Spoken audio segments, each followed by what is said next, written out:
Stixia's moonlight is so beautiful, and the River of Souls is so quiet. It's like everything that happened was just a dream. I wonder if Cass is doing okay on the other side. If I write a letter and put it in a drift bottle, will she be able to read it?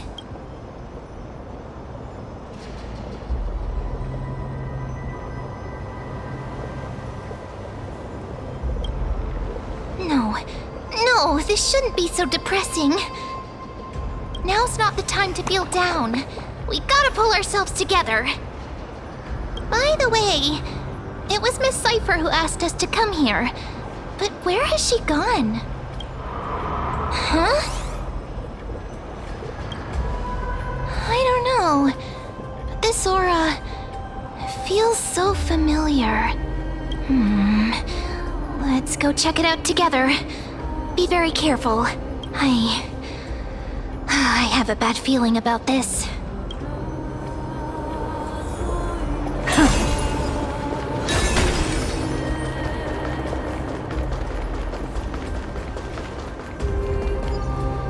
Hey, what's that on the ground? Should we pick it up? Careful, careful.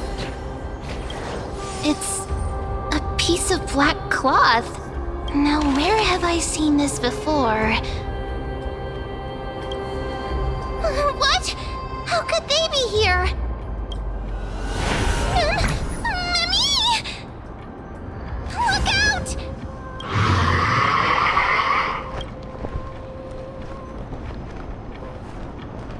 Wait! We both know what this thing can do. Let's try our best to deal with them for now, and we'll slip into the past with time's power as soon as we can. The River of Souls is full of fish, big and delicious.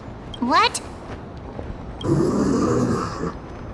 The flame chase journey stops. Meow, meow. Meow? We already knew about the mad part, but are we still in danger?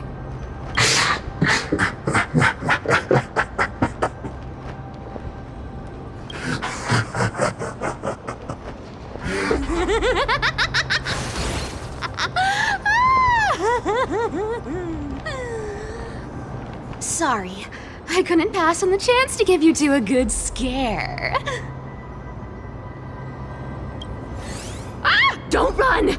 I'm the real Cipher. The real one. Come on, don't be upset. I'm just giving you a kind reminder that Amphoreus isn't safe at all. The whole place is full of dangers, including that swordmaster. Make sure you stay on your toes, no matter where you are.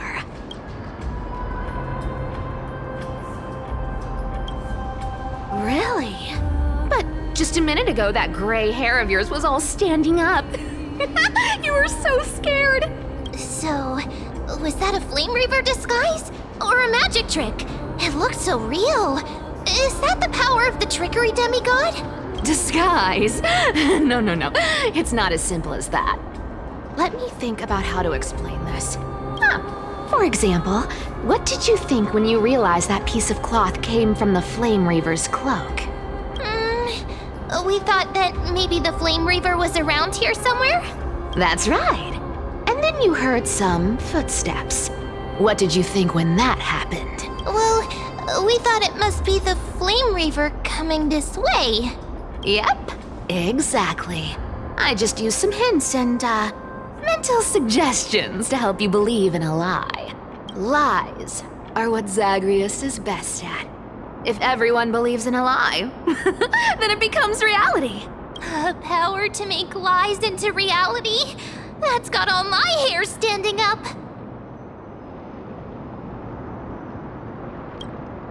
I sure love your arrogance, Gray Mystery. The seamstress trusts you for a reason. Someone as honest as you couldn't trick me even if you wanted to. So, there's no harm in telling you. Besides, we still need to team up to go treasure hunting, right? Let's wrap up here. It's time to get going. Oh, Was that your teleslate?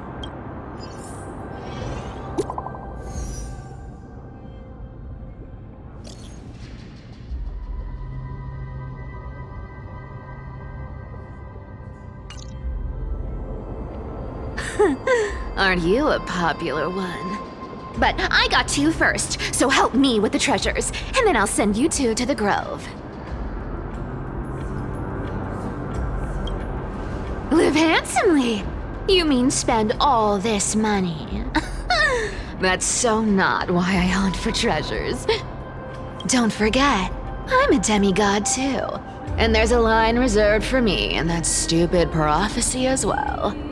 You shall walk with greed and die over petty change.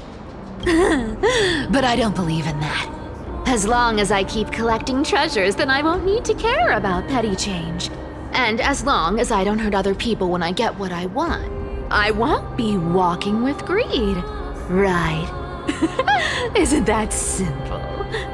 So, as long as I keep going down this path, all those predestined prophecies and fates will never catch up to me. That was a long speech. I'm getting thirsty at this rate. The treasures of Stixia aren't gonna float up on their own. Come on, Grey Mystery. Show me what the authority of time can do.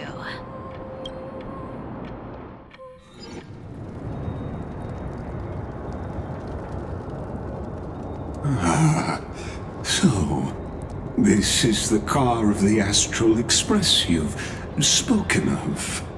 My repository of memories has been enriched with another fascinating piece of information. Thank you for leading me here, Lord Donham.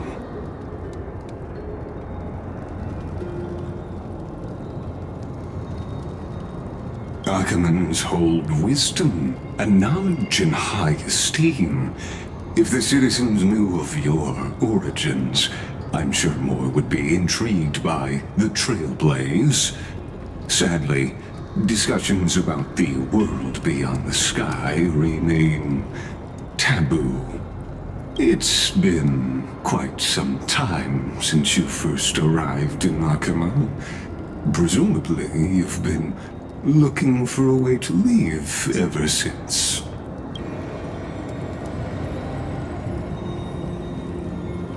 Don't be too hard on yourself, my lord. This puzzle has stumped Amphoreus' scholars for centuries. It isn't something you can solve overnight, even someone as gifted as yourself.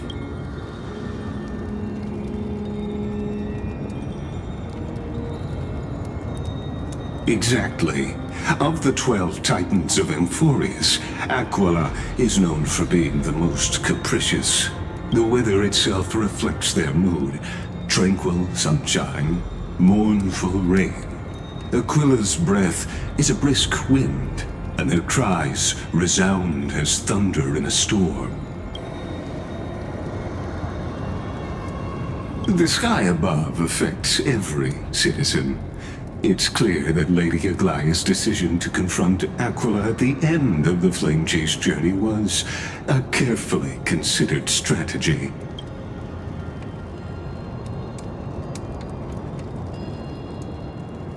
Anti-Catherians have no home to return to, so I understand your concern for your old friends and homeland. I used anti-Catherian technology, or scanning, as you might call it, to assess this car. Assuming my judgment is correct, I might be able to conduct a thorough overhaul of its power systems. Of course, that's only if you, my lord, permit me to interact with it. You honor me with your trust. I will be very careful.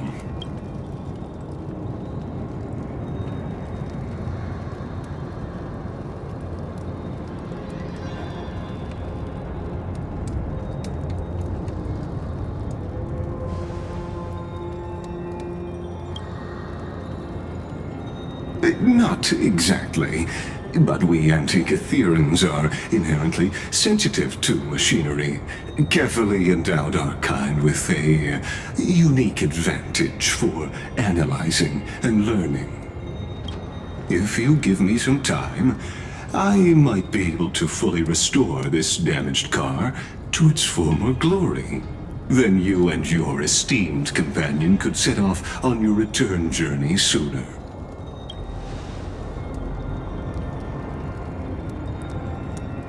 Hypothetically, Lord Donhong, if I could open up a path out of Amphoreus that circumvents Aquila's divine punishment, would you consider ceasing your support for the Flame Chase journey?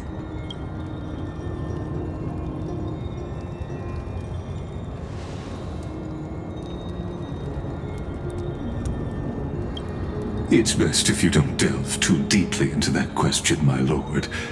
All you need to know is, I can make it happen.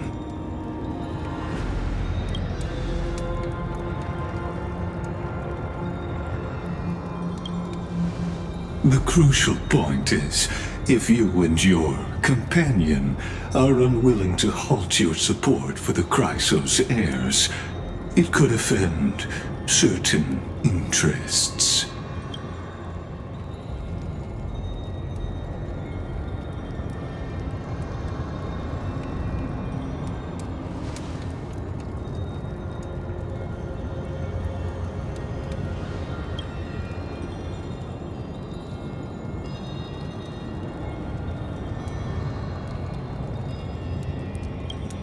Your prudence impresses me, just as expected.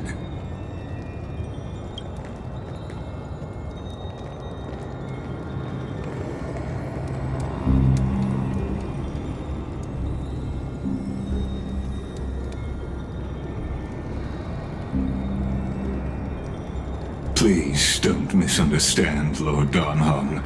As the Theoros, I have no allegiance to their plans, nor am I obliged to obstruct them. I am neutral.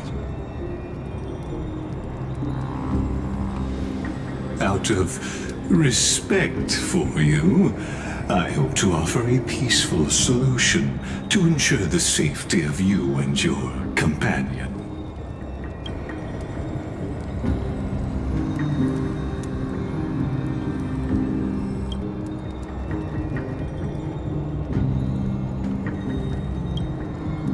I will not. As I said, I remain neutral. Are you asking this because you plan to refuse my offer and continue supporting the Chrysos heirs?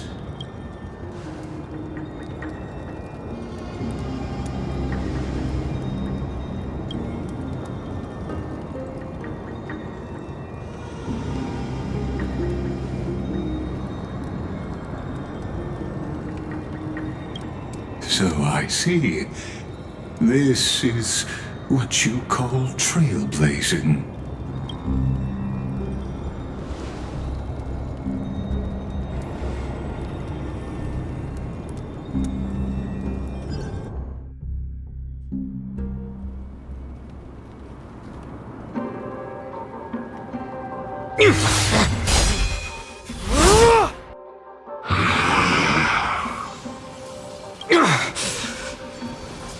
You have such overwhelming power, so why?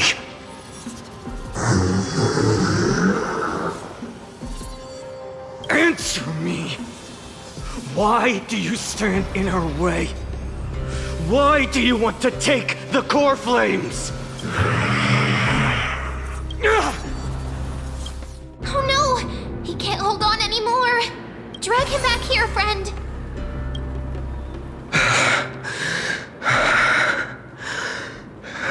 Are you okay? I'm okay. I can handle that kind of hit now. But a few months ago, that would have knocked me out. Thanks for worrying, buddy. Thanks for the help. To face Aquila and other potential threats, I must sharpen myself with the most aggressive methods. Even so, it's impressive you thought of this training method. Battling the phantoms of the past in the River of Time? It's just like the hyperbolic time sanctum that the bards describe.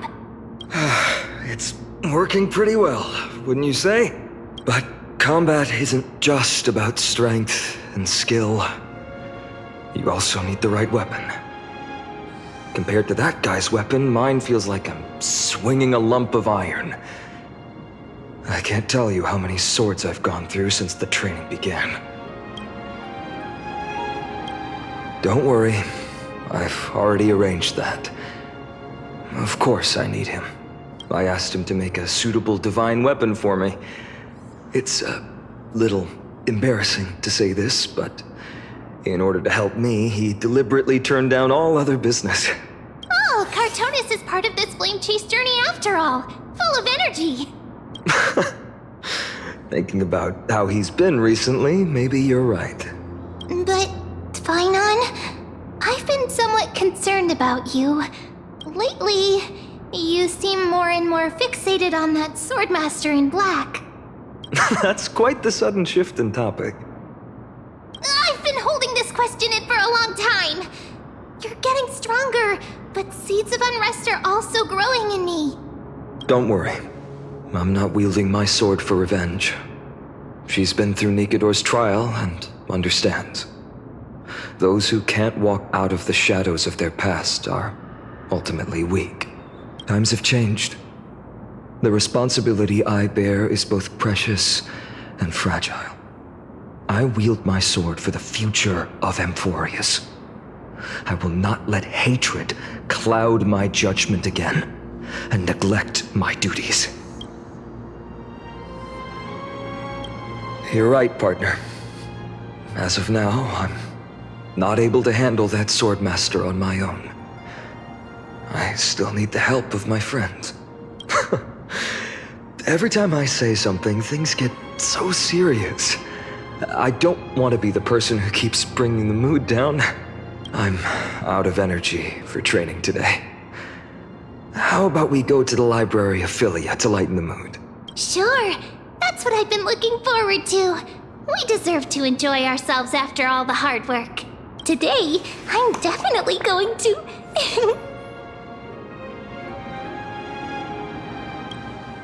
The girl's little secret. Don't pry. That's the charm of this place. You can find whatever you're into here. The three of us might not be into scholarly books, but we could still spend an entire day at the library of Philia.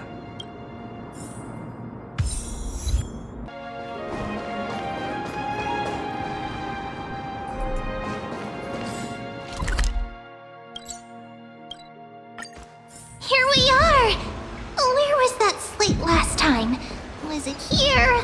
Or maybe over...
what Finan and Mem are reading. Let's take a closer look.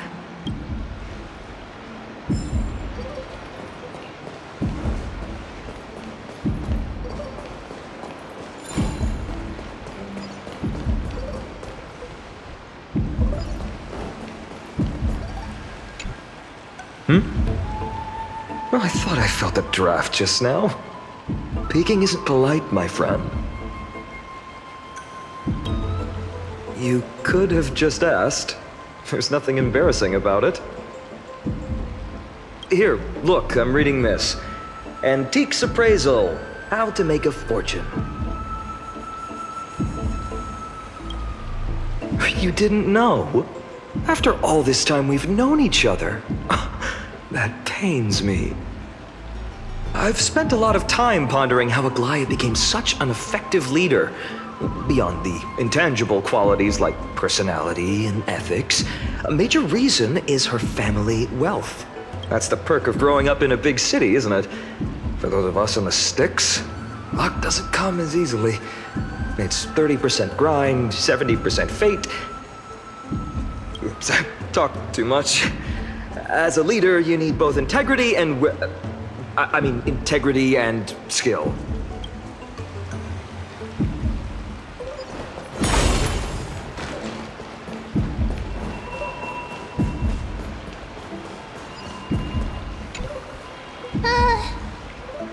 Month of cultivation, curtain fall hour, a time to feast on grains, but poor time for fishing. Oh, but then again, are there even any spots left to fish in Amphoreus these days?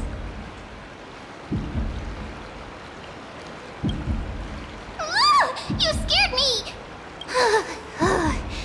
Bursting into someone's world like that can really catch them off guard.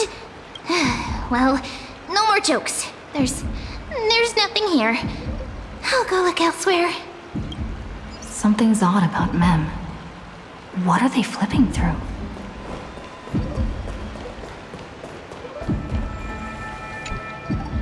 Oh, these cards are so detailed and fine.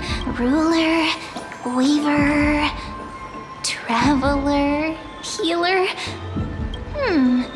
But the interpretation for each card is so long. Do I have to memorize them all?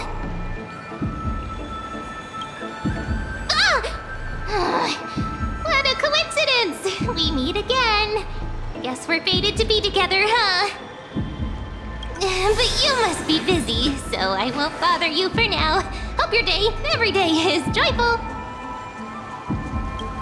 So suspicious. Not like their usual self.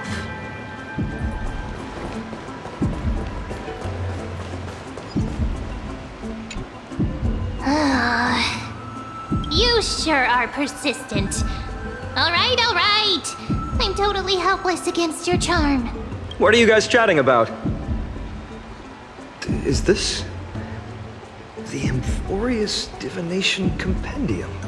Why are you here too? Sorry, seeing you two chasing each other around, I suddenly found my book not that appealing anymore.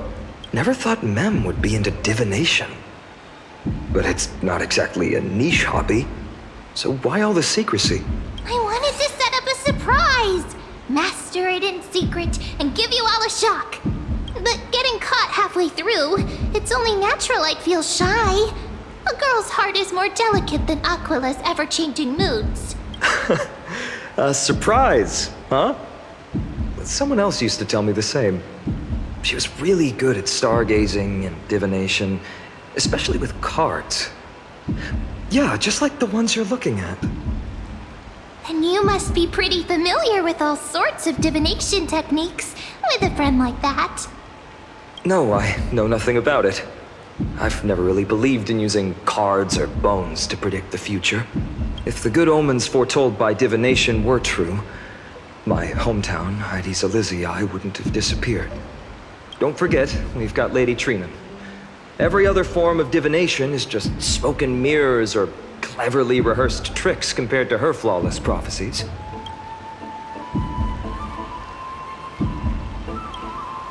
To me, divination could be a power that guides our spirits. Fate always casts a shadow in front of us, clouding our view of the future. That's why people turn to divination. It's just to find a small reason to give them courage to face the unknown. Divination is only meaningful when there are both good and bad outcomes. Even bad omens serve as guidance. They can help keep us alert, right? Strange. That person I knew used to say similar things. Looking back, whenever she interpreted a card for me, I couldn't help but feel uneasy. Even though I never believed in the outcomes. Maybe it was her tone. Cyrene. She could paint a complete fantasy so vividly, it utterly captivated me as a child. Right, I still carry a card she once used. Do you want to see it? Oh, wow! It's so exquisite! I'd love to have a card like that. Oh, now that you mention it, yes. It would be even better if it were made of, say, crystal. Speaking of which, partner, there's something I haven't shared with you all. Remember our first trip to the Temple of the Three Fates? The riddle that Orin exposed to us? Who's there?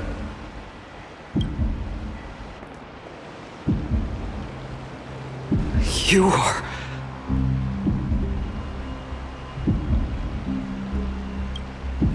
These folks are up to no good. Black clothing, masks decorated with golden blood.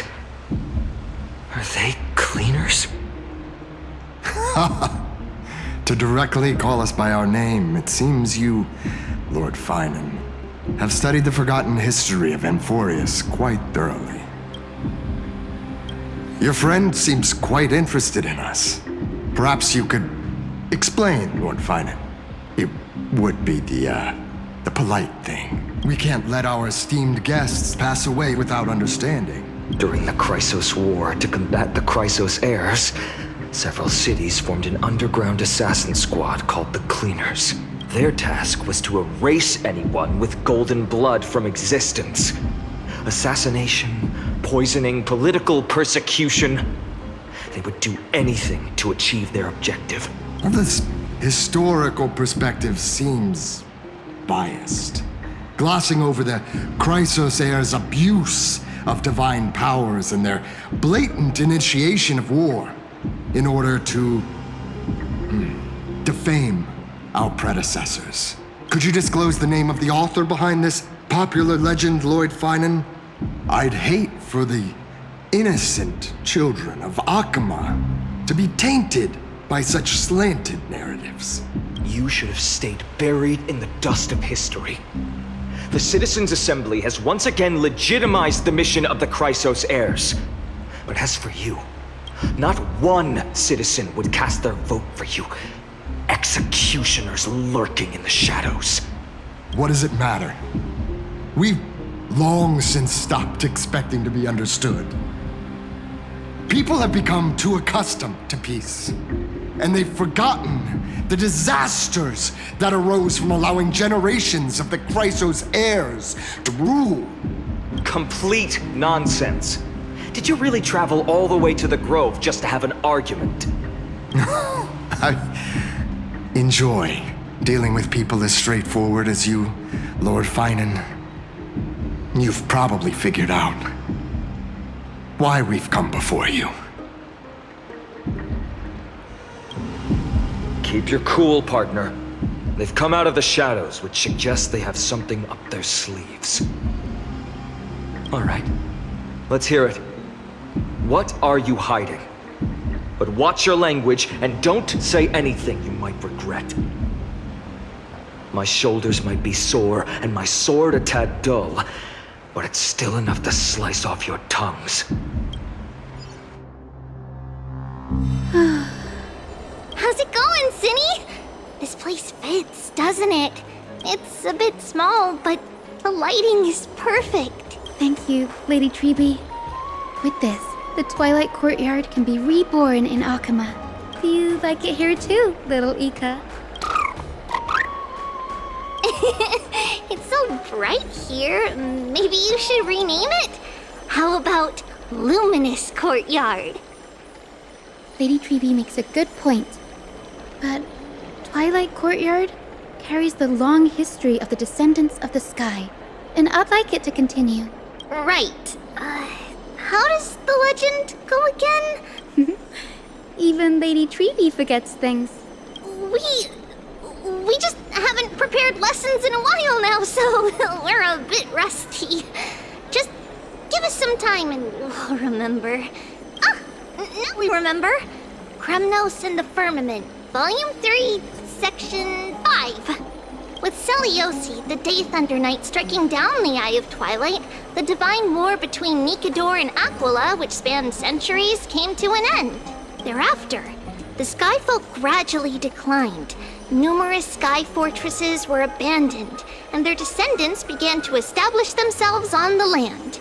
Finally, those descended from Celiosi the Day Thunder Knight were welcomed by the scholars under Circes and established the Twilight Courtyard in the Grove. The historical records seem slightly at odds with our memories. But the details from that time have become somewhat hazy to us. Oh, I forgot. For a Lady Treby, history is more than just words on a page. It's something you've personally lived through.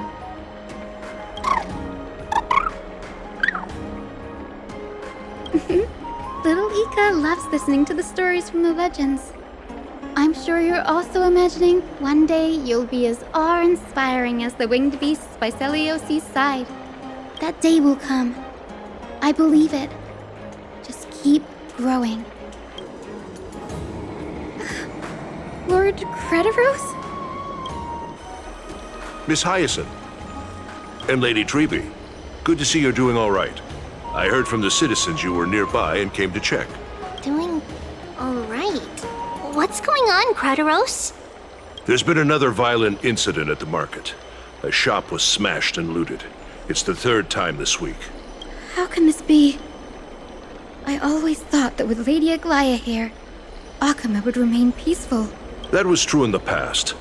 But these days, forgive my bluntness, her senses may not be as sharp as they once were. Aggie. In my opinion, malevolent forces have noticed the slack in the golden threads and are now plotting to exploit the opportunity. The Citizens' Assembly just wrapped up. Why is there still unrest? The Chrysos heirs won by only one vote, Lady Treby. From my years of experience, a narrow victory often walks hand in hand with unrest. Trouble! Miss Hyacine! Trouble! Clementine. Take a breath. What's going on? Please! Something terrible has happened at Marmoreal Palace! What is it, Doctor? Calm yourself and talk us through. Lady Aglaea! It's Lady Aglaea who's in trouble.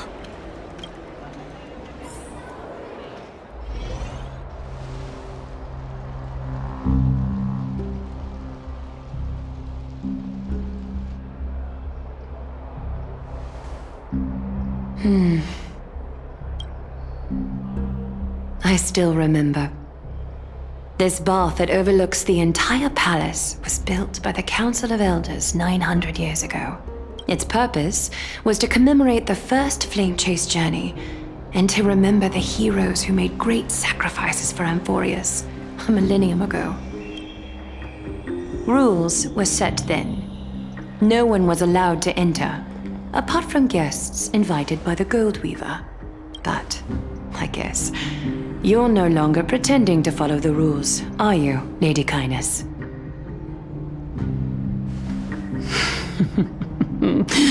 Aglaea, Aglaea. You ageless witch, hiding behind a divine facade to deceive mortals. We've been far too kind with you. Kind? There's no need to use such a word to cover up your incompetence. Anaxagoras humiliated all of you before the citizens. If you still had any shred of shame, You throw yourselves from dawncloud at the curtainfall hour to salvage the last fragments of your dignity. Demigod, why not gaze into the water's reflection and see the wretched face you wear now? These days you're not only blind, but also deaf. The cleaners were born for this moment. When all orders, rules, and laws fail to restrain you, it's time for the dagger to pass judgment. If you're in such a hurry, give it a try. Going toe-to-toe with a demigod? We're not that foolish.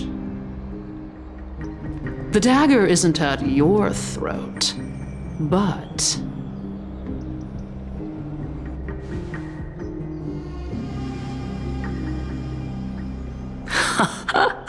Your gravest accusation is that my humanity is fading.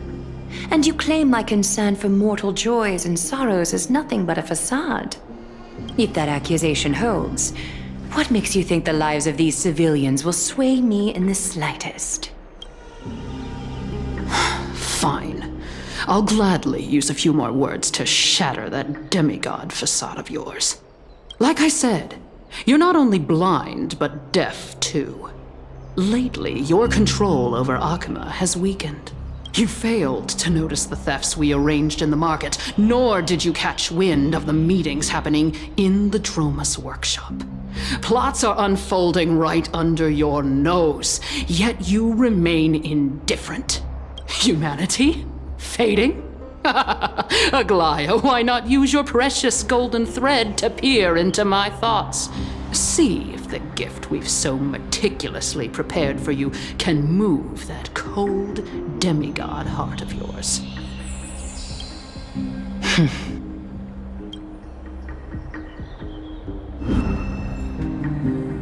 In this moment, I only regret not being more ruthless.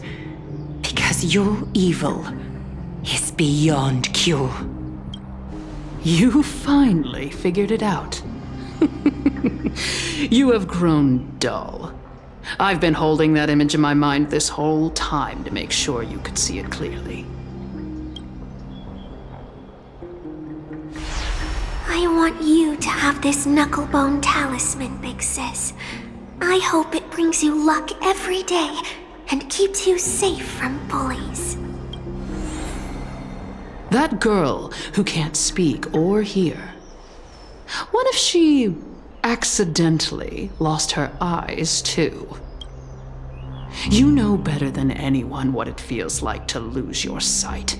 Imagine if 1,000 years ago you, already blind, had also lost your voice and hearing in your youth. Would you still have become the Aglaea you are today? Look at those broken, pleading eyes. How disappointing. We overestimated your cunning. If this plan fails, we still have dozens of splendid parting gifts prepared. Demigod, would you like to hear about them? I thought I could buy some more time. In these 1,000 years, I've witnessed the fall of 10 titans. From my naive arrogance at the beginning to slowly learning how to guide others.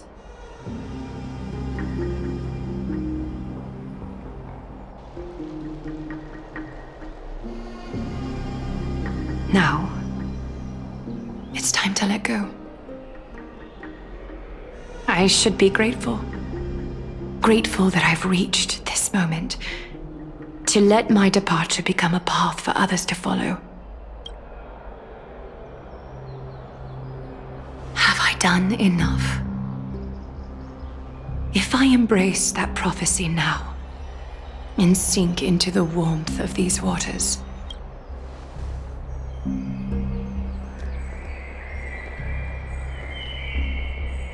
will the wandering wind stop to mourn me, Cipher?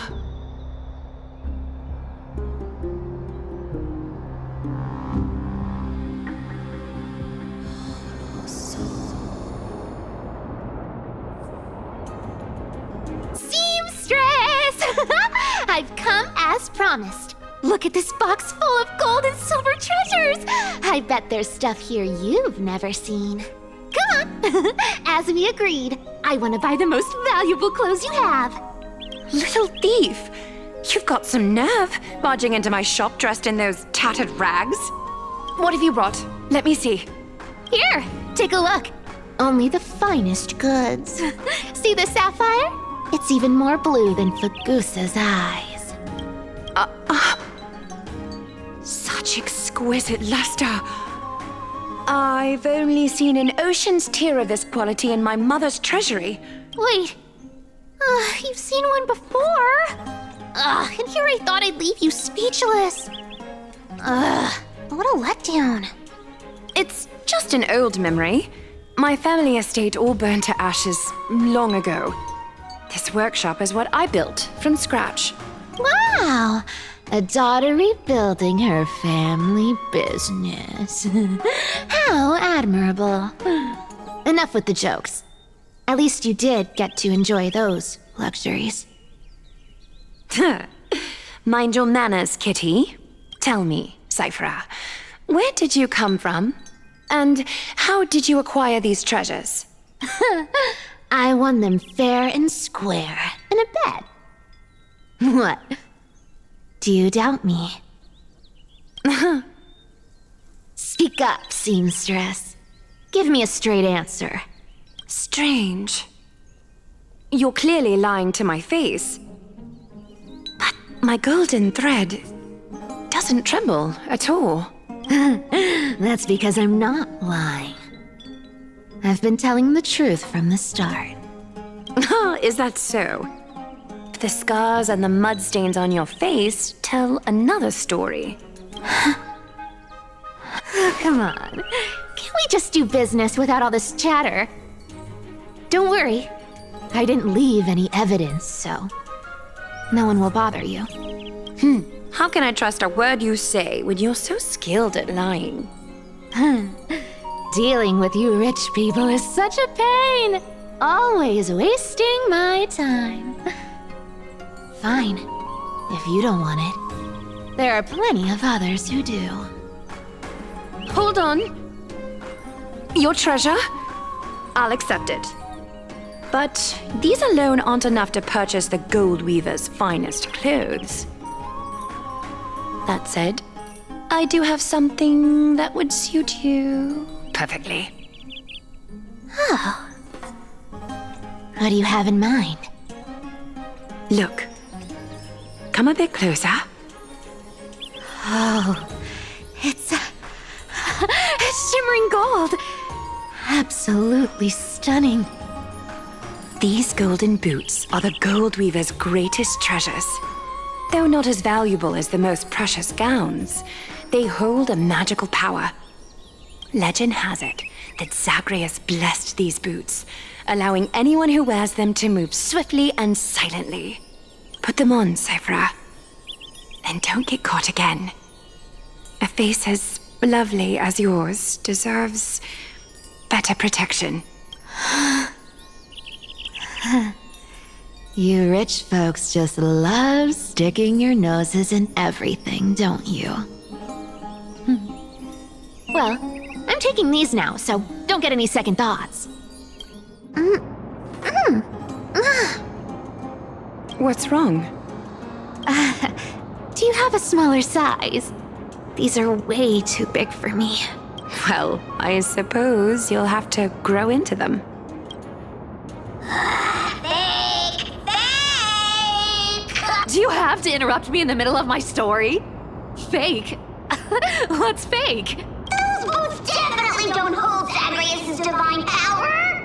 You're Amphoreus' most cunning liar, and even you were fooled by Aglaea! Watch your mouth, or I'll feed you to the fish in the River of Souls. Weren't you curious how I got tangled up with that seamstress? Well, now you know. Satisfied? I didn't expect such a simple story! How disappointing! But, boss lady, there's a chance Aglaea wasn't trying to trick you? You're defending her. No. I just think the story's so moving, it'd be a shame to ruin it with a lie. If I could cry, I'd be in tears right now. Good thing you've still got a sharp tongue, or you'd have been stuck guarding someone's front door ages ago. Enough chit-chat. Let's take a look at this place. The city of Stixia. Look how beautiful she is. Let me take a good sniff of this air.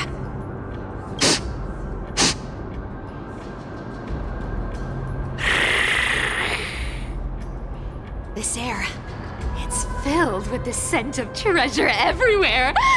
Wonderful, just wonderful. Thanks to Castorus and Grey Mystery, the ancient city's barrier was finally dispelled. Now that I think about it, helping them was well worth it. Time for treasure hunting, Barto! Lead the way, and whatever we find, we'll split 80-20. Well, I have a suggestion. How about 70-30 instead? Listen closely. Do you hear that? The gnawfish in the River of Souls are growling with hunger. 80-20 it is. How generous you are, Boss Lady Cipher. Anyway, what's with all this water? It's damp, cold, and miserable here. I hate it. Ooh, the mighty demigod of trickery. Uneasy around water. You wouldn't understand. The people of Dolos are talented in many ways. Just, not in swimming. Why don't we have a race? Long distance, sprint, or laps? Take your pick. What's got you so worked up? Relax. Who would have thought the fearless Lady Cipher was afraid of water? Cats hate getting wet. What's so hard to understand about that? Now, hurry up and figure out a way across, or I might have to reconsider our split. Don't rush me. Let me take a look around. Got it. Let's use that thing. Come on, follow me, boss lady. Not a good imitation. I'll play along. Let's see where this goes, Bartolos. Tell me, how did you hunt for treasure when I wasn't around, boss lady? Trying to trick me into saying something. Not a chance. You're as sharp as ever.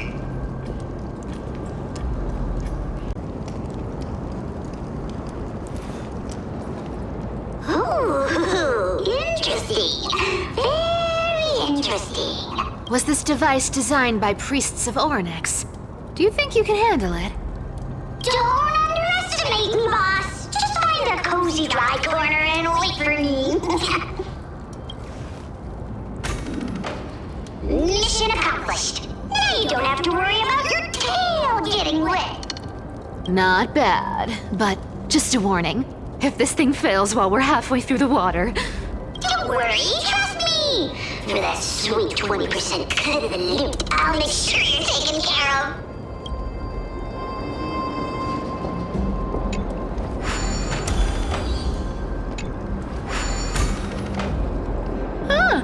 This feels truly magical.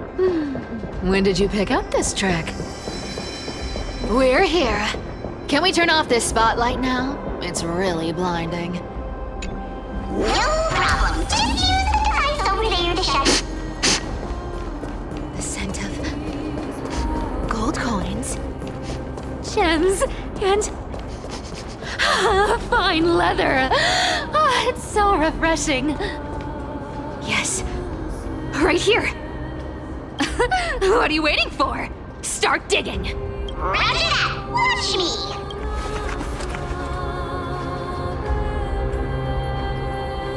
Wow! That's a huge chest. Move over. I want to open it myself.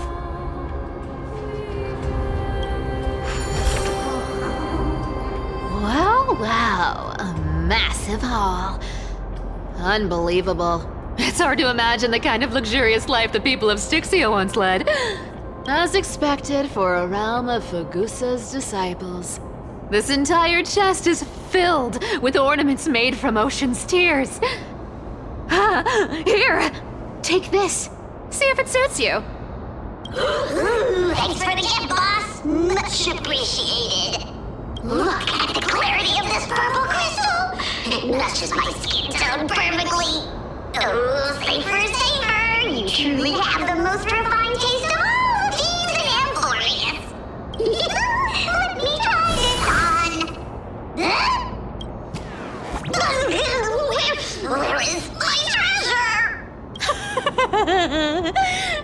How long have we known each other? I can't believe you still fall for this. This is... How could I have forgotten about this? I'll believe it as true, and a lie becomes reality. What a convenient ability. The demigod of trickery's divine gift. Far more practical than any golden thread or teleporter. All right, enough fooling around. Here's the real thing. Lead the way. Cipher rules! I've already pinpointed the next trove of treasure! Starting navigation. Boss lady, we're set to make a fortune this time! Got any plans on how to spend it? Of course. Spend nothing. Whoa! Isn't that like... Uh-huh. Here we go round the river of souls. Spirit take go. There's a big... Look at its face. Oh my, how could something be so ugly? Yeah, so ugly. Ugly enough to make even me, a little imp without a digestive system, feel nauseous. If that ugly brute messes up my face, even the stoic Talantin might end up shedding a tear. Indeed, that would be heartbreaking. Clearly running away is the sensible choice. So, how about you take the front? I'll attack from the side. Right. Fleeing fits a rogue nature. Huh?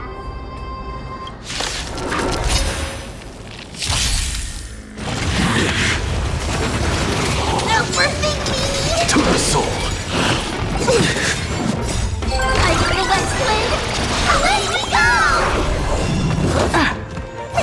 Protect me! Expand your thinking.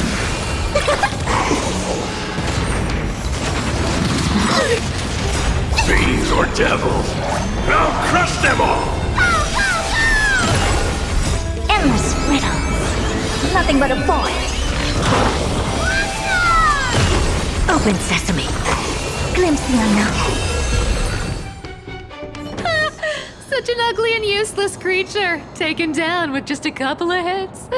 How boring. Hey, Bartolos, are you still alive? Give us a squeak if you are. Here! Squeak! Look at you, all shaken up. Can't handle even this bit of action. Should be safe here now. Get to work. Aye, boss lady Cipher.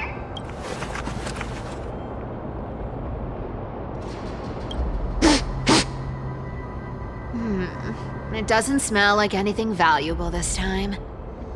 Since we've already dug it up, let's open it and see. Huh. Is this?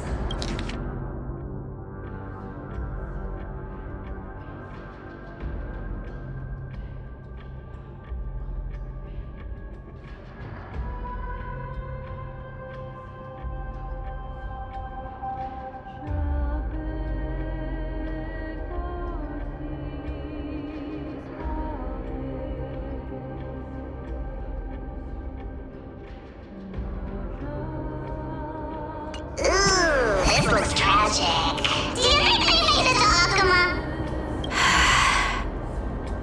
Probably not.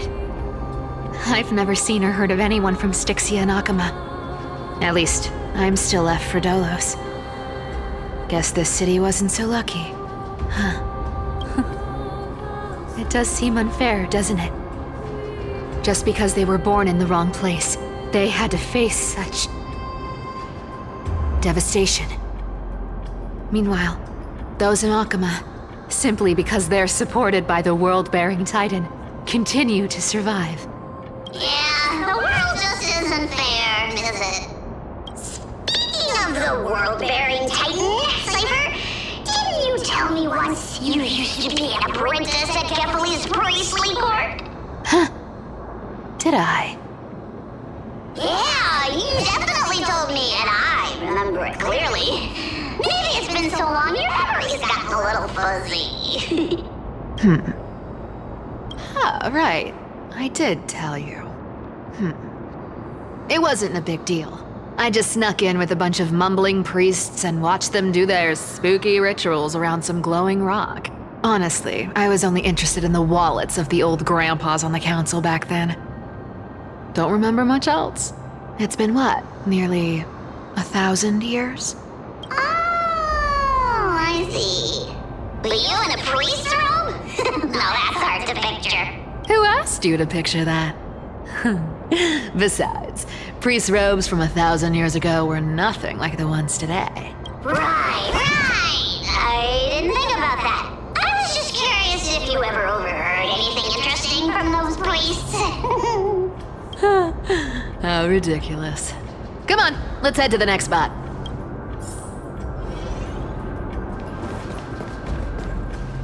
Where did this roadblock come from?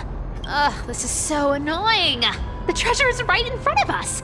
Oh dear, we're stuck here. But I have a plan. Should we call on that big, noisy, cumbersome hand of sand? Never thought that thing would actually come in handy. All right. Do you want to handle it? Leave it to me, boss. I don't need a controller. After all, you know.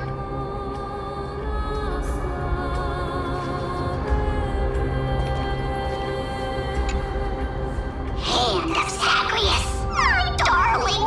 Activate!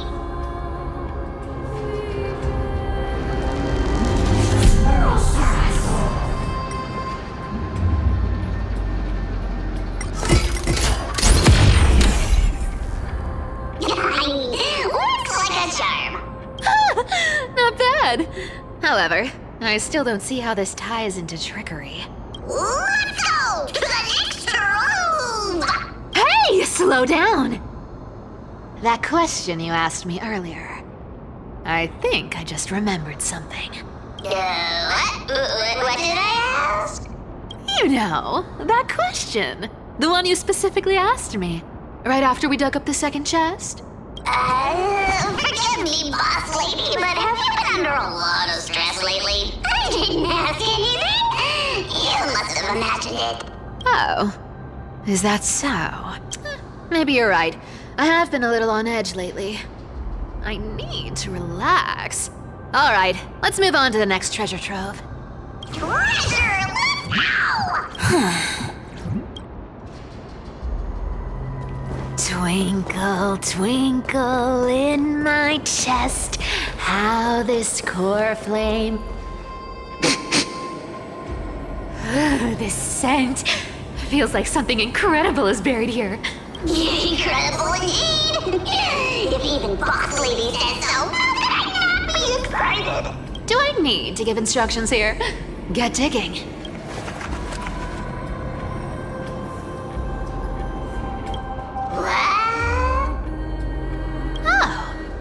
Isn't this a golden scapegoat? Interesting. Looks like whoever buried this treasure wanted to play a little game with us. Oh, isn't there a myth about this thing? Those who feared fire became sheep. Those who did not became human. Sheep, humans, whatever. All I know is unlocking this gets us treasure. Here, this honor's all yours. Puzzles and tricks are right up my alley. Just leave it to little old me.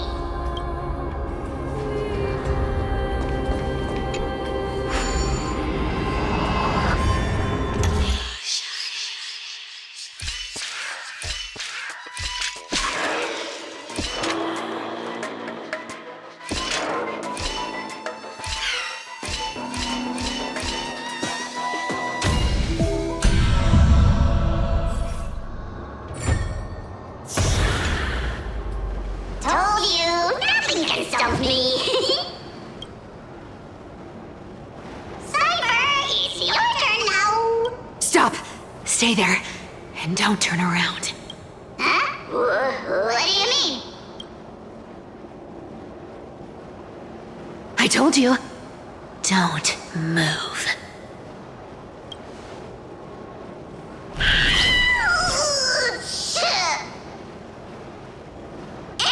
My poor old back. What are you doing? Shh, quiet. Don't say anything unnecessary. That seamstress. She's listening. What? Boss, do you mean? Stay put and keep quiet.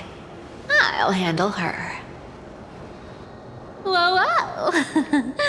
Seamstress. Getting sneaky, aren't we? Did you think I wouldn't notice your little spies lurking around me?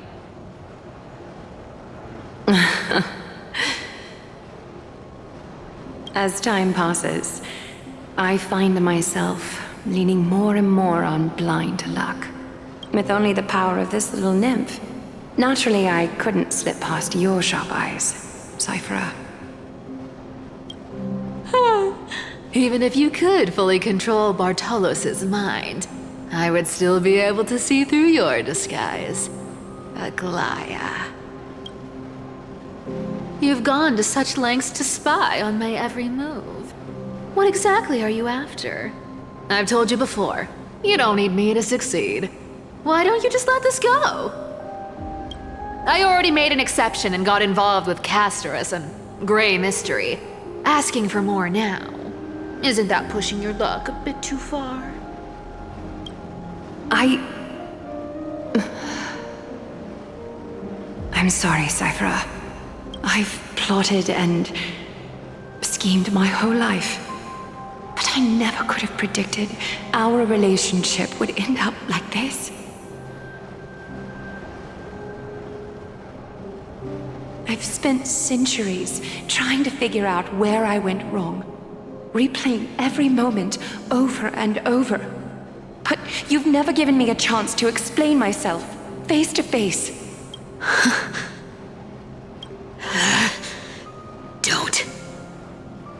Don't talk to me like that.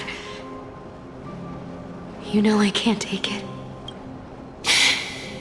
1,000 years ago, out of foolishness, I let my silence steal away the most beautiful sound I'd ever known. Hyacine. So this time, I must say this to you, even if it's all in vain. I need you, Cipher. The Chrysos Heir's mission needs you.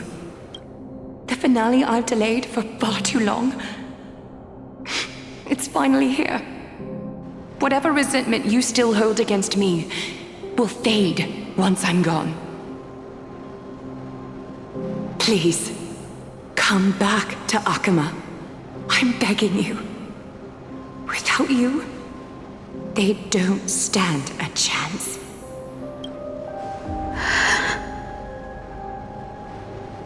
I'll think about it, seamstress. But stop watching me. Unless you want to lose me for good. Don't worry. As much as I'd love to hear your voice again, to see your face, it seems that chance will never come. Goodbye, Cipher.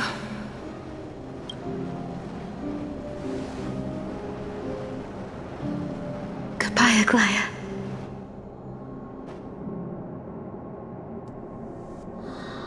Ah, what a shame. I thought there'd be some real treasure under that goat's head. Turns out, everything in that chest was soaked in water from the River of Souls. Nothing valuable left. Those relics were once priceless. But time has eroded away all that they once were. Aww, hearing that from you makes it sound so sad. Wait, why am I getting all sentimental? I haven't even processed what just happened. That horrible woman. When did she... Oh! If you see her, let her know this. As demigods, we can't avoid our duties forever. Could it have been back then when... Do you remember now? Looks like you don't need me to jog your memory. She must have slipped that nymph into your pocket while you were distracted.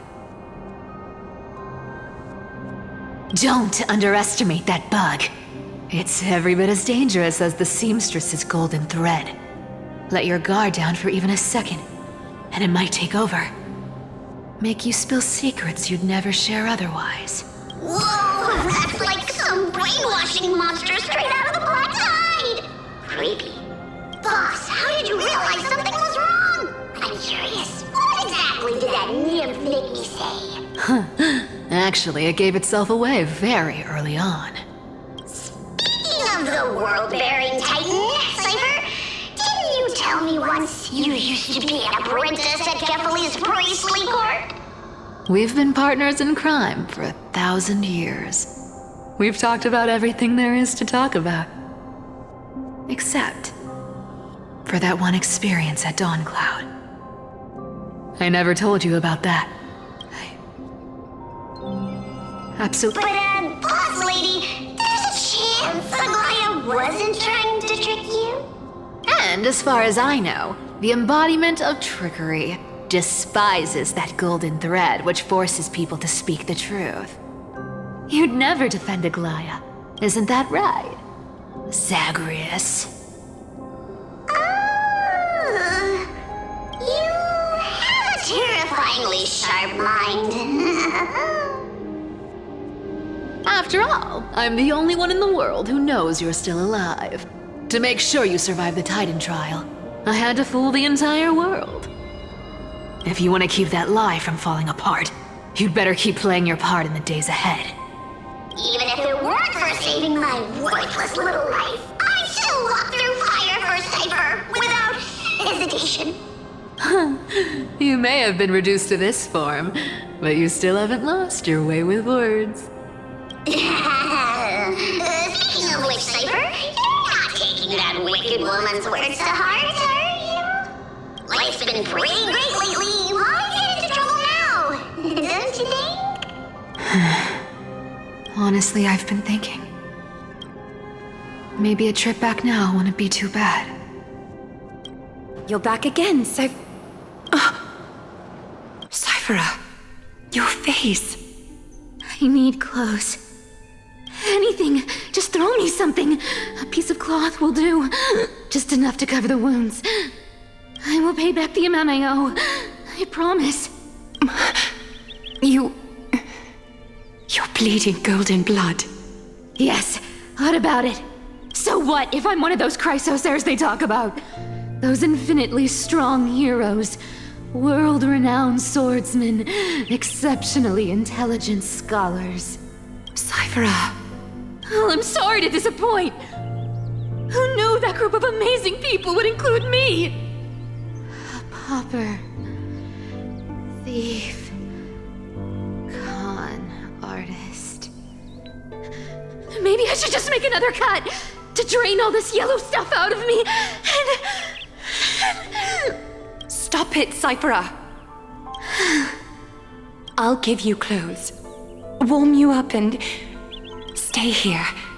Stay in my workshop until you're healed. Aren't you going to ask me how I got these wounds? Right. What's the use? I'm so good at lying. Even your golden thread can be fooled. If you can't verify the truth, why bother asking at all? I don't need to ask. Nor do I need to use the golden thread. I know everything you do is for survival, at all costs. Stay here. You won't have to deal with the cold or go hungry again. Stay by my side, and you can start putting yourself back together. Aren't you Worried I'll ruin this place's reputation? Or that I might sneak off with your precious clothes and sell them? I wouldn't have invited you if I were worried about those things. You're weird, seamstress.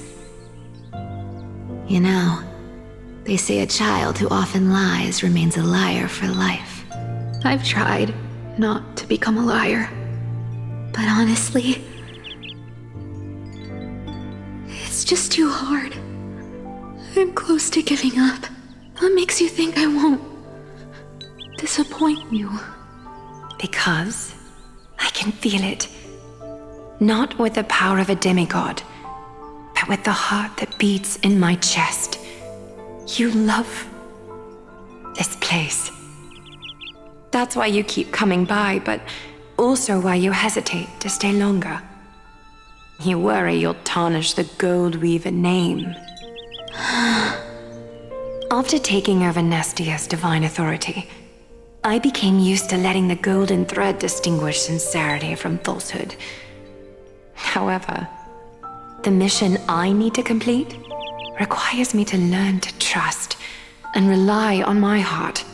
Cipher, you're an honest thing I've given to this world.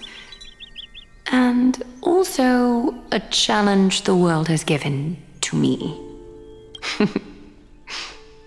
Stay here with me. You have a beautiful face that deserves better than to be covered in scars and grime. You've got a way of talking that's hard to follow. All right, let's make it a deal. You have 1 day to change your mind. Once the action hour passes, there's no turning back.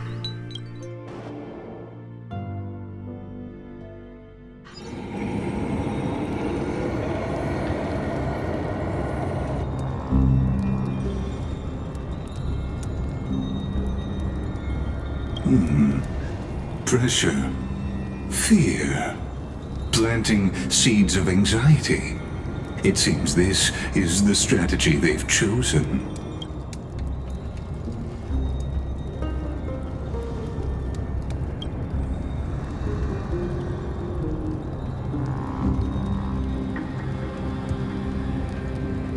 From what I know, these stories are true. The kindness we know today, strictly speaking, is the 27th kindness. Objectively, the rise of the cleaners was both inevitable and necessary.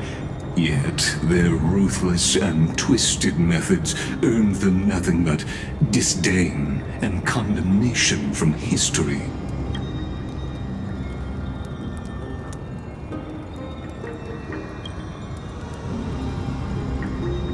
Even in these crumbling end times, there are always those who find ways to profit from the chaos, to ask the vested interests to abandon their status, wealth, and ambitions in this world for a distant ideal may be no easier than creating a miracle.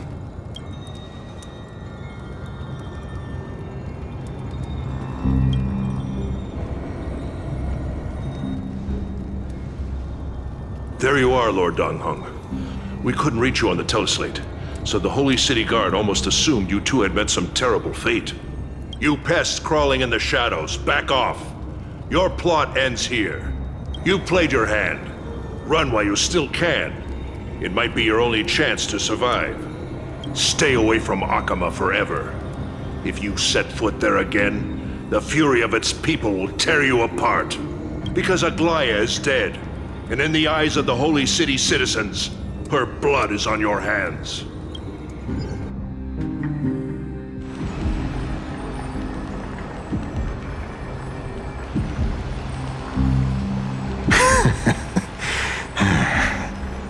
Looks like she was wrong about you. She? Are you talking about the mastermind behind all of this? Well, she thought you were weak. She believed that even when you were facing the evil that you claimed to oppose, you'd hesitate to strike. Misinterpreting mercy for weakness shows how arrogant and foolish your master is. They're still alive. With proper care, they'll pull through in a few days. But I must warn you, I haven't fought a human in ages. I can't guarantee I'll always be able to hold back. They're lucky they're still alive. If you feel as lucky as they are, try me. Finon is seriously upset. Get out of here. Don't show your face around us again. If your master wants to stop the flame chase journey, she'd better bring an army that makes Kremnos at its peak look like child's play. I've said it more than once, Lord Finon. We're not here to start a fight. We came only to ensure you weren't anywhere else. While you were unaware, we already accomplished our mission to buy time. So, Lord Finon, until next time.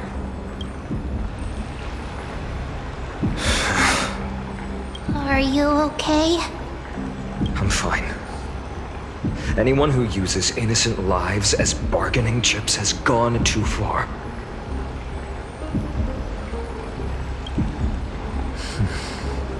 I guess the opposition within the Council of Elders is still desperately fighting to obstruct the flame chase. If the conspiracy is exposed, they'll be hunted down in the Holy City like rats with nowhere to run, no matter where they hide. My teleslate.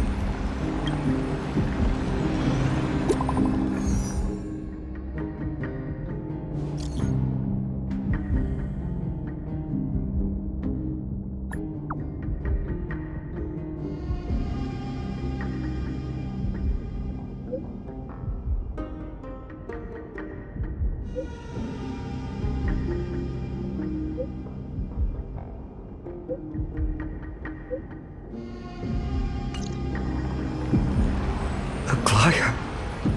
Is this blasted? Those guys. But how could they possibly?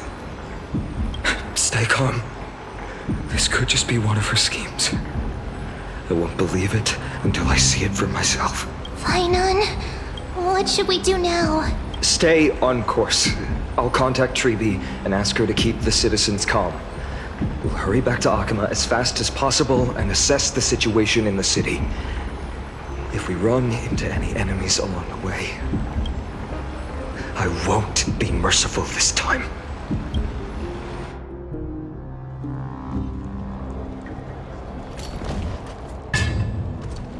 Cartonis?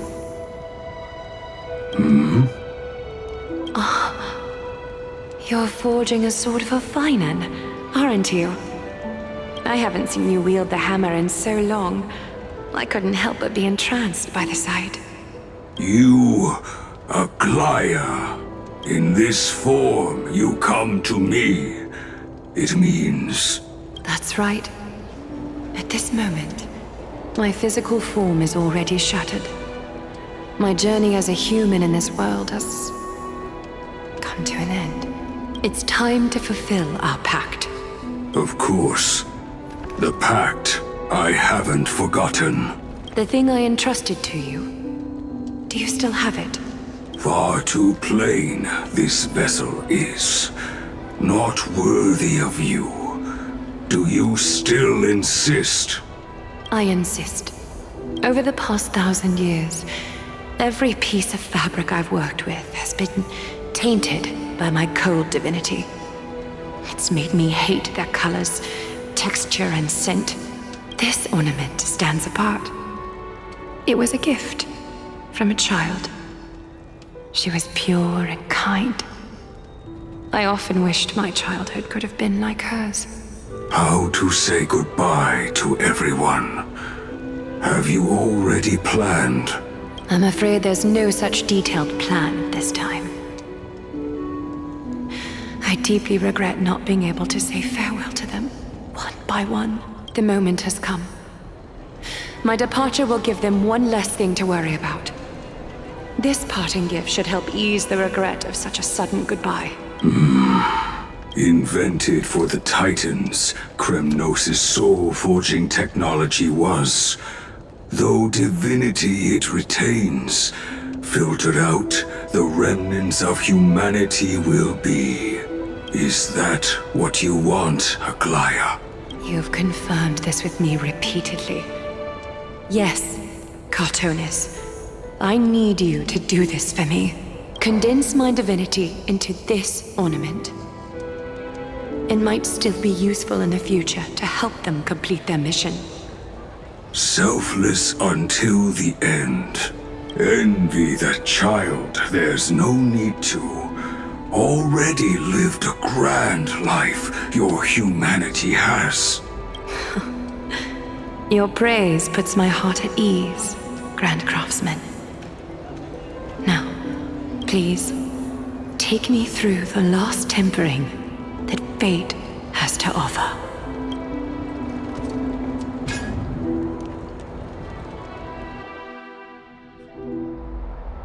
The city is silent, and tension is building with every passing second.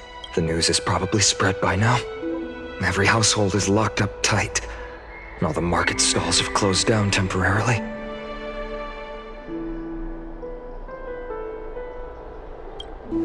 I can't imagine how she could have been taken down by a handful of assassins, unless it's all a part of her plan.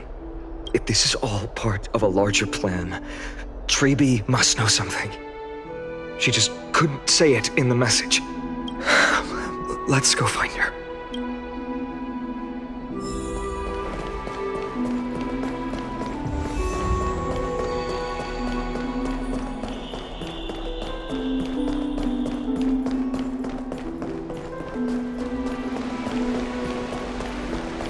Dunhung came back before us. Hello.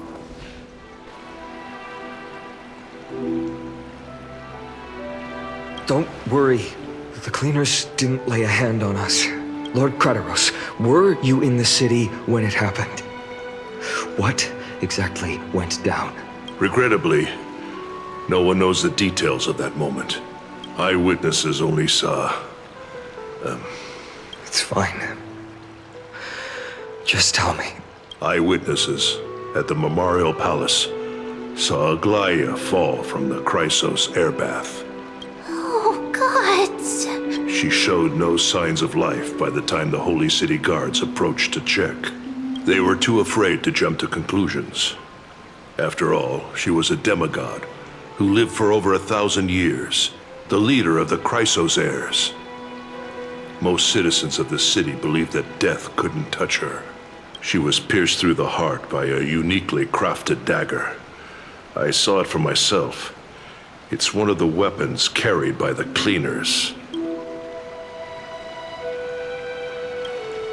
I also don't understand. This doesn't add up. The ones who appeared in the grove and those who confronted Dunhung in the abyss didn't immediately resort to violence. They were just watching and trying to intimidate. They didn't have any reason nor the courage to attack Aglaea. Perhaps...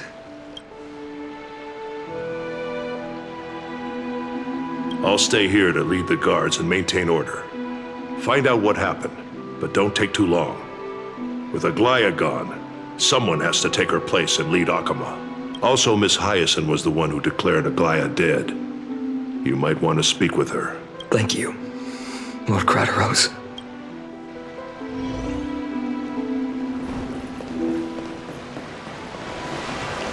The baths are empty.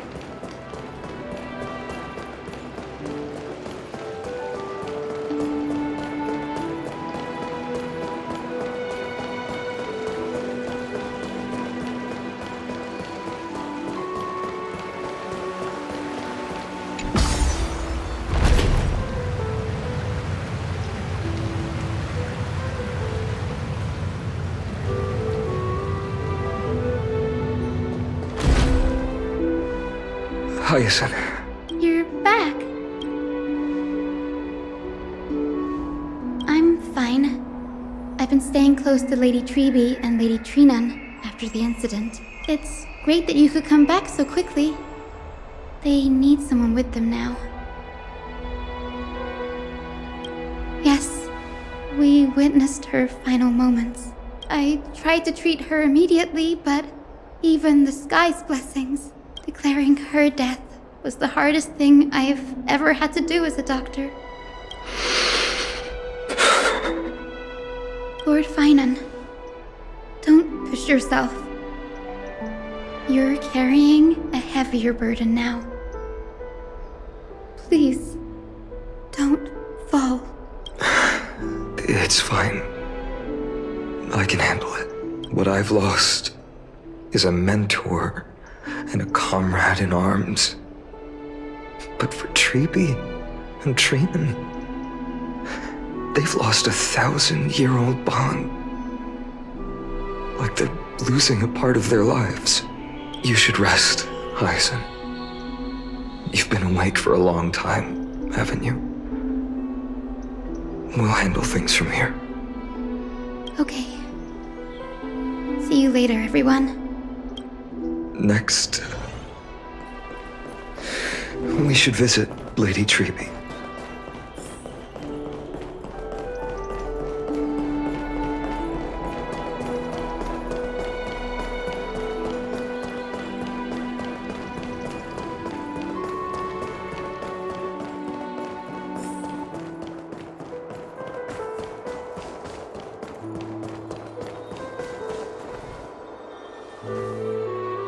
Snowy. Little Gray. You're back. Lady Treeby, Snowy, don't. Please don't apologize to us. You went to the grove to prepare yourself for the threats to Akama. You didn't do anything wrong, so don't be hard on yourself. We were always by Aggie's side throughout this long journey. So we understood her thoughts better than anyone. She knew she wouldn't see the end of the Flame Chase journey. Yet, she gave everything without hesitation. For the future of everyone. I know what Aglaea expected of me. Right now, the last thing Akama needs is a leader wallowing in self-pity. The scroll over there was entrusted to us by Aggie. She instructed us to hand it over to you when the time was, I think, now's the right time.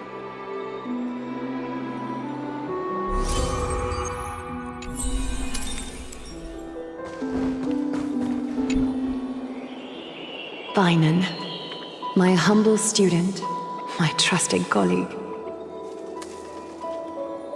As I write this, you are locked in a battle of words with the Council of Elders, fighting for the survival of the Flame Chase journey on a battlefield where the smoke of war is invisible. I deeply regret and feel guilty for hastily pushing you and the Trailblazer into the debate. But please forgive me. At that moment, I could not afford to show any sign of weakness before you, as it would have crushed your morale. I considered the debate a routine affair, assuming I could win merely with the support and experience we'd accumulated over centuries. But I underestimated kindness and her party's cunning, and also the deterioration of my own senses. The trap was likely set by the debater Calictus. He had prepared a severed golden thread in advance, revealing it to the public when kindness was faltering in the debate. He claimed I was reading everyone's thoughts with the golden thread to cheat in the debate. I could have countered that low tactic in 100 ways, but my words slipped out before I could even think about them. With deceitful scoundrels like you in the crowd, I have no choice but to rely on the golden thread to keep watch over everything in this holy city. You can imagine the reaction that comment provoked. At that moment, I felt my time was running short. The divinity in this body might be eternal, but that is not the essence of me. I am a daughter of humanity, born of my mother, and I will die as a human. Realizing that my humanity was fading, I began to plan my exit. What kind of departure would not waste such a belated death? I have yet to find the ideal answer, but I knew I couldn't simply fade away in my sleep like anyone else. The serpents have always lurked in the darkness, terrified of their heads being cut off by the golden thread. If my departure were to be calm and uneventful, it would only lead to a swarm of those serpents emerging from their nests. Regrettably, a peaceful death is a luxury I cannot afford. I must feign weakness deliberately to make those serpents lose patience and act rashly. Just as they think they've struck and sunk their fangs into my heels, that's when I'll strike back, igniting the final blaze to burn away the threats hidden in the shadows. The blaze soaring into the sky might sow fear and confusion, but I have no worries about people losing their way. After all, Akima still has you to guide them, Finan. You're not perfect, Finan. I've witnessed your confusion, recklessness, and deep sensitivity, dawn after dawn. The heavy burdens of your past have always weighed you down, inflicting deep pain. Yet, in your way, you are perfect. You embrace everyone's imperfections, always ready to find the precious qualities hidden beneath their rough exteriors. Unconditionally, that might be what sets our Sky Father Kephale apart from other deities. They recognize the imperfections in their creations, yet still choose to shine their light on them, offering protection with unconditional love. Finan, while you zealously pursued strife, believing it to be your destined path, from the very beginning, my thoughts have never changed. You are the destined world-bearer of Amphoreus, the gate to Amphoreus' future. Go, complete the flame-chased journey of the prophecy, ignite the stars, and inspire hope in the hearts of humanity. I will be waiting at the end of the west wind, looking forward to the miracle you will create. Aglaea, how could I possibly be worthy of the burning torch you've passed into my hands?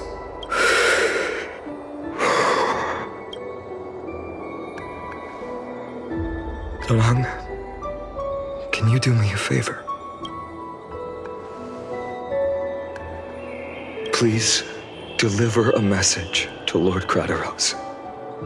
Have him gather the Holy City guards and the Kremnoans to spread the word from door to door. At the lucid hour tomorrow, Finan will speak at the Marmoreal Palace. Urge everyone who has concerns about the Holy City's future and the Flame Chase journey to attend this gathering. Tell them Aglaea has left Amphoreus the seeds of hope. Thank you. It's been a harrowing day for everyone. Please make sure to rest well and collect your thoughts. I need to prepare.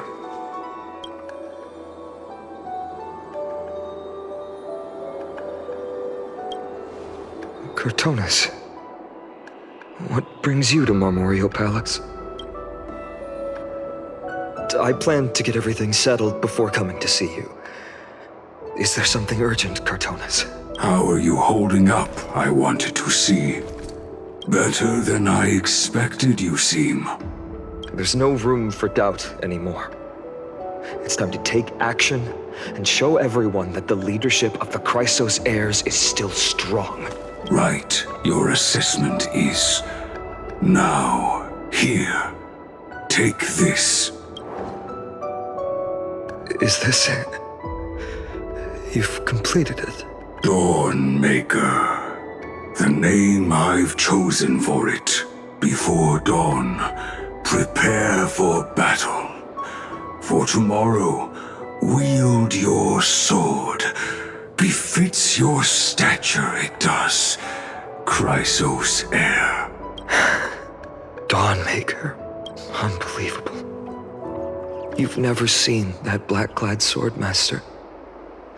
You've recreated this so precisely, just from what I described. Precise, your description. Imbued it with the power of dawn I already have. Guided by your will, gleam with golden flames, its blade will. Wield it. May triumph always be yours. Thank you, Cartonis. I will use this sword to protect the beings of Amphoreus. Another thing there is. What's this? Stored here, the remnants of Aglaea's divinity are. This was her commission. Her death she had long foreseen. Can she still hear us? It's difficult to confirm. About divinity, we know very little.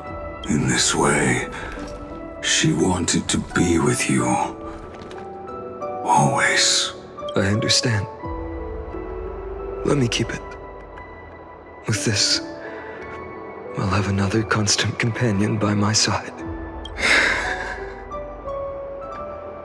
May this world never have need for a deliverer. Someone told me long ago, but when the world dashed her hopes and fell into disarray, if she could see me now, leading from the front, rallying people against their destiny, she would surely smile.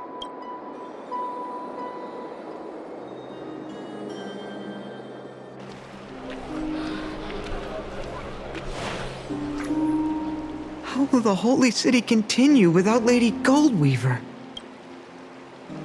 Look! Lord Finan is here. Will he step up to lead Akama?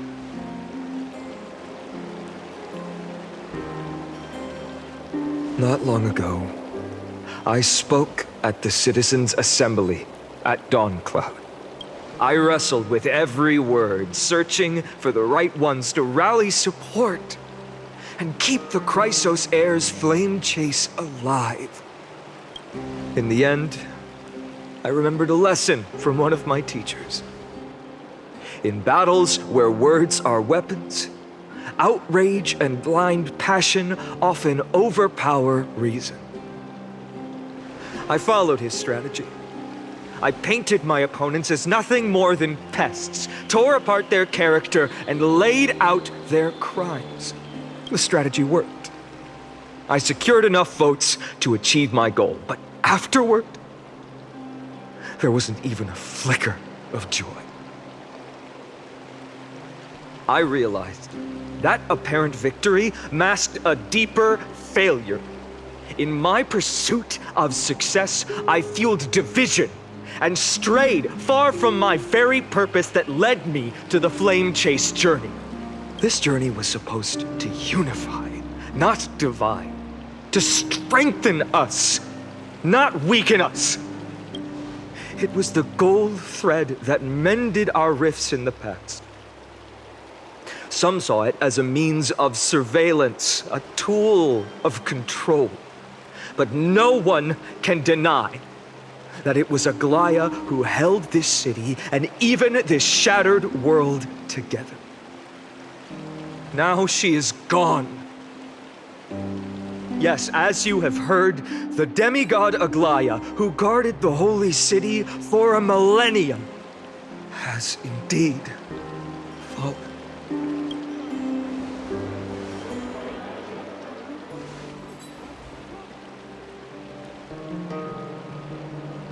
Who murdered Lady Goldweaver? Find the murderer! Make them pay!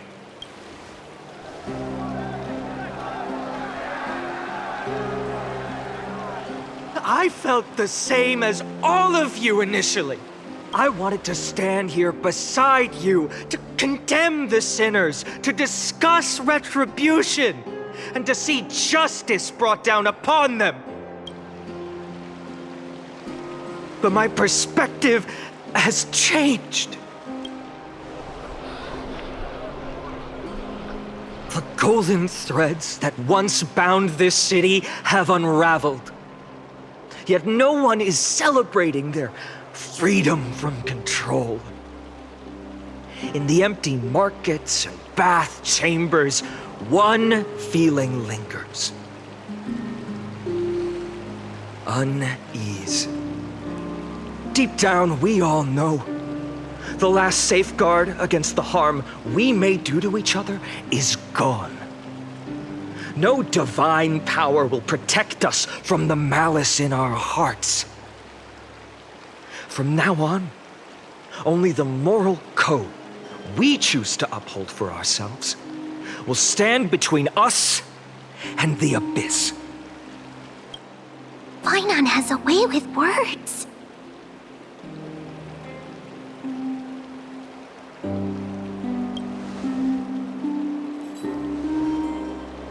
Oh, all right. The flame chase journey is nearing its end. With only one titan left for the Chrysos heirs to conquer. Aquila! Before I rise to the skies, I challenge you.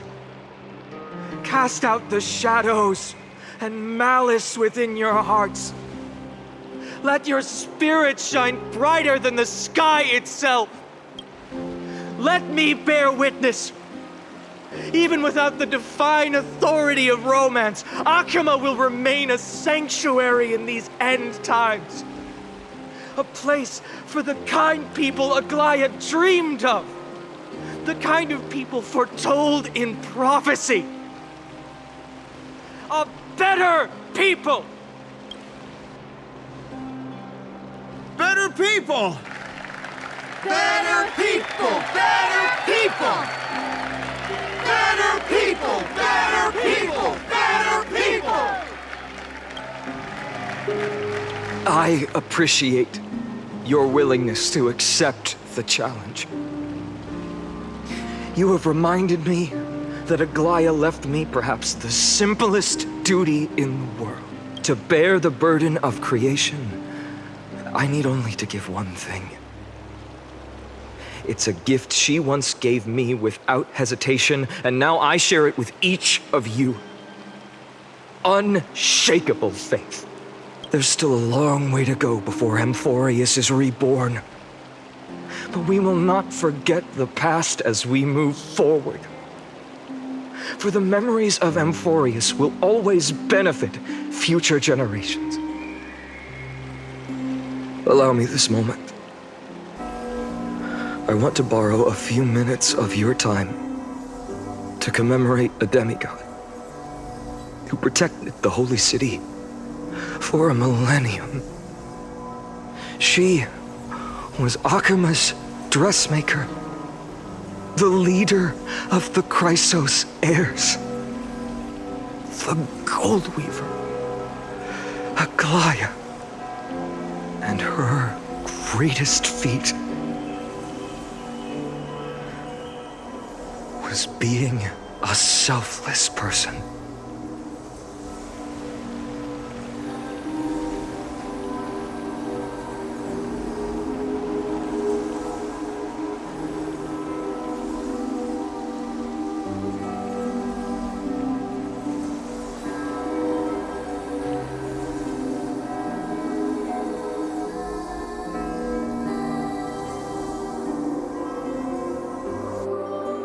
Singing sounds so familiar. That's our song, and Snowy used to love it! Yes, Lady Trian. For that child filled with anxiety. Your songs always dispelled the clouds in my heart. Even if for just a moment. Snowy was so cute and kind when he was little.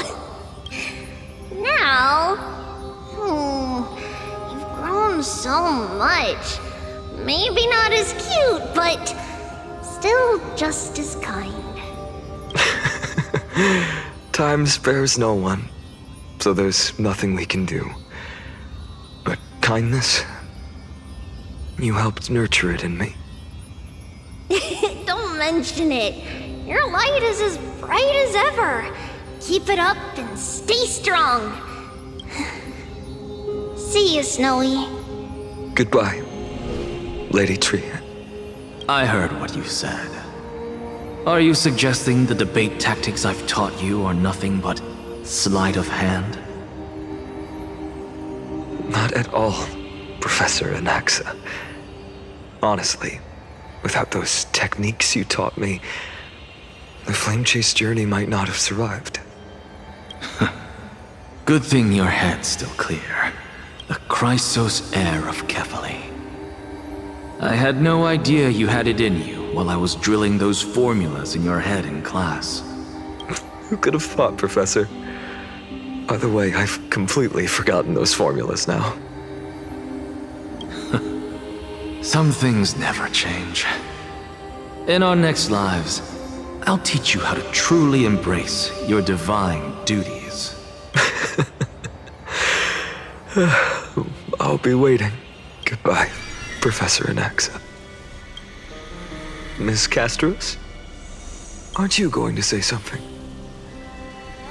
Lord Finan, you have always been so approachable. Ever since we first met, you've seen me as a friend. It was the first time I understood what everyday friendship was like. But that's dangerous. Dangerous? Laughing and chatting with you, I sometimes forget who I am. And for someone with my kind of power, that's a real hazard. I hadn't thought of it that way. Sorry, I forgot to consider your perspective. Please, no apologies. Despite everything, thinking back on the times we spent together makes me really happy. I feel the same. Goodbye, Finan. Goodbye, Gastras. Aglaea. Remember, Finan, after completing the Flame Chase, leave the decision to initiate the miracle of Genesis to the Amphoreans. The Chrysos heirs are the executors of the prophecy, yet they, the people, are the true masters of this world. Rest assured, I always keep your teachings in mind. The difference between a presumptuous hero and a tyrant is a fine line. Well said. You've got a good memory. It's late. Anything else you'd like to add? Anything else? Even in your imagination, I'm not one to show my vulnerable side. No worries. I've long understood how difficult it is for you to open up completely. Thank you for bringing me here, Aglaea. You saved me. Maybe what I wanted to save wasn't you, child, but this crumbling world. Goodbye, Finan. Goodbye, Aglaea. Did you forget me? Forget you? Like I'd ever. We aren't parting ways forever. You're just off to guard the gates at Castrum Kremnos. Let's not make this a tearful farewell. You know just how to make a person uncomfortable. I have a feeling we'll meet again in this lifetime. Let's have another showdown then. Deliver. That's very confident of you. I've changed since then. Have you seen this sword? It's a masterpiece freshly forged by Cartonis. A bold statement for a mere mortal who hasn't yet claimed the power of a titan. See you around. Finan of Ides Elysiae. It's a date, Mightimos. What a poignant, yet splendid journey. And it's still not over yet, is it? Yes, Cyrene. I was right. In the end, you did become the deliverer in this story. A lot has changed while you were away. I've met so many people, and tried so many things. I've found new resolve, and I've let go of some attachment. I'm not the same person I used to be. But to me, you've never changed at all, Feinem.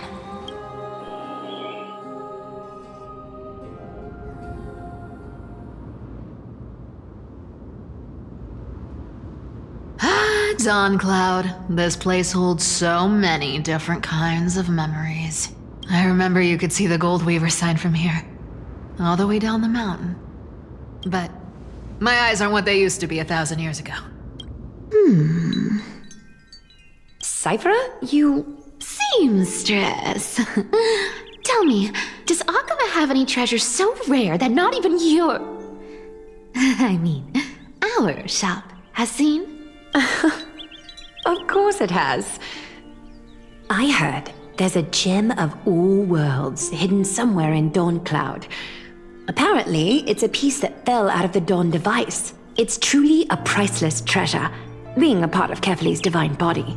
Even I, the Goldweaver, cannot witness its glamour. Gem of all worlds. Nice! Got it! Well, please keep looking after the shop while I... Let me guess, Cipher. You're probably already plotting to sneak into dawncloud to steal that gem, aren't you? And your next move is probably trying to sell it to the highest bidder, then distribute that money to the poor and the refugees in the Holy City? Look, seamstress. Are you sure you aren't peeking into my head with your golden threads? You might be skilled at covering up lies, but your compassion is all over your face, plain as day. Don't lie to yourself. Do you honestly think this is the right thing to do, Cipher? What else am I supposed to do? That's the only thing I can do with my power. You keep talking about how I have the potential to become a good person, or even what people call a hero. But I don't know what I need to do to get there! I can't weave golden dresses like you! I can't sing as well as Miss Hyacine, and I definitely don't know as much as Big Sis Treeby. The only things I'm good at are the underhanded street smarts that no one even respects. But I still want to be worthy of you. I want to prove that you've made the right choice. Even thieves can dream. Right? I know, Cipher. I know. You are justified in your anger. Destiny is never fair. And your path is doomed to be even worse than everyone else's. You are fated to walk in the dark and bear the world's misunderstanding in this journey. But you have to believe that everyone in this world is unique in their own way. I am convinced that you're the only one who can bear the authority of trickery. Even if you have to contend with the legendary 300 master thieves of Dolos. Aglaea, I just want everyone to believe that the world is beautiful and that everyone is simple and kind. If only I could get everyone to believe that. Would that lie become reality? If enough people believed in it, even though it's a lie. Lies will always be lies, Cipher. But sometimes they can be more noble than the truth. Are you really planning to just stand there forever? Honestly, sneaking around doesn't suit you, Deliverer. I never thought I could slip past your sharp ears, Miss Cipher. I just didn't think it'd be right to interrupt when you're obviously lost in thoughts. Still as charming with your words as ever, boy. Your speech at the public baths wasn't half bad, I'll admit. It managed to touch my heart. Just a smidge. Thank you. I had a feeling back then that you were in the audience. Intuition certainly is a thing of wonder. Oh, and you didn't call me out on the spot. You waited all this time to tell me. Well, I thought you'd need some time to yourself. After she passed away. None of your business. Enough small talk. Tell me, what kind of trouble did you run into that you need me, the super old-timer, to step in? We've only met a couple of times, but you've always gone straight to business. I respect that about you, old-timer, so I'll cut to the chase. You're probably aware that Aglaea has earned the support of the entire city for the Chrysos heirs. Everyone believes that she died at the hands of council members who were against the flame chase, and the citizens' fury has been dragging these schemers out of the shadows one by one. But they didn't get everybody. To this day, we still haven't found Elder Kindness, the leader of the cleaners. Ah, I see. You're afraid she'll do something wild now that she's pushed into a corner, aren't you? Yes. I believe that Kephale's coreflame, forever enshrined above the council theater, would be the opposition's final trump card against the Chrysos heirs. We're setting out to campaign against Aquila in a few days. With the Chrysos heirs gone, it'll be their best chance to strike. You think those desperate dogs will try to snatch the coreflame while you're gone? So you want me to give them a nice long walk while you're away, right? You sure saw right through me, Miss Cipher. I know exactly what you can do. Godlike speed, perfect disguises, untraceable movement, and that most enigmatic authority of trickery. I have only one request. Please, use whatever tricks you need to protect Kephale's coreflame. Even if you have to deceive the rest of the Chrysos heirs as well. Uh-huh. Hey, Deliverer. Do you honestly think that there's no way I'll turn you down? Do you even have any plan Bs if I decide to nope out on this? As the demigod of trickery, there are no other trump cards in the world that can outrank you. I'm sure you know the answer to your own question, Miss Cipher. What confidence. You talk as if you have everything in the palm of your hand. Huh. So you did learn a thing or two from her. I'll give you that. Then let me tell you something you don't know. The Flame Reaver. They've been watching Akama closely. You mean? Bet you didn't expect that, huh? I've been tracking them all this time. And this is my conclusion. That lunatic may have lost their mind. But they're no fool. Why do you think they haven't made a move on Akama yet? Professor Anaxa once analyzed this. He thought it was probably because Kephale's coreflame was protected by the Council of Elders' secret arts. Ha! Secret arts my foot! I could break those mechanisms with a flick of my finger. Allow me to let you in on the actual secret. They probably held off from attacking Akama because the Seamstress's defense network was way tougher than you thought. Now that she's gone, and you're heading out to the Eye of Twilight, with the city's defenses in shambles. What a dangerous situation we find ourselves in. But since you're the one who brought it up, I'm guessing you already have a solution in mind. Just look how ridiculously calm you are right now. But you guessed it right. Consider this a 2-for-1 deal. I'll keep that lunatic entertained on top of protecting Kephale's coreflame. You owe a big favor after this. You have my deepest gratitude. That Flame Reaver's power is truly unfathomable. Please be careful. Don't forget, Deliverer. There's a fundamental truth in this world. Cyphera will always get the last laugh. No need to worry about a demigod. I'll do my job. So you need to make sure you don't die before you pay me.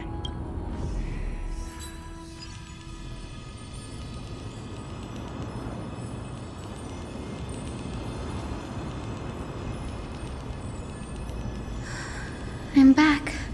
I've been trying to stay away from here since the black tide destroyed the grove.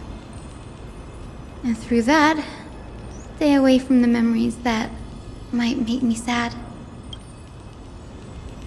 But the wind keeps pulling me back. Maybe that's the Twilight Courtyard's duty, after all. I know, little Ika. I know. I too miss the days when we all studied together. But we have an even more important mission this time round. Lord Finan has already set the date to campaign against Aquila. Being a descendant of the Sky People, You're right. At least I can still afford to get lost in thought once in a while. Oh, ancestors. Please wait for just a bit longer. The time I spent in the grove deserves some reminiscence.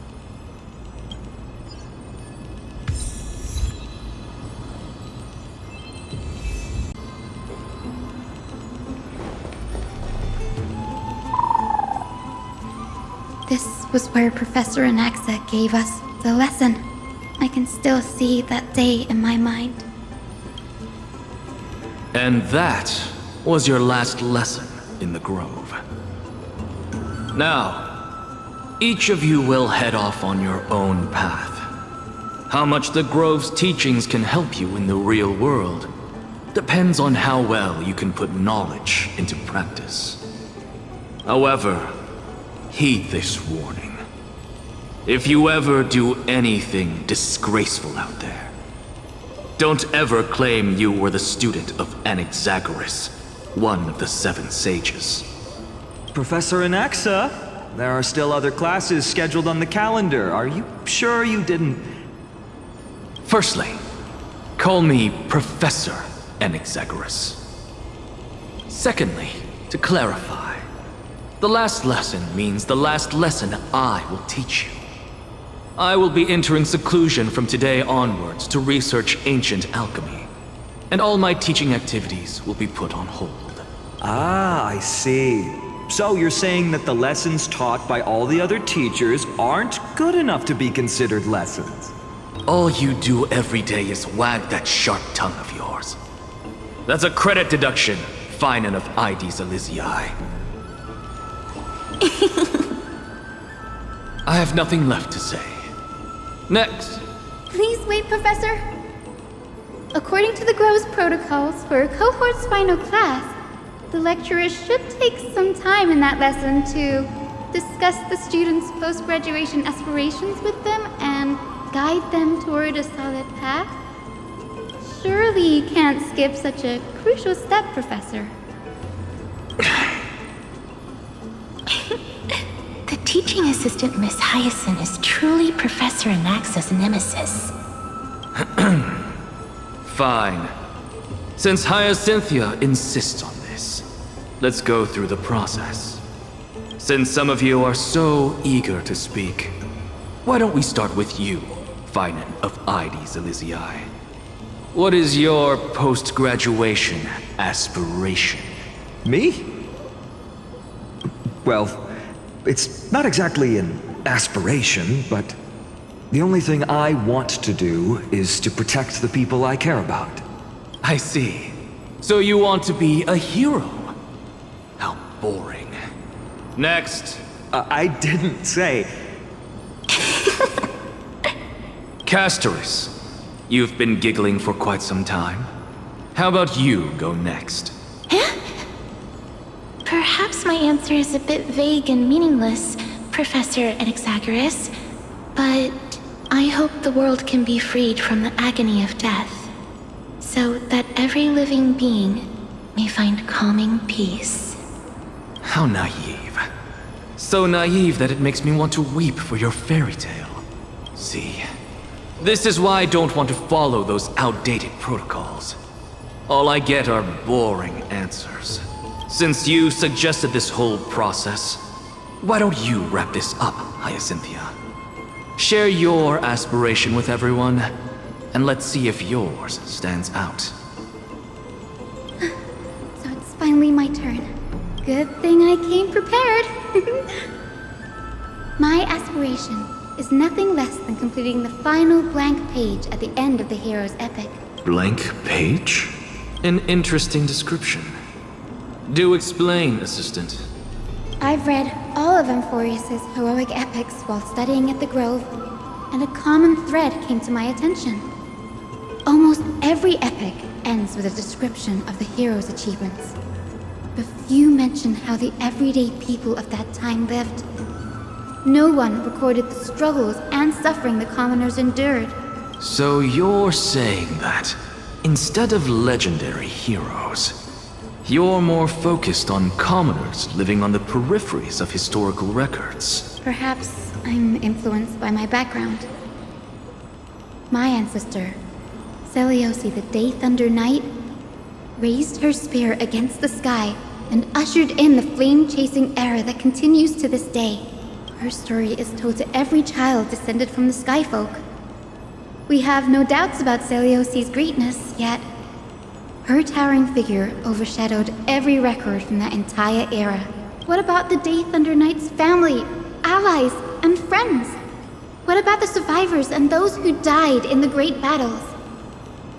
Whenever I think about their stories by the campfire, I realize the details of those legends have been long lost. And only Seliosi's name remains. Her brilliance had become as blinding as Aquila's, lording over everything on the ground. That's why I'm glad that my era does not lack heroes. All my ancestors had was a sad past. But I have a future I want to protect. Instead of becoming a hero and ushering in a golden deluge to baptize the world anew, I want to stay in the backline and save all the ordinary humans from drowning in the rising waves. I wish not to return to the sky, but to walk among the masses on Earth. I believe it's the only way for the saga of creation to include a footnote for the everyday people in its blank page.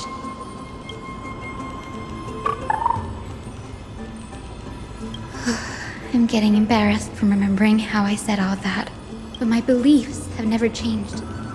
Now I really have a chance to stay behind the hero's front line and realize my dream. Danny, what are you doing here?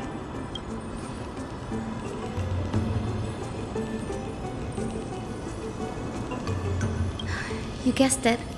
To reach Aquila's realm in the sky, descendants of the Sky People must perform a bloodline ceremony, summon the spirits of our ancestors, and get their blessings. That's the only way for creatures on Earth to forge the rainbow bridge to the sky. And the soul of the first ancestor I want to see is here in the grove.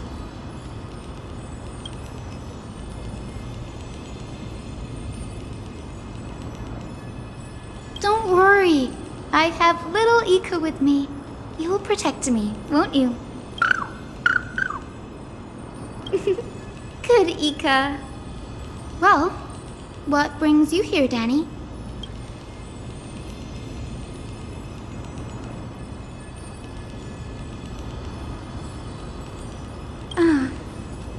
Right. If all goes as planned, you and Gray will be able to go home after this mission, won't you?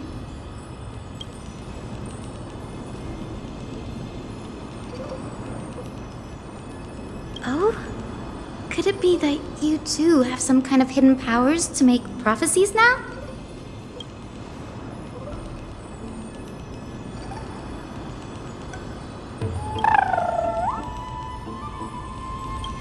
Nope, I didn't understand that either, little Ika. Since we've already met up, why don't you come with me, Danny?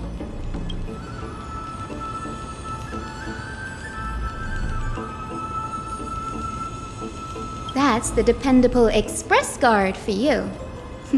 So, shall we get going?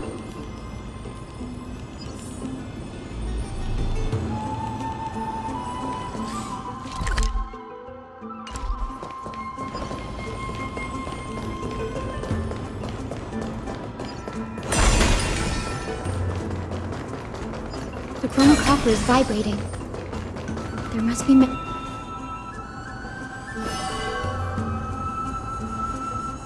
This is the divine object of the Sky People, the chroma coffer. Our ancestors dictated that when a descendant of the Sky Folk is ready to challenge Aquila again, they must first awaken the spirits of their ancestors with the chroma coffer and receive their benediction.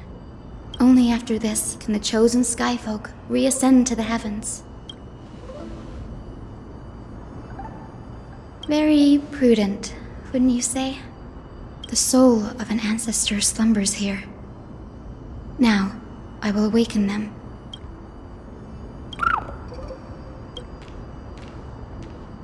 I am Hyacine from the Twilight courtyard, a descendant of the sky who has inherited the duty of flame chase. The time has come to fulfill our clan's destiny. I will join the heroes of the prophecy to return to the sky and retrieve the core flame. Ancestor, please bestow upon me your generous blessing.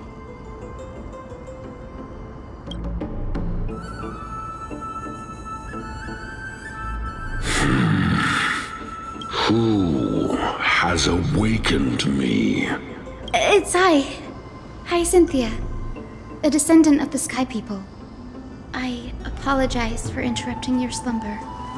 You are Lord Crispus, aren't you? I've read your story in our family tree. You were a righteous judge who vindicated many who were wrongfully accused. I never imagined someone in this era would still remember my name. So, our bloodline and duty have continued to this distant age. Indeed, it has. I have awakened you in the hope of receiving your blessing, for the flame chase journey is nearing its perfect conclusion. And retrieving the core flame of Aquila is the final challenge the heroes will face. Perfect conclusion. Hyacine, you look very young, and you do not have the bearings of a warrior who can contend with a titan.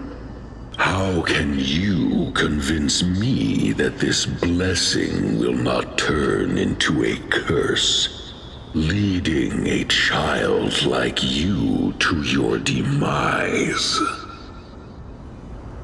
1,000 years ago, Celiosi, who conquered the skies, left behind legends and a will, entrusting the mission to return the Sky Titan's core flame to her descendants, to people like you and me.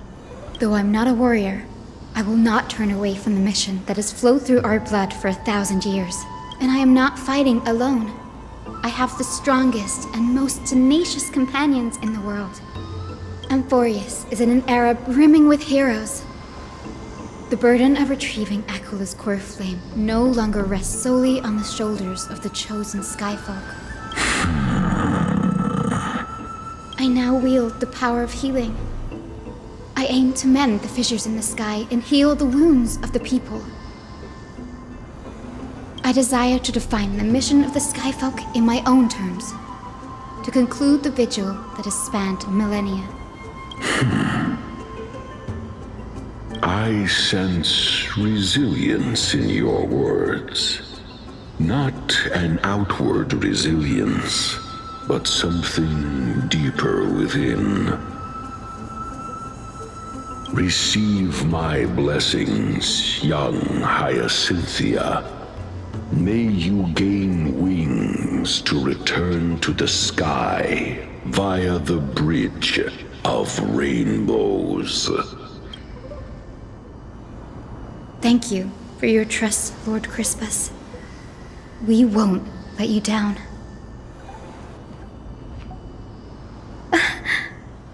Thank you. My ancestors were all pretty strong-willed people. It won't be easy convincing them. I've run through these upcoming conversations in my head more times than I can count. Now, the next ancestor on the list.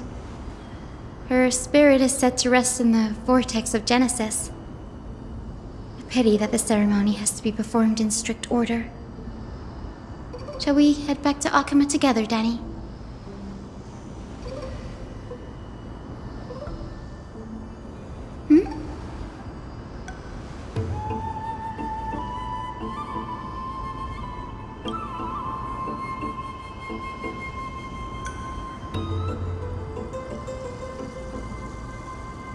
Oh, I remember! I didn't expect you to keep at it this long. That's so like you, Danny.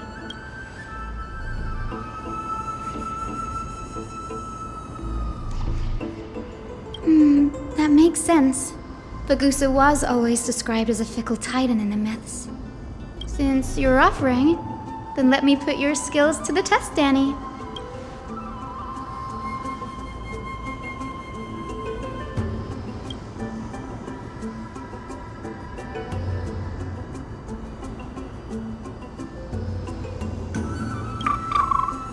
Got it. I'm counting on you, Danny.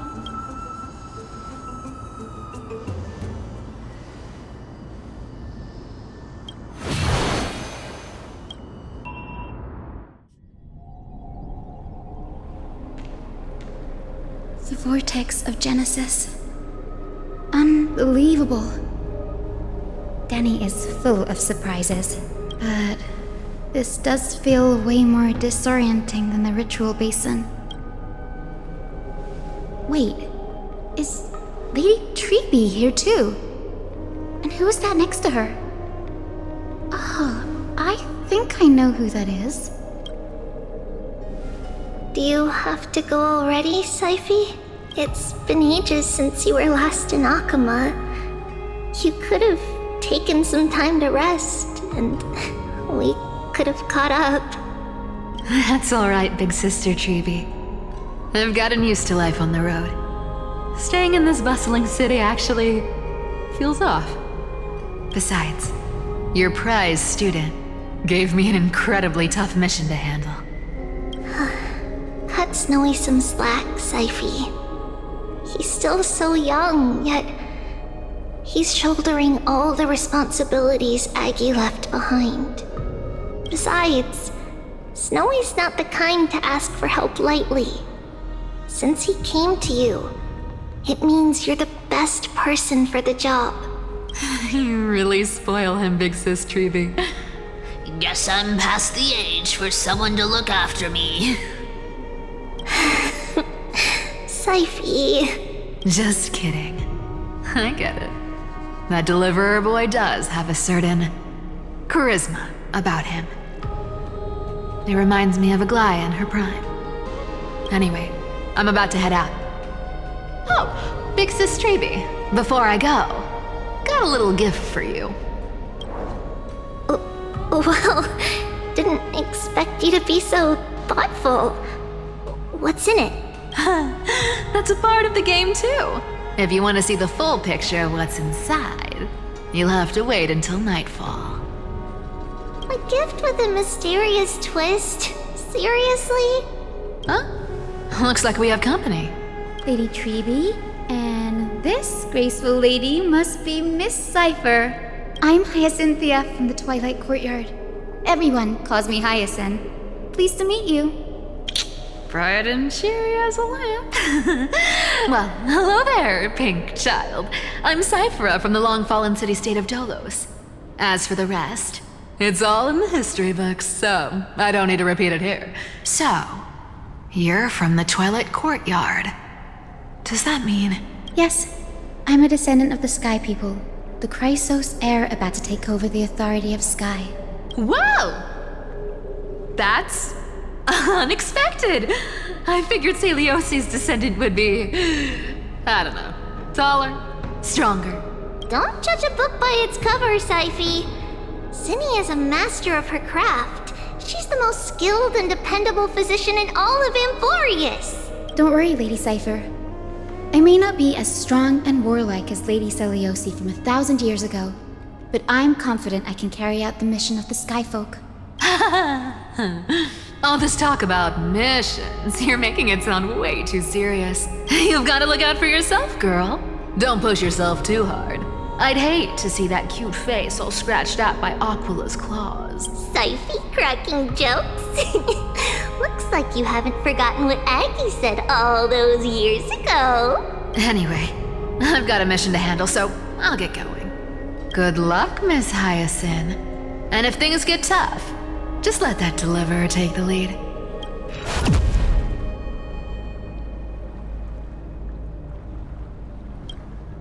Miss Cipher is in such a hurry. Don't worry, she's always been like that.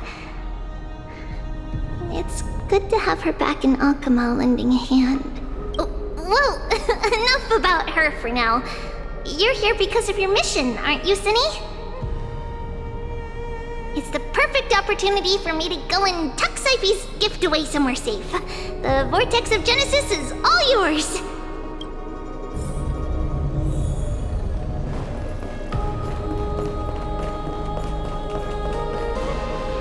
I will join the heroes of the prophecy to return to the sky and retrieve the core flame. Ancestor, please bestow upon me your generous blessing.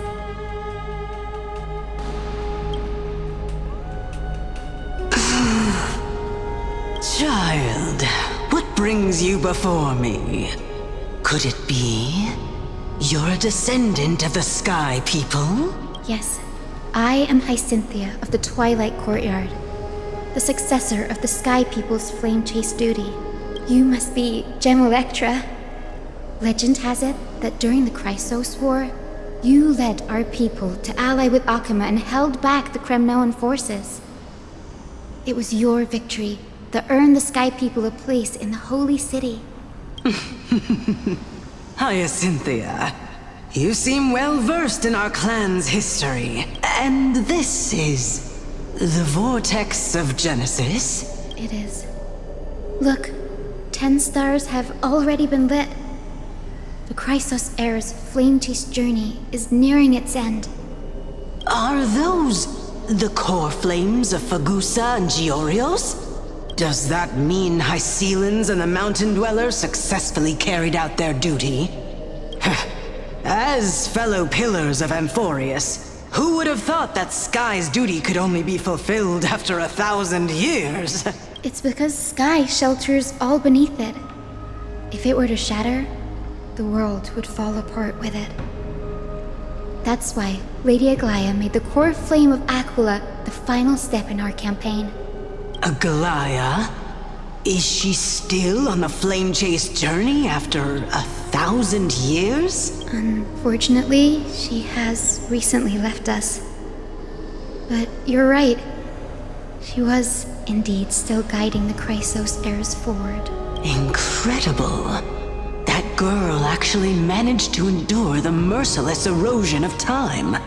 And lasted for so long. Answer me, Hyacine. Since you recognize me, you must have also read my writings, no? Every record regarding my lineage is etched in my memory, including your words.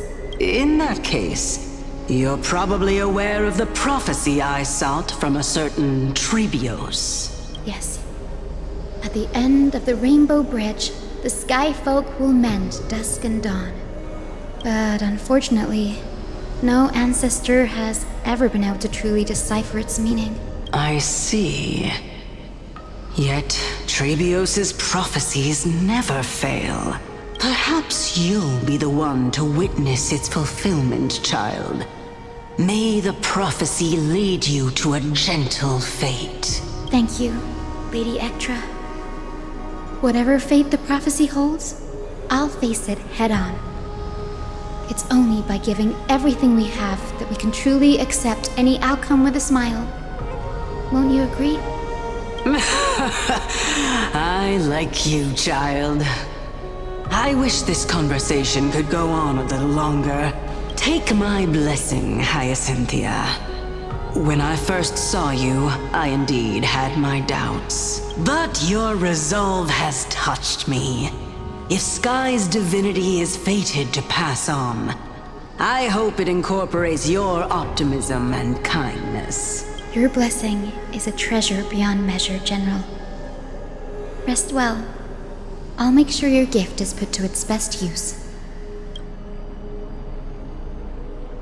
General Ectra is so different from how the records described her.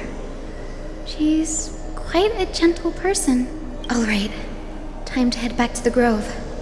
I shouldn't keep Danny and little Ika waiting.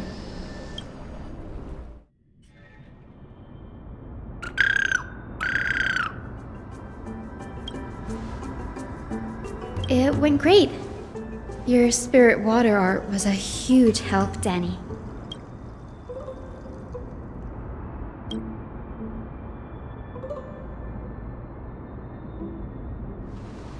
What's wrong, Danny?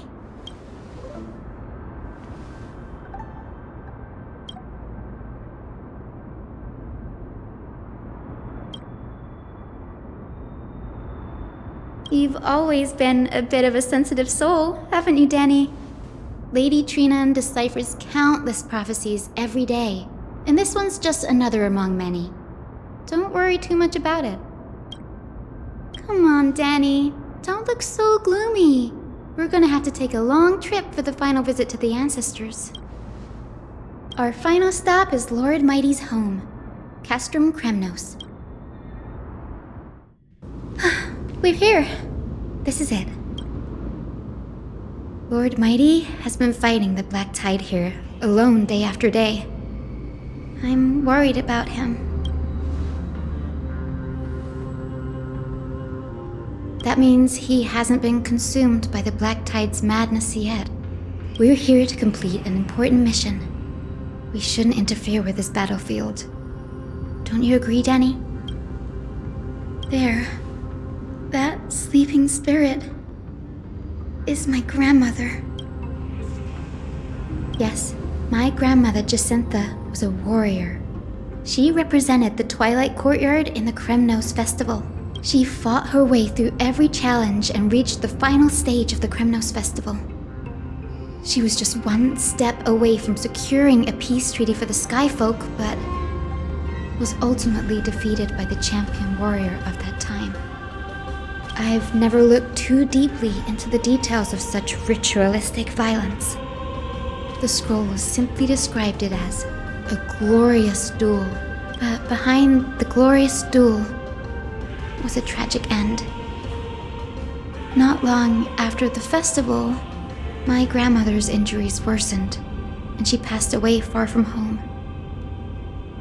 Her death marked the final collapse of the Twilight courtyard, already fragile under the shadow of war.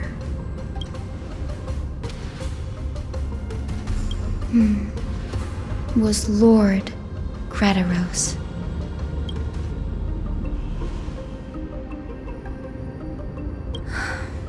Seeing him lying there, gravely wounded, bleeding out, I can't put what I felt at that moment into words. But when I heard Lord Gradaros took that fatal blow to protect Lady Trianne, all those tangled feelings faded away. To quote Lord Finan, Gradaros must have done that to become a better man.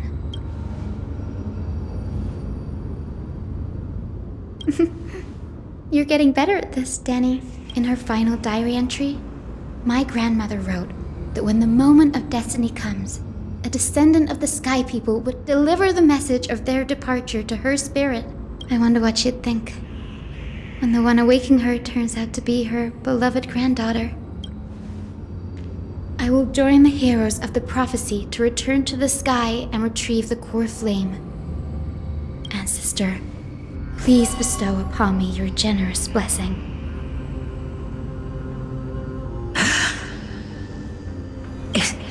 Is this the world of the living?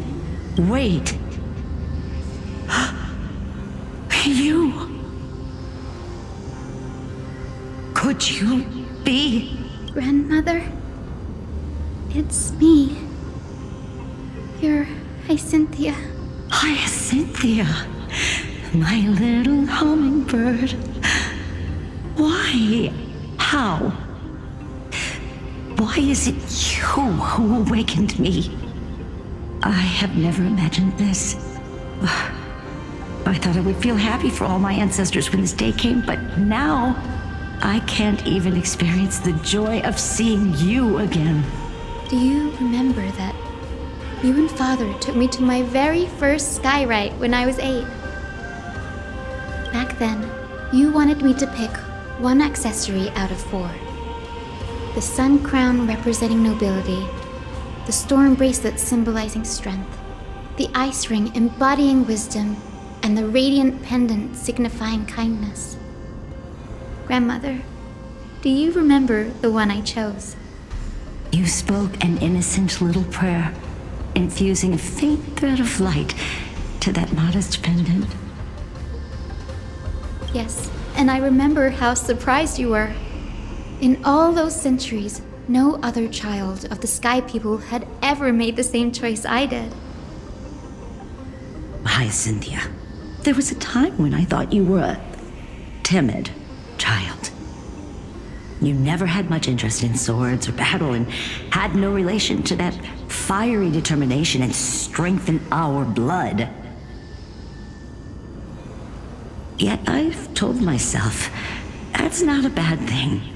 If my hummingbird could live her life in kindness and optimism, then it'd be a good thing. I never thought the burden of retrieving the coreflame of Aquila would fall to you. Don't worry about me, Grandmother. I believe what makes someone a skyfolk isn't just outstanding strength, but the capacity to shape the world. When the world cried out for a hero to challenge the gods 1,000 years ago, Zeliosi stepped forward and began the flame-chasing era. And now, as the flame chase journey nears its end, this broken world is crying out for something else. Healing, isn't it poetic? A saga that spans 1,000 years, began with Sky, and will also end with Sky. You're still as optimistic as ever, just like when you were a kid. If your mind is set, Hyacinthia, then carry your resolve through to the very end. Return to the sky with my blessing, and watch over this world on the threshold of salvation. Grandmother, thank you. But I have one last request. Speak, Hyacinthia. We should still have some time. Before you go, could you tell me the tale of the Sky Hero once more? Just like you used to.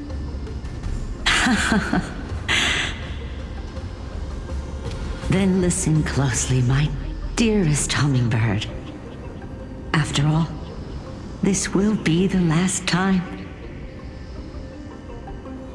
For millennia, the Titans waged relentless wars, leaving the world scarred and ravaged. A century of the Chrysos War plunged the nations into chaos and decay. Until a spear, fueled by mortal rage, pierced through the smoke and flames that buried the prophecy of deliverance. Aquila, the celestial shaper, the 100-eyed divine bird crowned with the blazing sun and wielding thunder. Those struck blind in 99 eyes by Nicador, they kept one eye glaring at the children of Twilight who received divine blessing, yet turned their weapons against the gods. The Chrysos heir of the sky, Seliosi, the Day Thunder Knight, ascended the forbidden lands of the Eye of Twilight at dusk, clad in wings. To her left was the lion-headed solabus the sunlit wings, whose roars breathed divine flames and scorched the world. To her right was the horse-bodied lunibus, the moonlit plume, whose graceful steps trampled the stars in the heavens. The one warrior and her two beasts challenged the ruler of the sky, determined to seize the divine coreflame through plunder. The Titans' every roar summoned lightning bolts, and their every movement stirred cyclones. The wounded Titan's blood poured down like boiling rain upon the world and converged into scalding torrents. In the final moments of battle, the sunlit wings set the Titan's wings aflame, while the moonlit plume sealed the divine body. The battered hero of the sky, with her wings broken and her body covered in wounds, struggled to lift her spear. And the Titan's divine body crashed to the ground, and with it, the sky tore apart like fabric, about to fall with its god. The fear and pleas of mortals urged the hero of the sky to rise again. Celiosi, the Day Thunder Knight, the first of the Chrysos heirs to slay a god in this world, charged into the crumbling body of Aquila with her two fearless winged companions. She merged with the Titan, holding up the sky once more, only to leave behind a powerful message for the world. My descendants will be blessed and cross the rainbow bridge back to the sky. At the end of the prophecy of Genesis, they will reclaim the coreflame from my hands.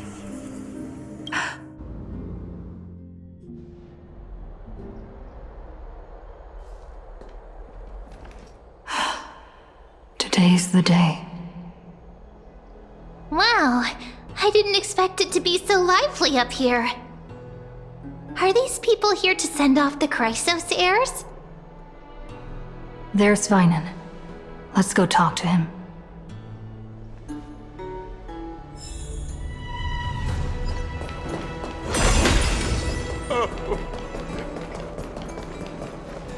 I know this is a big ask, Namazuni.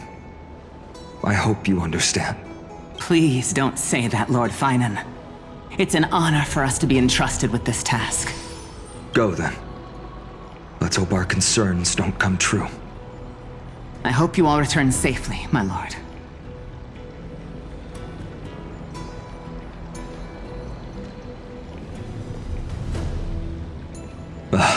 There you are, partner.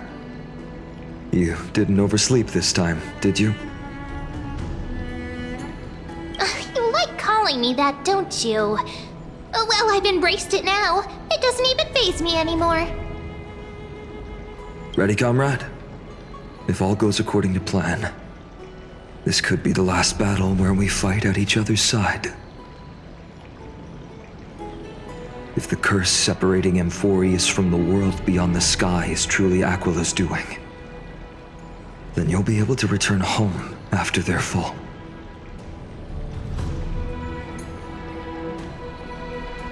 Really? That's the first time I've heard that. She just makes things up. Don't take it too seriously.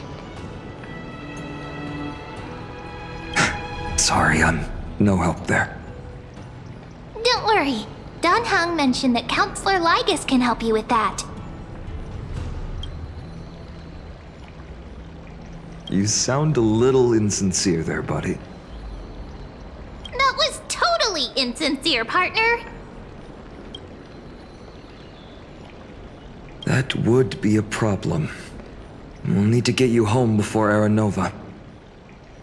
Let's leave the emotional goodbyes for later. That'll give us some time to figure out what we should be feeling at that time. Besides, when we were playing the Seal Slammers, that bumping seal game, didn't you teach me something back then? Crack the champagne at halftime to watch victory slip away. Well, then I have to use something else Dan Heng taught me as comeback. The last mile is the hardest. Hey, speaking of Dan Heng, where is he? He arrived before everyone else and climbed to the cliff top to wait for us.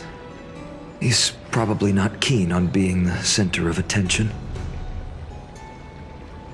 Lord Finan, please make sure you all come back safely. Please defeat the indifferent eye of Twilight and restore compassionate sky to Amphoreus. Thank you all for your blessings. Rest assured, we're fully prepared. But I'm not the main attraction today. Please don't hesitate to cheer for Miss Hyacine when she arrives. Miss Hyacine, the chosen daughter of the sky, the pride of the Twilight courtyard. She's not just the pride of Akuma, but all of Amphoreus as well. And furthermore, while the Flame Chase journey is led by the Chrysos heirs, it's not just those chosen by Aglaea who contributed to it. Let's extend our gratitude to the 2 warriors of the Outlands who bravely stepped up and risked their lives for those they've never met. Hero, your saga will be chronicled in epics and celebrated across the New World. Warrior from the Outlands, endowed with the might of Orynyx, the vanguard of deliverance.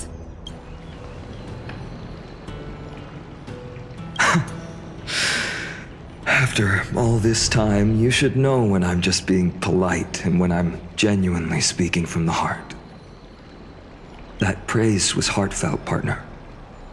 Had I not trusted my instincts and put my faith in you and Dan Heng, it's hard to imagine what might have become of The guest of honor has arrived.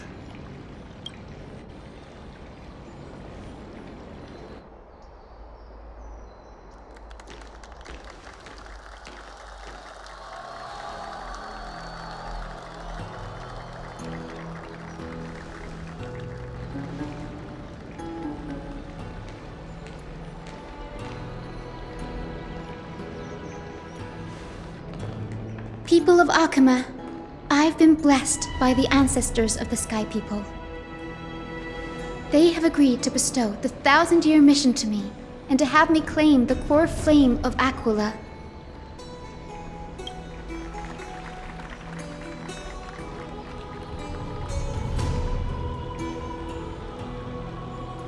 Today is the year 4932 of the Light Calendar. 1,062 years since the hero Seliosi initiated the Flame Chase journey. I, Hyacinthia of the Sky People, am prepared to lead the children of humanity back to the sky. History doesn't breathe evenly. At times it suspends its breath for millennia, as though time is frozen. At other times, it pants rapidly as if poised to topple the world and our civilization in an instant. Its hurried gasps have sparked a tempest, sweeping all of us along. Hyacine, as an observer, you've witnessed the return of 4 core flames. And now, it's your turn to fulfill your duty. Please, guide us into the heart of the storm as the executioner of this mission.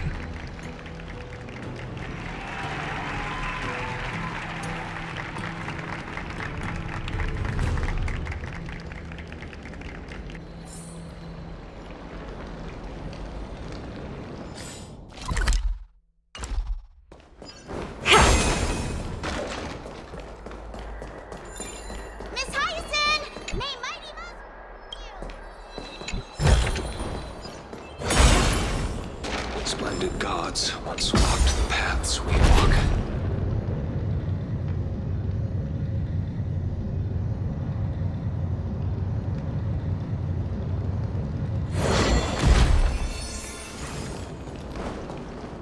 I hope the Chrysosaurs triumph. To be immortalized. They'll surely seize the coreflame of sky.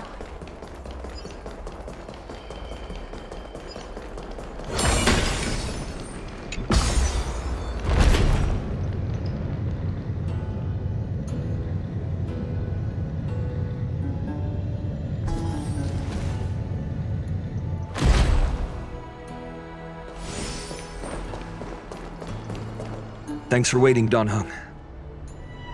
The team tasked with conquering Aquila has finally assembled.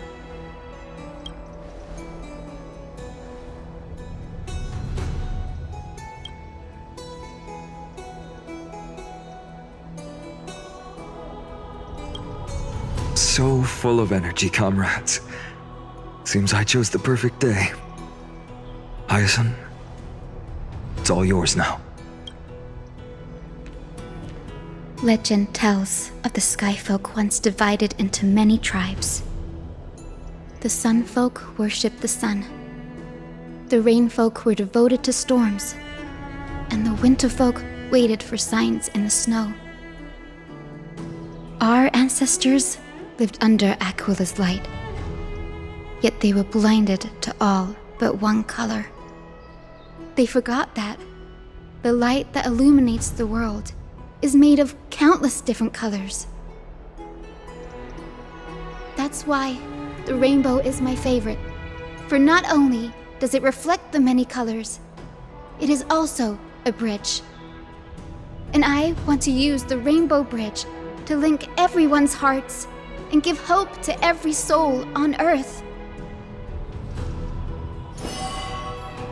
Ancestors, with the rainbow as your guide, lead me back to the home of the Skyfolk, a land we have not seen for 1,000 years.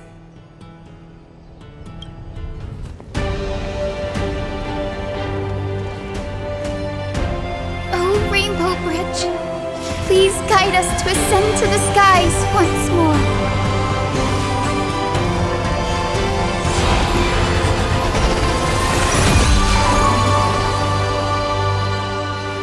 Friends, let us soar together.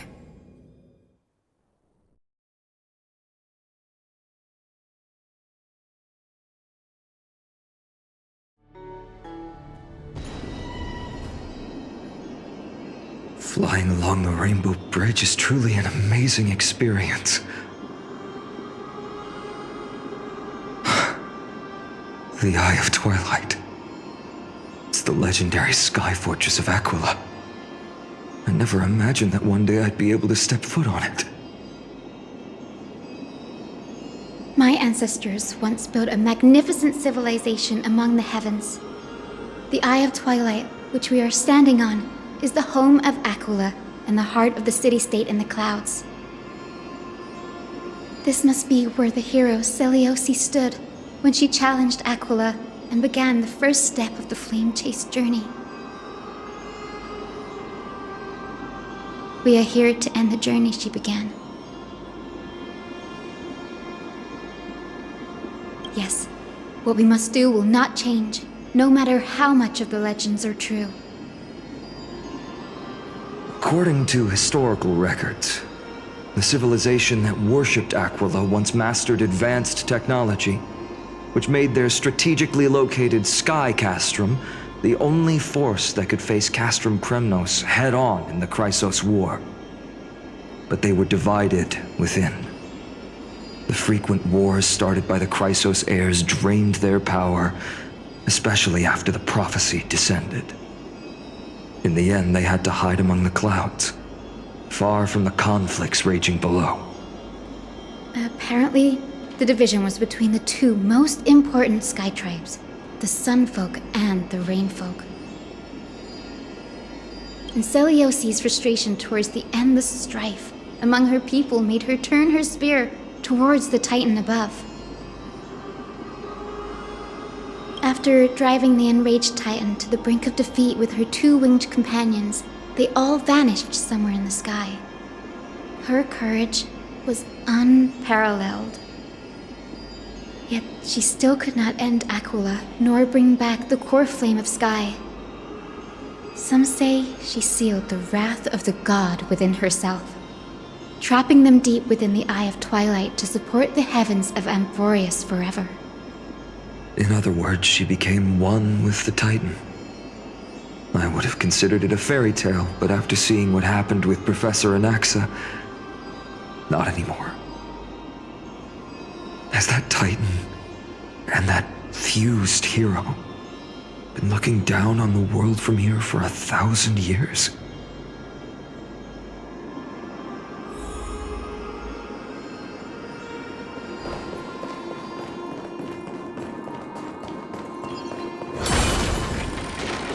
It's been so long.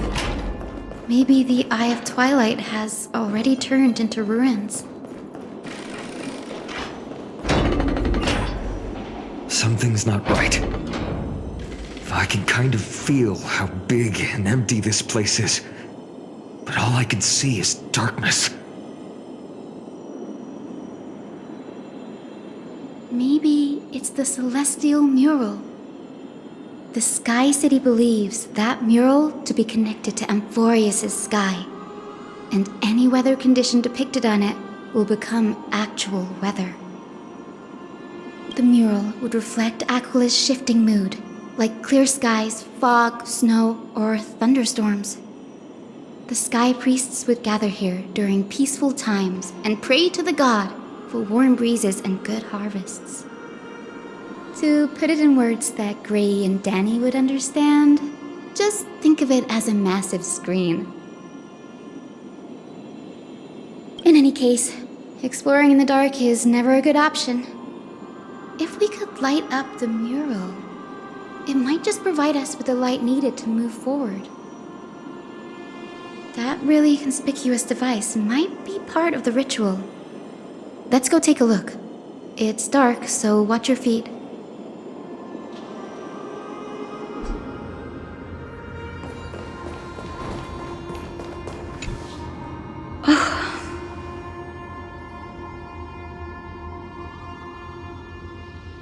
I have no idea how to turn it on. If only we had help from the wisdom of those who came before us. That's it! I almost forgot. Gray, Memmy, can I borrow your powers? Got it! We just need to find the scattered memory nearby, right? That's simple. Give me a little time. Feel the flow of time. Over there. And over there. Done! There haven't been many people for a while, so the traces of time are super obvious. I knew you could do it, Memmy. You are a huge help.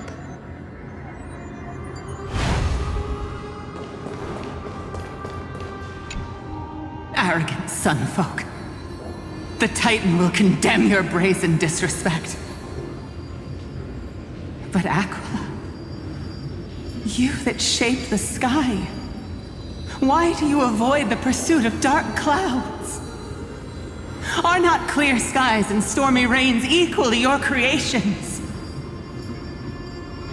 The Sunborn see your behavior as an act of favoritism towards them, and weaponize this reason to oppress my people.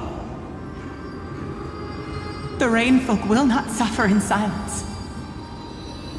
Oh God, if you remain silent, we shall have to forge our own weapons and resist the malice concealed under your brilliance.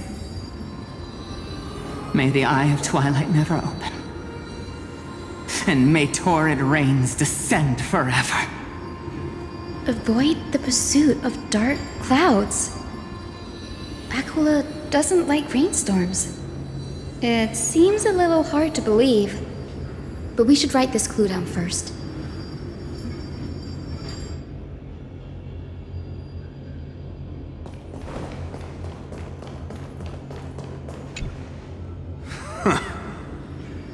foolish rainfolk. The great Aquila has already left a mark of their manifestation on the golden clouds. The gods' choice is clear. Only we, the Sunborn, are the true heirs of the sky. This war is destined to end in the victory of the Sunfolk. May the Eye of Twilight never close. May eternal daylight embrace the land! Left a mark among the golden clouds. Is this referring to the celestial mural? But we can't see anything right now. It is, as the rumors said. The Sky Castrum was far from united. My guess was right. This venue is indeed where celestial rituals were performed. Memi, can you retrieve even more memories?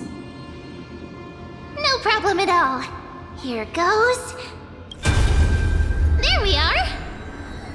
Wind, snow, rain, shine. In the name of the sky's 100 eyes, I bring celestial phenomena upon the world. The turn of dawn and dusk, commanding the celestial globe. Awaken, celestial mural. Stop, foolish Cloudborn!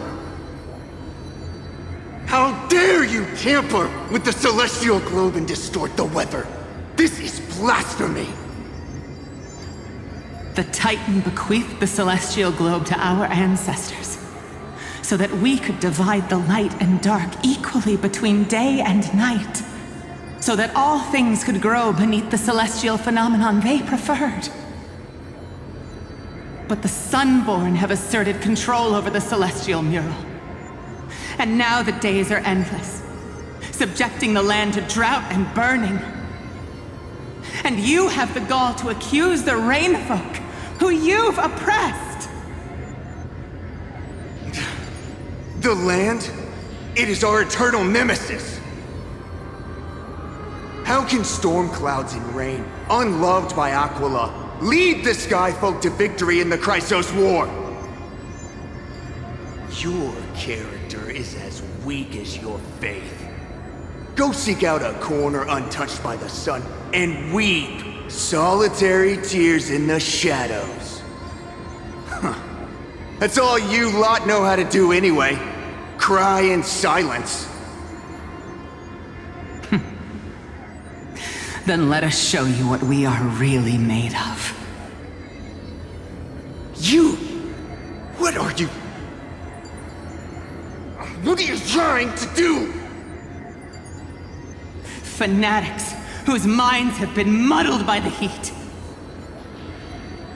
By Aquila above, meet your...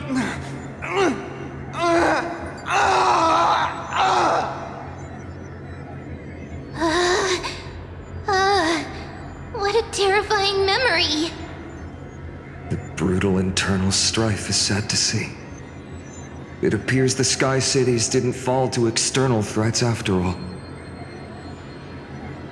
The proud Sunfolk saw themselves as divinely chosen, exacting long-standing oppression on other tribes. And the Rainfolk suffering beneath them began resenting the divine and plotted their retaliation.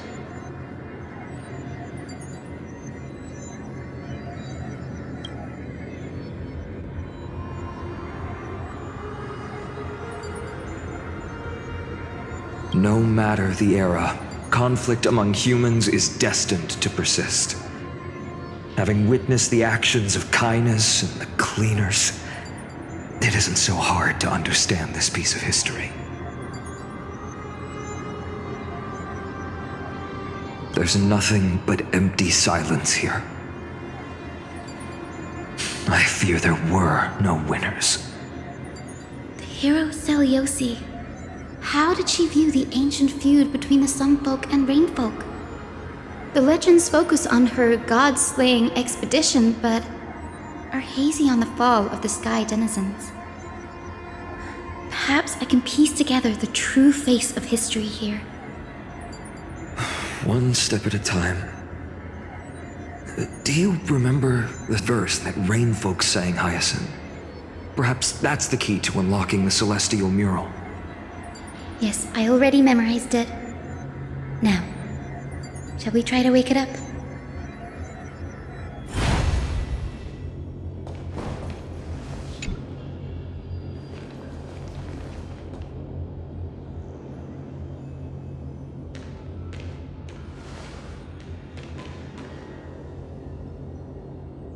Wind, snow, rain, shine. In the name of the sky's 100 eyes, I bring celestial phenomena upon the world. The turn of dawn and dusk, commanding the celestial globe. Awaken, celestial mural!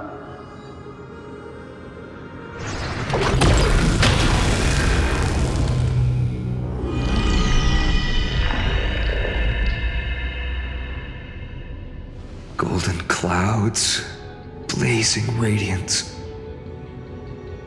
What a breathtaking scene.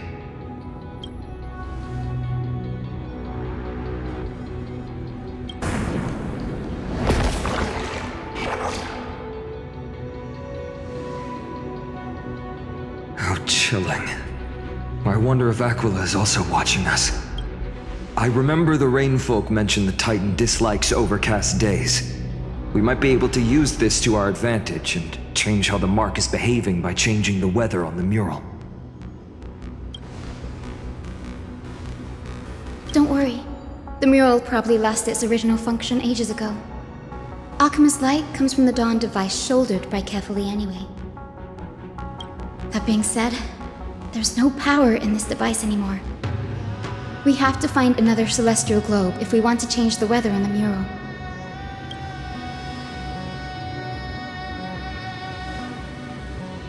There! That circular device. I'm quite familiar with it. That's a west wind compass of the Twilight courtyard. We can use it to create a miniature rainbow bridge to walk on. Who knows? It might even lead us to other areas of the Eye of Twilight. Technology passed down from the Golden Age is finally proving useful. Let's go. Leave the adjustments and calibrations to me.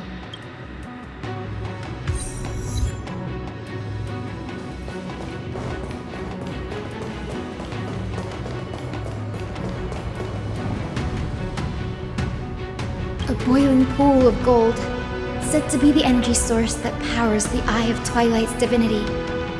You should watch your step as you walk. The mechanical structure is a bit different from the one used in the Twilight courtyard. How should I put this? It's a little more complicated. Can you handle it, Hyacine?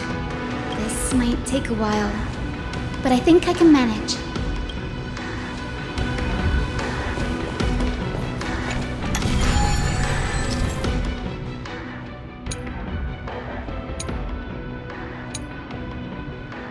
Deep breaths, and find the way out.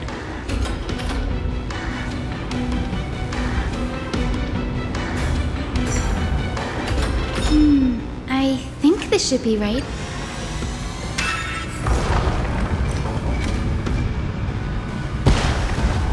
Look, the rainbow bridge has appeared. Well done. Now we can cross. Hey, careful! Is that a winged Pegasus? Looks like a mythical beast. But this one doesn't seem hostile towards us. Hyacine! Could it be the legendary? I'm not entirely sure. We might be able to tell if we get closer. We can't assume it's friendly. Keep your guard up and follow it.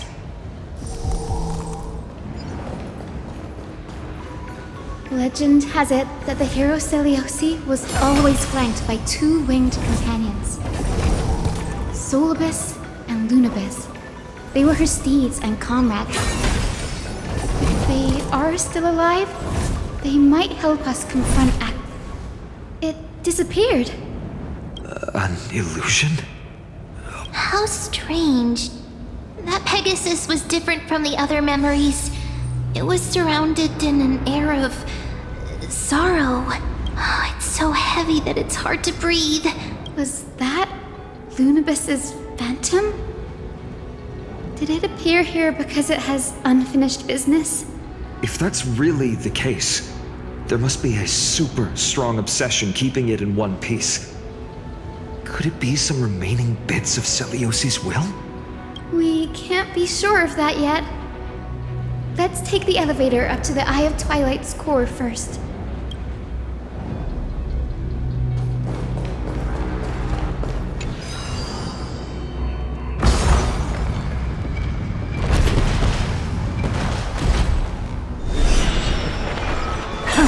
Lady Lunibus? Is that you? Can you hear me? I am the descendant of the hero Celiosi. We have come to complete her mission. That's another one? Careful! It's not a memory phantom! It looks like it's alive! But it's so twisted and very shadowy, like those black tide creatures! Hyacine, watch out! So, you're Lady Lunibus, aren't you? Then that corrupted being before us must be Lord Solabus. Did you lead us here so we can free your companion? I understand now. You must have been tormented by pain for so long. But you didn't give up. And you've held on to what little is left of your will with such tenacity. Don't be afraid. You're not alone anymore. I am Hyacine, the healer who inherited the hero's bloodline. Celiosi, the Day Thunder Knight, was once your comrade, wasn't she?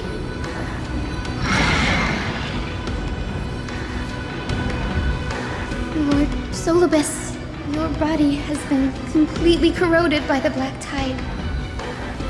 But I can still heal your tenacious soul. Just like Lady Lunibus, even if you've lost your mortal body, your spirit remains pure. Please, keep holding on to what's left of your will, and I will reawaken you as a heroic soul.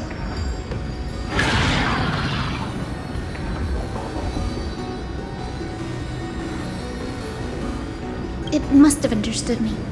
It's a creature of wisdom and tenacity, despite being mired in the agony of the black tide. Solabus, the sunlit wings that once accompanied the hero. If this battle can remind you of your great deeds from back then, it would be my honor. Come on, heroes! Lord Solabus, please break free from the control of the black tide and return to your senses.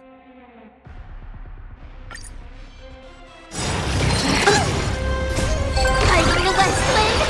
Away we go!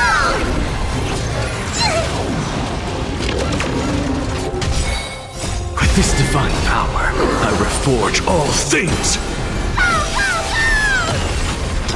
To the soul! Insanity! Give me strength! Expand your thinking. Super big meanie!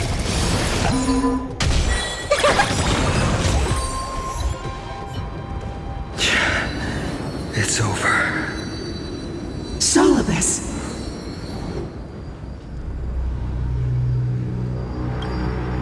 Oh, so she speaks! Solabus, you're finally awake.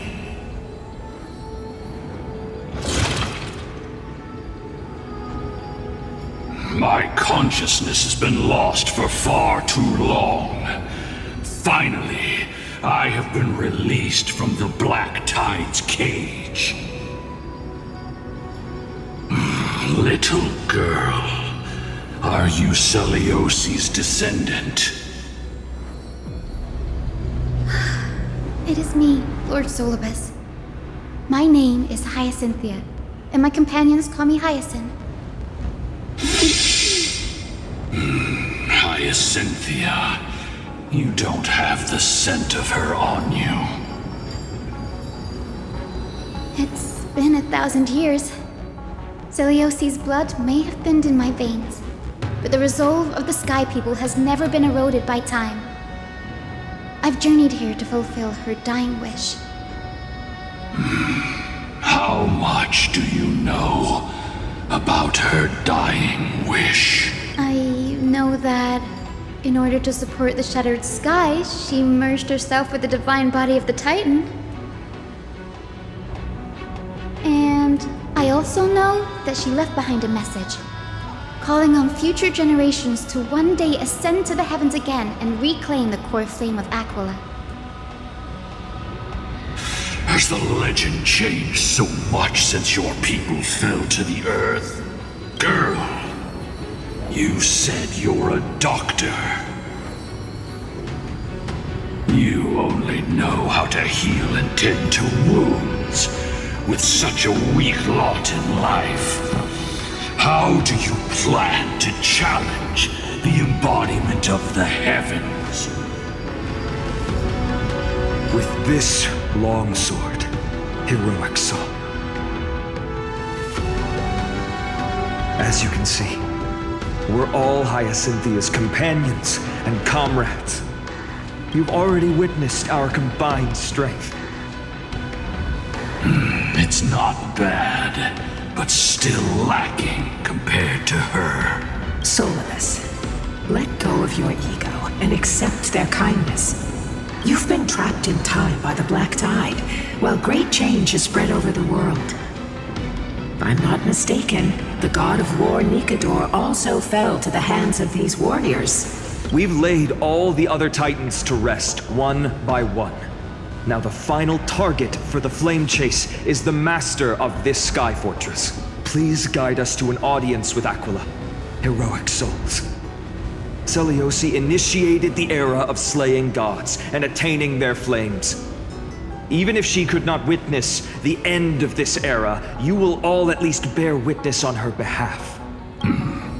Confidence and fierceness. Yes, I do indeed see a shadow of her in you.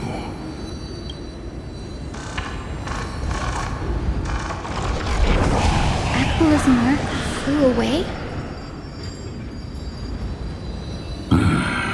Maybe they detected our awakening. Well, perhaps our presence stirred memories of the fierce battle from 1,000 years ago. We learned from past memories that the Sky Titan fears dark clouds.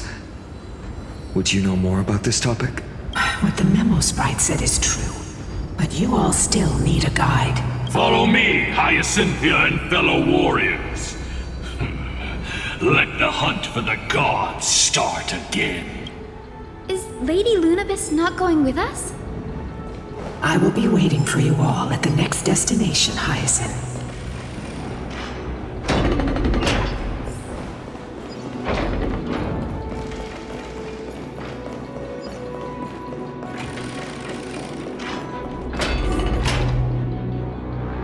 A 1,000 years have passed, and yet this place feels the same.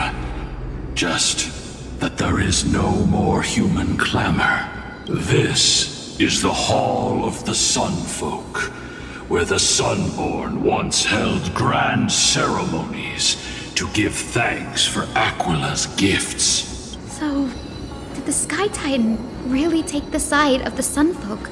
Everyone thought so until Celiosi's spear pierced through Aquila's wrath. Only then did we understand that Aquila wasn't hiding from the clouds and rain, but from the horror that lurked within the unlit shadows. The Black Tide's threat has forced the Chrysos heirs to complete our flame chase journey, heading toward the prophecy's miracle of Genesis. Chrysos heirs. In our time, that title used to stir up waves of outrage. But you all seem to be revered as heroes. It's all thanks to those who came before us. Trebios and Aglaea. You must have heard of these two names. So it was those two who made it to the end. What does that mean? Let's not elaborate on unrelated topics. You now know how to activate the celestial globe. So go and force out the Titan in the mural. The road got sucked away by the wind fan? Did Aquila do that? You have nothing to fear. We can use the power of time to rewind it if we have to.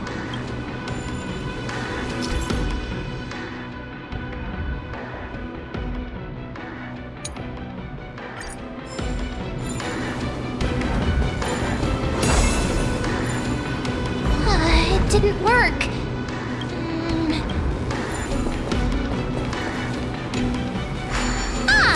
It looks like this device can amplify the power of Orynyx's prayer. Why don't you try to change the wind's direction with this thing, partner? Now the prayer should rewind for even longer.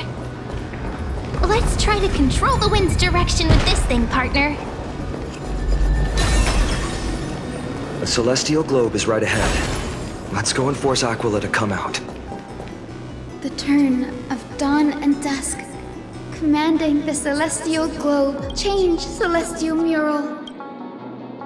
Celestial shift didn't work?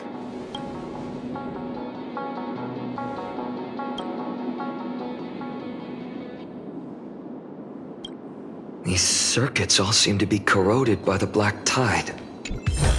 Here's hoping those two prophecy tablets can help us out.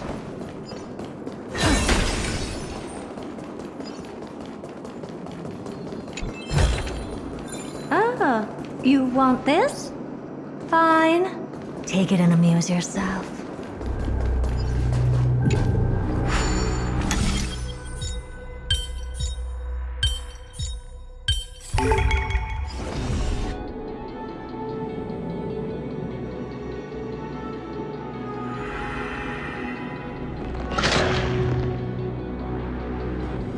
Smooth sailing so far. We've got one more circuit to fix. Let's keep going and find the tablet on the other side.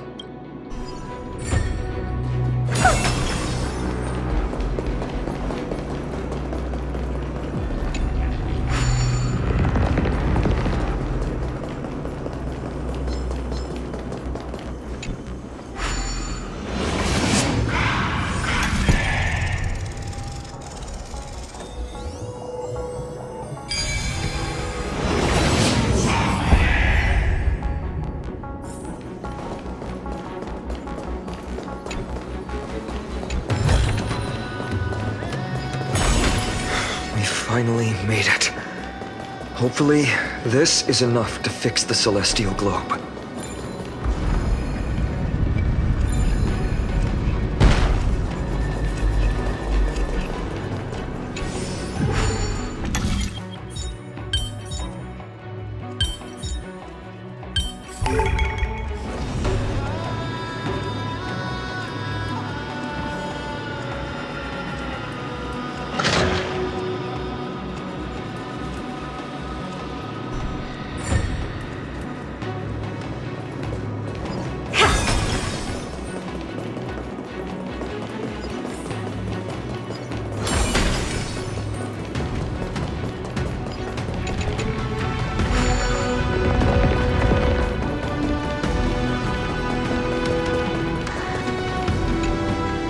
Turn of dawn and dusk, commanding the celestial globe. Change celestial mural.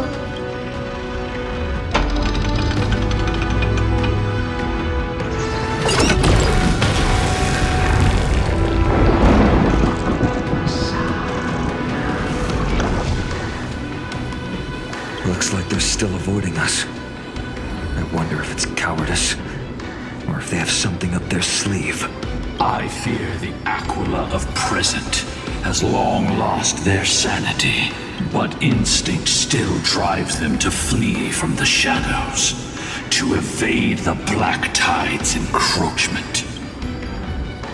Do not mistake their behavior for weakness, warrior. I have faced down the tyrant of the sky. It is no hyperbole that their raging fire is capable of melting the firmament. Amphoreus's heavens exist because of their authority. It is time to leave this place. Lunavis awaits you at the next stop.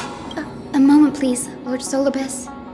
I have one more thing I wish to do. What is it, girl? To honor the pact with Selioci. Her descendants spent a millennium looking up at the sky. I believe my countless ancestors who lived for that purpose deserve to know the truth behind her legend. If you don't mind us knocking on the gates of the past, maybe I can peek into this place's history. You are the ones who hold Orynyx's miracle. I have no authority to prevent you from delving into the past. Memi, Gray, could I please ask you for this favor?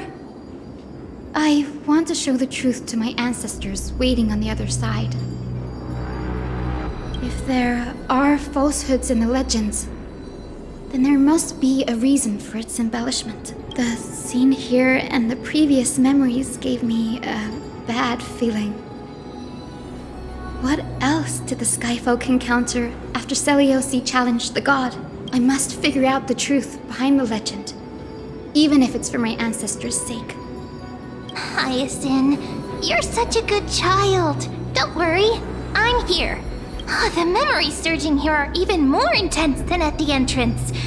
I'll gather them up now, and mold them, and mold them. All done! Thank you, Memi. Everyone, please, witness history with me.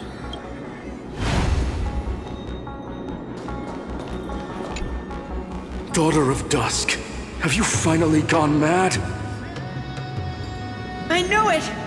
The child with the blood of two feuding clans will one day destroy the Sky Castrum! Will you really point the tip of your spear at our god? Stay in your hand. Your recklessness will only bring divine retribution.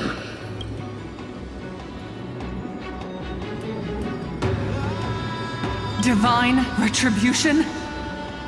Those innocent children of the earth were sentenced to total annihilation by the god above, while they had nothing more than mere curiosity for things that lie beyond the sky. Look at yourselves. You call yourselves the Sunborn, yet you're unable to bear the blinding sunlight. You even consider sunburns and blisters as a gift from the gods. You declare yourselves the chosen ones, champions favored by Aquila. Yet you dare not even declare war upon the true threat of this world. Instead, you raise your swords and rattle them at your weaker brethren. You are all beyond saving.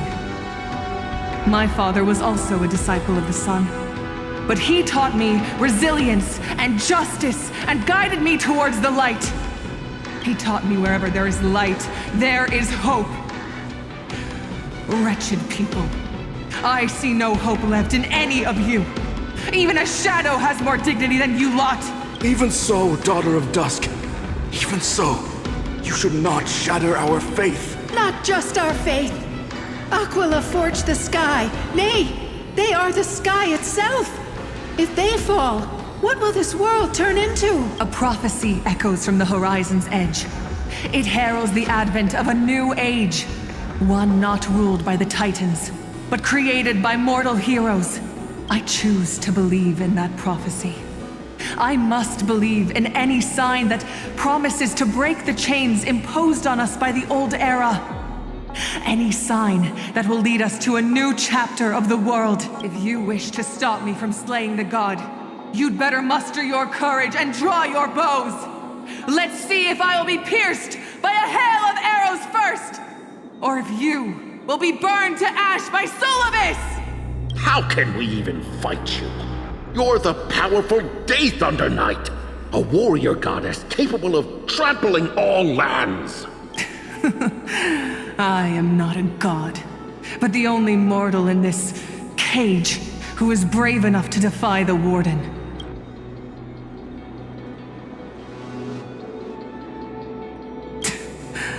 See, you are all truly weak beyond measure. The hunting ground beckons. Come, solabus! The hero Celiosi, disillusioned by the Sunfolk's deeds, decided to sever the source of it all. The god they so blindly placed their faith in. She was brimming with compassion at that time. Her words were bursting with anger, but her heart had nothing but mercy for the children of humanity. At that time... We should get going, Hyacinthia. Lunabis is waiting for you all. Aquila has fled to the other end of the fortress. Let's chase after them. Lunabis will lead the way.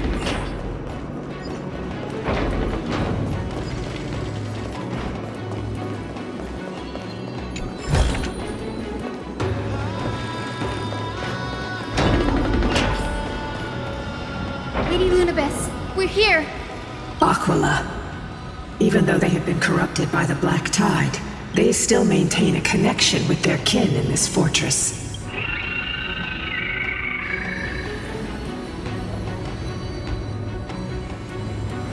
You think to hinder us, imprisoned Titan? Then we will make you understand that resistance is futile!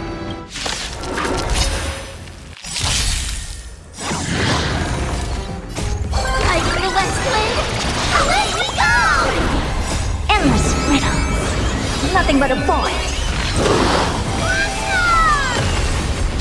Expand your thinking. Glimpse the unknown.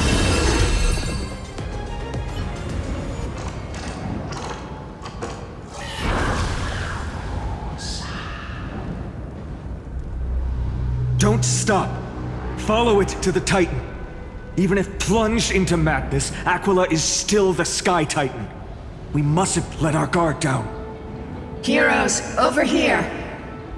Let's keep going and aim for the next west wind compass.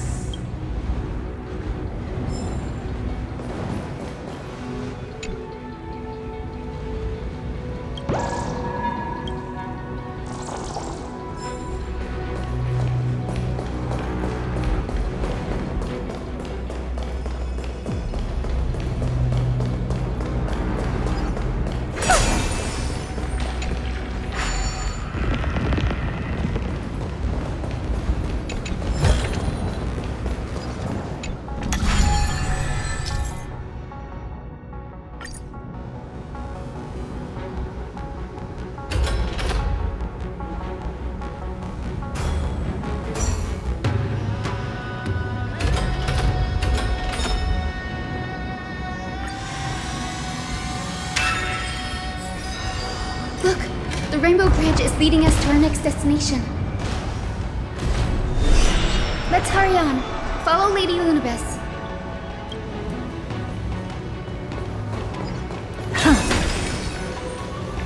Miss Hyacine, how are you so certain that you could free Solabus from suffering? My apologies, Lady Lunabis. I was not all that certain. But if even the healer loses hope, then how will the patients repossess their hope for life? What a kind answer.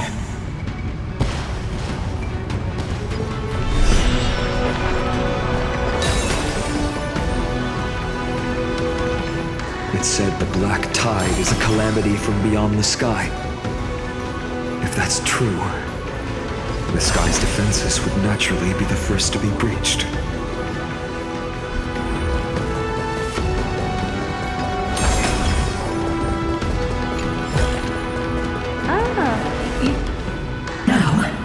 I shall lead you into the Rain Folks' Hall. Legend has it Celiosi's father was a Sunfolk warrior who spent his years fighting and rarely returned to the Eye of Twilight. Her childhood was mostly spent beside her mother, a Rainfolk priest. Correct. That was true. It was also during her formative years that the conflict between the two tribes began intensifying. The Rainfolk feared the other half of Celiosi's bloodline, and never truly saw her as one of their own. Yet she bore no hatred for her people, and still grew into a passionate young lady, until people discovered golden blood ran through her veins.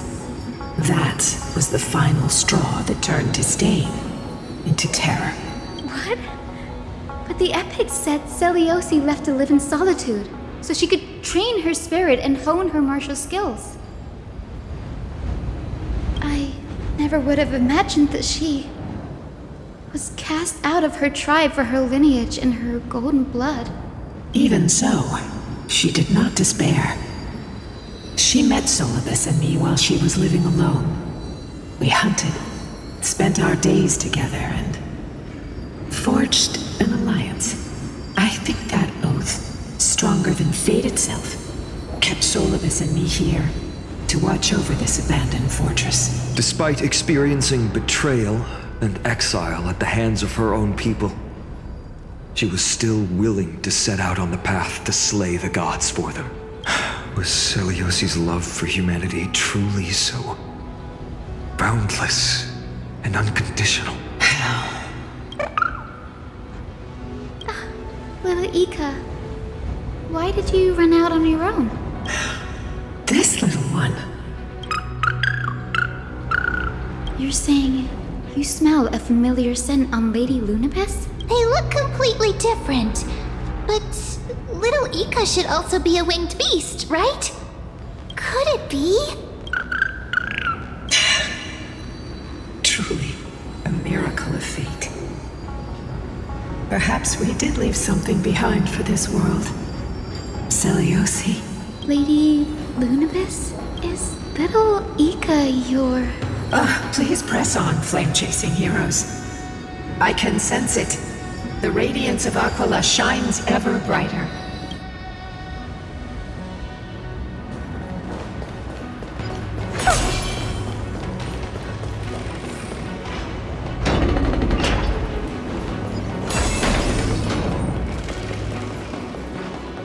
Where did the Skyfolk go after Celiosi challenged the god?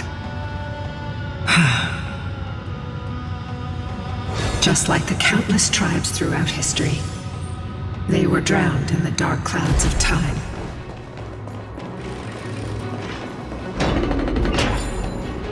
Aquila, they are indeed here. The celestial globe is right ahead. But there are black tide creatures guarding it. Looks like we can't skip this fight. Let's go get them. It's another one of those devices that can enhance prayers. Can I leave that to you, partner?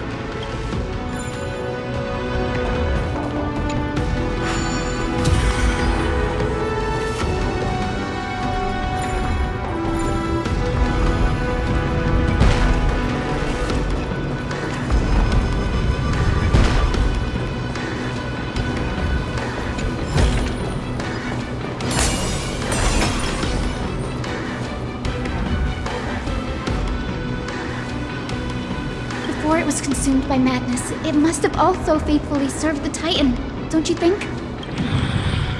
No healer can heal all, especially faced with souls that are trapped deeply in the clutches of pain. Granting it a dignified end may be the most compassionate act of all.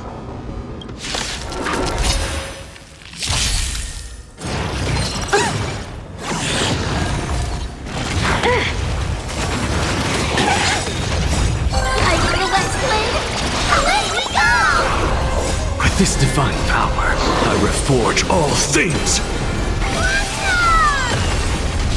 Insanity! To the soul! Fiends or devils! I'll crush them all! Endless riddles. Nothing but a void.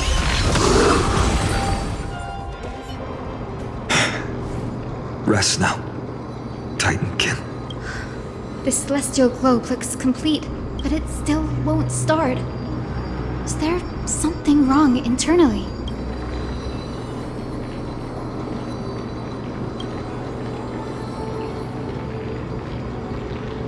Hard drives?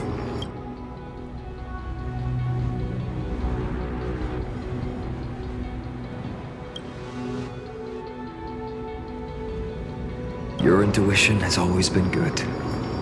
Let's look around and see if there are any mechanisms. That didn't take much effort. The hand of Zagreus always appears when it's most needed. Lady Lunabis, if it's not too much trouble, please wait for a little longer. It's you all who have to do the work. I've wandered around here for 1,000 years, so this brief moment hardly qualifies as waiting. Furthermore, I would like to have a moment alone with this little one.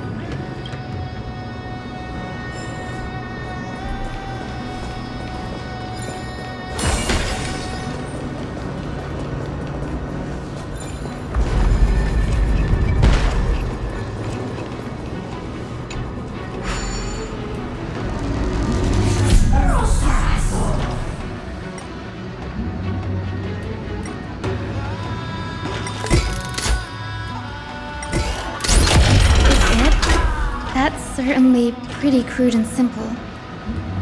Should we go look for the next one?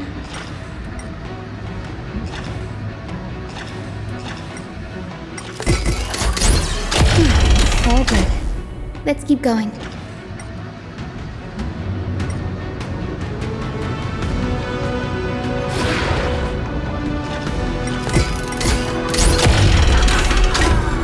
As expected, Gray is getting more and more skilled at handling the hand of Zagreus.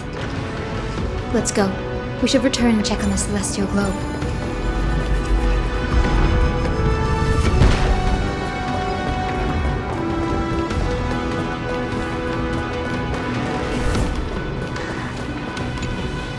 The turn of dawn and dusk, commanding the celestial globe. Blot out the blazing sun, celestial mural.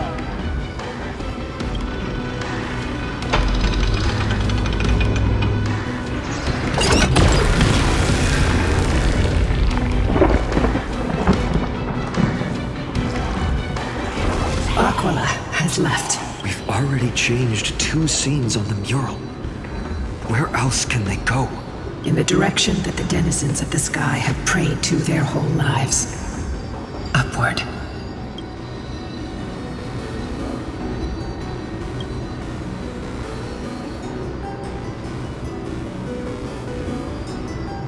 A curse that fell from the sky. I can't verify the truth of this claim. Ancestor fought Aquila. The Titan's incarnation did ascend into the skies, but they never attempted to break through the sky's veil to escape our pursuit.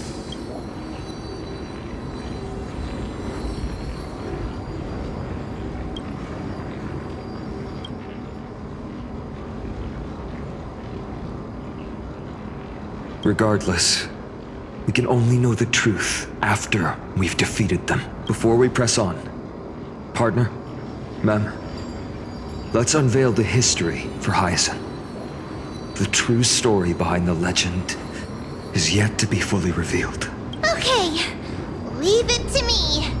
Flowing, gathering, recollection, reveal!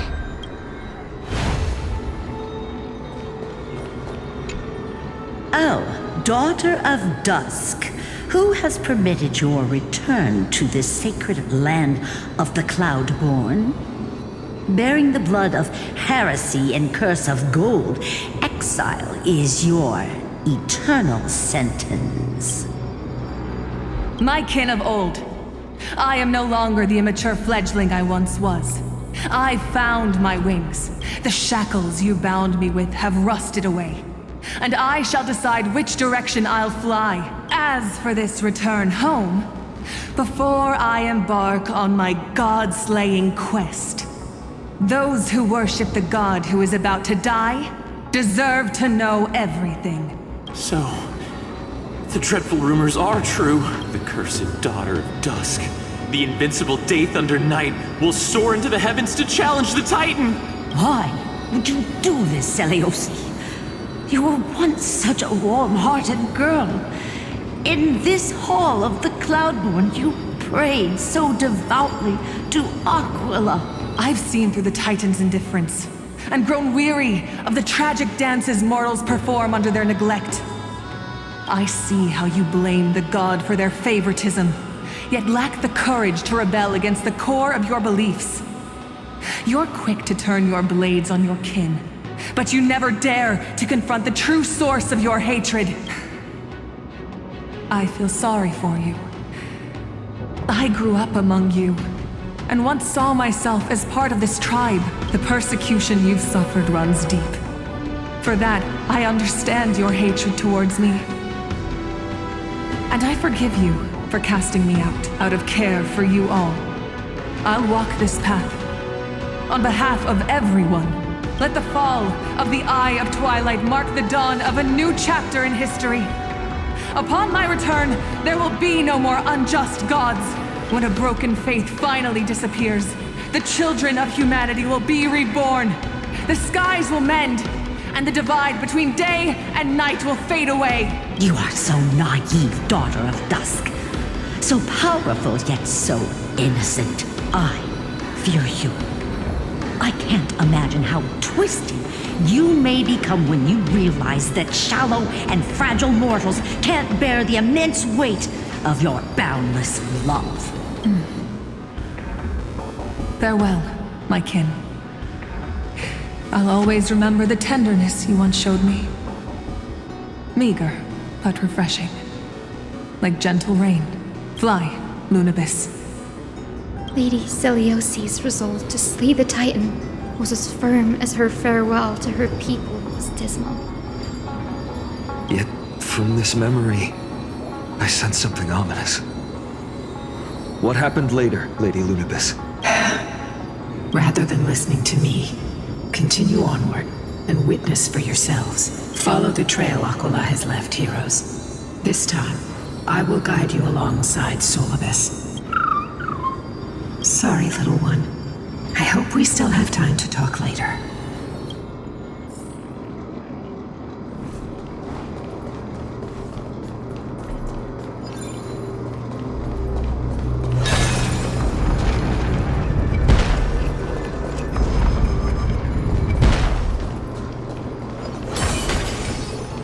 Celiosi is such a mighty hero. Yet her partner, who must have walked with her to pass on her bloodline, was completely unrecorded in legend. Was he also a warrior? Or perhaps... You will soon have your answer, Miss Hyacine. Lord Solabus is waiting for us.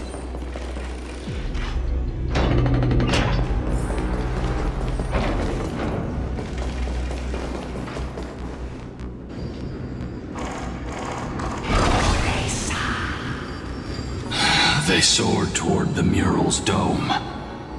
I remember that place. I remember too, Solabus. What exactly happened there? At the celestial mural's dome, we dealt Aquila a fatal blow. The sunlit wings set the Titan's wings aflame. The moonlit plume sealed the divine body. The battered hero of the sky pierced the last monstrous eye. It seems that the legend describing the decisive battle was true. But some things cannot be recorded. They were only witnessed by us. Would you mind sharing more, honored ones? After Aquila's defeated scream, we looked to the ground. The people who watched us fight. We saw the expressions on their faces. Old and young, adults and children alike. They all shared the same expression. Pure, unshakable terror. Our victory brought no cheers or celebrations. The terrified crowd became chaotic, screaming and trampling each other when they realized that their centuries-old faith had been overturned by a cursed child of two clans. They regressed into senseless beasts that devoured their own kin. No, that would be an insult to beasts. Solabus and I have never witnessed such madness. Not even in the wildest corners of Amphoreus.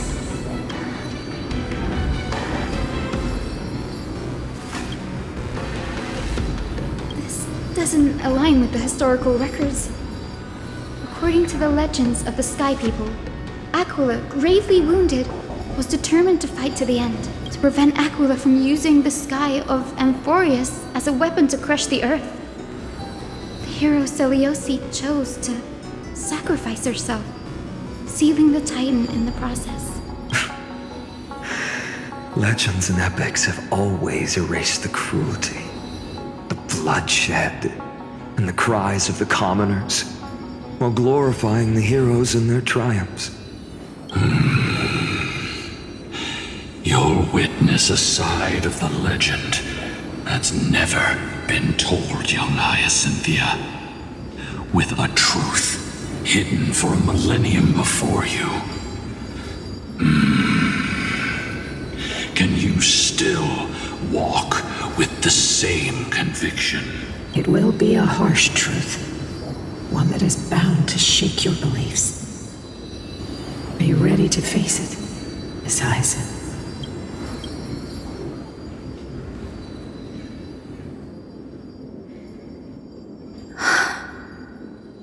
I am ready, honored ones. No matter what the hidden history holds, the spirits of my ancestors will urge me to make the right choice. This mission is far more important than my personal feelings or biases. If what I'm facing is a distorted history, a lie that's lasted for 1,000 years, I have to believe the one who created it had their reasons and struggles. And as for those reasons, I choose to believe they came from a place of goodwill. That's how I see the world. Since you've made your decision, keep moving forward. I've called forth the Rainbow Bridge. Proceed along its path to the Dome, where the entwined fates of humanity and the Titan must be resolved.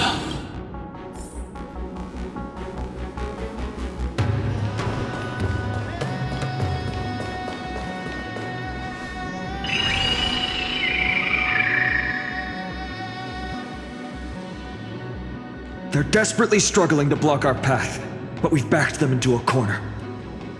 This hurdle is trivial compared to the endless flame chase journey. I'll restore the bridge every time, no matter how many times the Titan obstructs us.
She never stopped dreaming of is just one step away from becoming reality.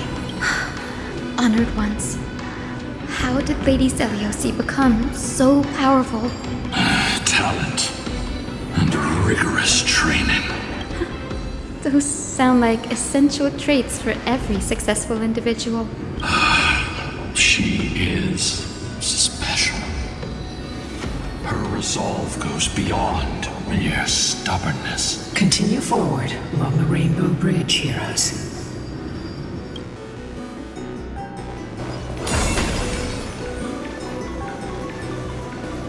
A god slayer can tell the state of their prey by its sounds.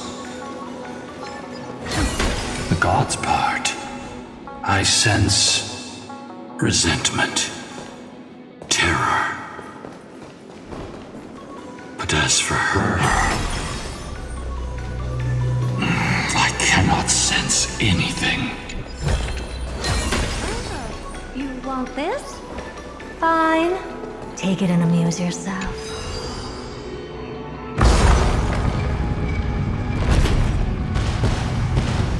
Aquila already seems aware of their fate.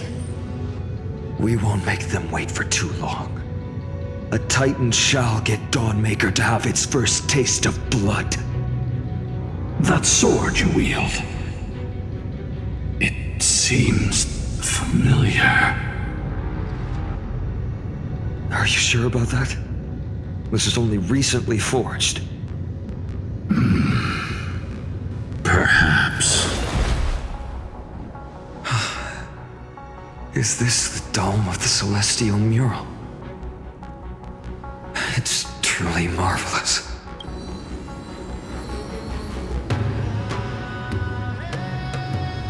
Exactly. Employ the tactics you've mastered to expose them. And Hyacinthia, we will heed your wishes, channeling our strength to reveal Aquila's true form. My wishes? It's been 1,000 years. Without our pact, Lunabus and I might have dissipated like everything else here. our pact requires us to await the return of the Skyfolk to their ancestral lands, to complete the mission of reclaiming the Titan's core flame. We will carry out your will, Miss Hyacine, as faithfully as we kept our promise to Seliosi. First, we shall reveal the whole truth of history. We will reveal all that befell the Skyfolk after Seliosi initiated the Flame Chase journey. As it should be. Be careful. There are multiple threats. Soldiers tainted by the Black Tide.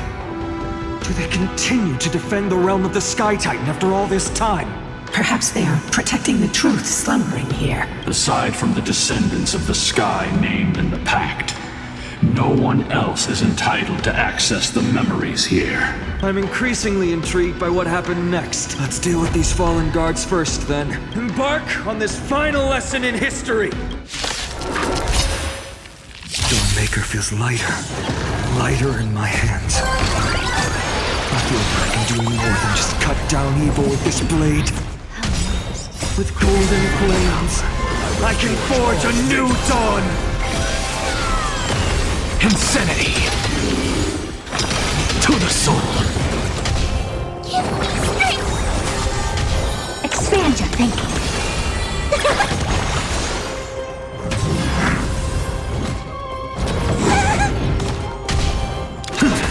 Insanity! With this divine power, I reforge all things! Super Big Meanie! Get there! Open sesame. Delivering warmth! Tiger West Wind! Away we go!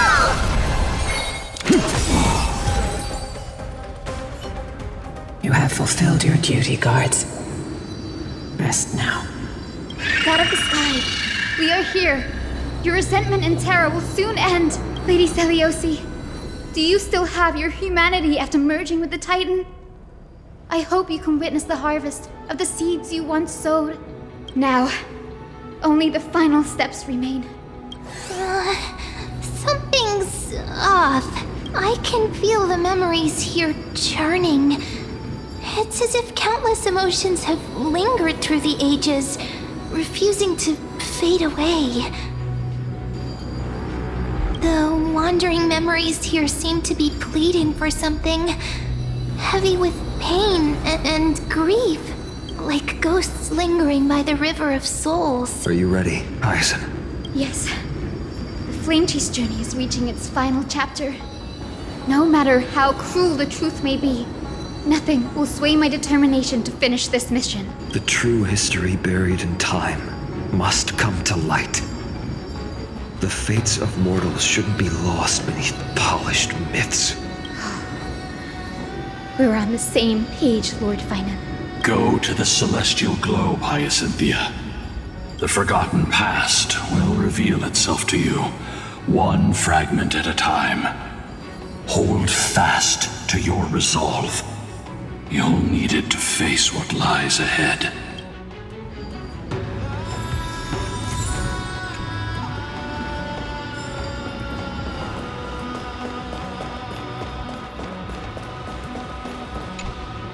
The turn of dawn and dusk, commanding the celestial globe. Embrace the clouds, celestial mural.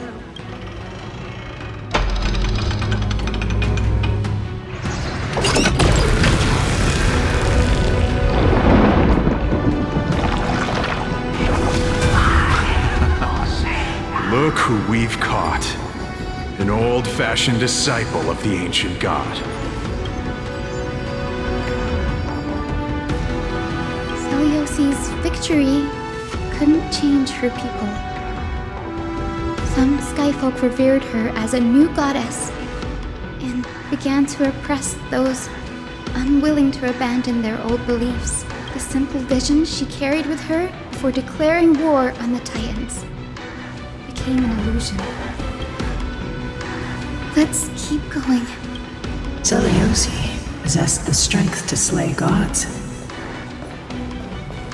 Yet, she failed to sever the cycle of karma, rooted deeply in humanity's hearts.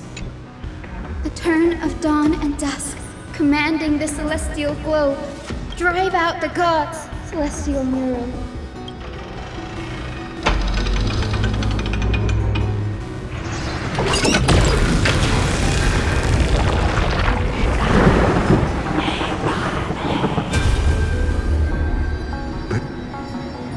How is... The oppressed old believers didn't hesitate to team up with the cleaners. But those assassins had never thought of directly provoking the mighty Celiosi. Instead, they trained their daggers on the innocent Chrysos heirs hidden in the Skyfolk's mist. Celiosi. How exactly would she have felt to witness all this transpire? You'll know very soon, Miss Hyacine. Her unconditional tolerance was met with ruthless betrayal.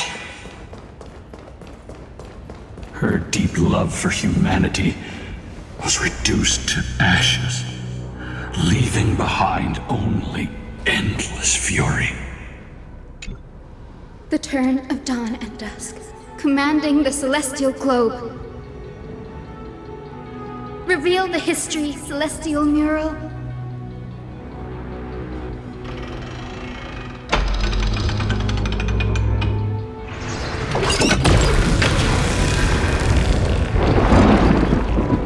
Now you have nowhere to hide, Titan. Look, everyone! Over there! Are those Lady Lunabis and Lord Solabus? Yes. Those are remnants of their memories from 1,000 years ago. Your Highness, what are you planning to do? We are devout disciples of Lady Celiosi. We would never betray her. It's those rats. They are the fools who backstabbed our hero. Please, please spare us. We were blinded by hatred and misled by those people clothed in black. Punish them, Your Highness. Without these stubborn remnants of the past, the Skyfolk may finally stand united under the warrior goddess's banner. The strong crush the weak, twisting faith into a tool for oppression. The weak rise to power, yet the cycle of hatred endures, unbroken through time. Seleuci has made her judgment. The corruption within humanity is a sickness beyond cure. Yet she once loved us with such fierce devotion. Has she given up on us? Seleuci touched the coreflame and gained the vision of the Titan. She saw what the god fears, rooted in the darkness, spawning from the edge of the world.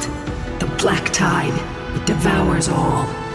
They flee from the clouds, not out of favoritism toward the scorching sun, but merely out of fear of that boundless shadow. Yet humanity misinterpreted the gods' intentions, forging them into weapons for fratricide.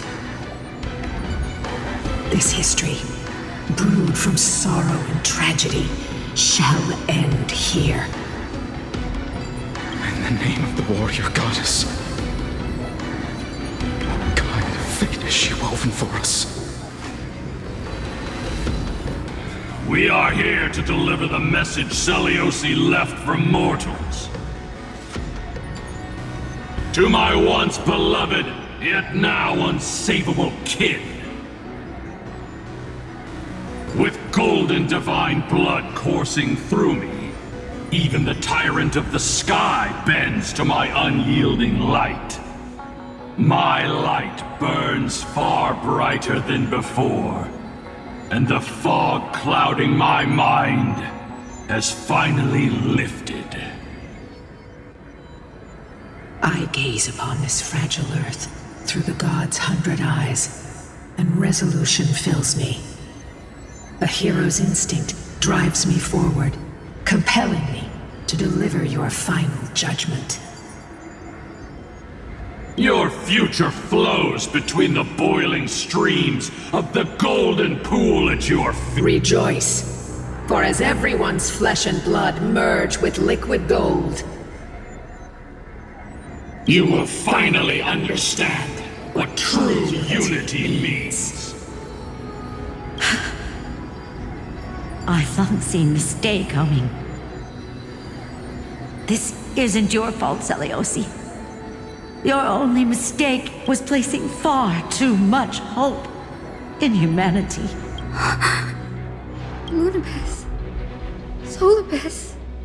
You. Yes. We acted as Seleuci's executioners. That day, countless skyfolk fell from the dome of the Eye of Twilight. Swallowed by golden lava, they spent their entire lives praying to the sky.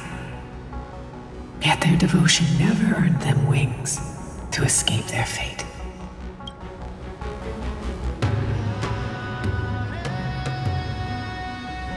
After learning about everything she went through, I feel the same way as you, partner.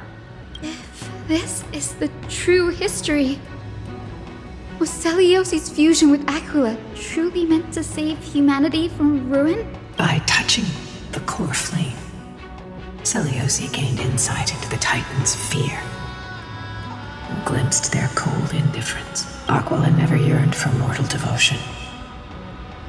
The establishment of the Sky civilization was merely the result of humanity's own doing. The celestial globe, said to be gifted by the Titan to the Skyfolk in the myths, was in truth the creation of mortals.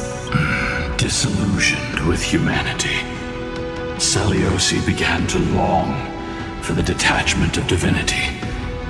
She sent Lunabus and me to the Earth in search of a forbidden art said to fuse human and Titan souls.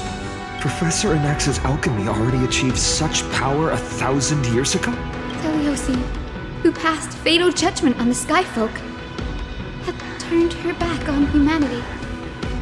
If this was the path she chose, then whose wish have my ancestors and I been guarding all this time? The final fragment of history lies just ahead. Go and claim it, Miss Hyacine, just as Seleuci once did. You must take this step too.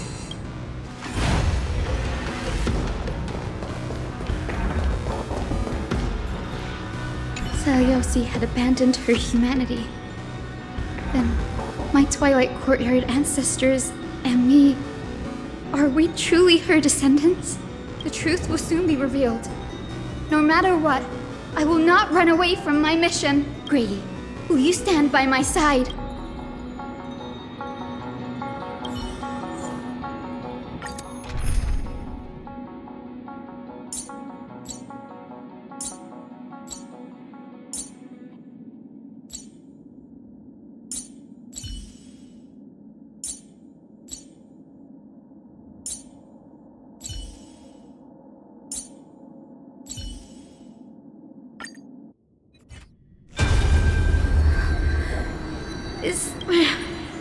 Great Seliosi, I beg you, spare this humble life.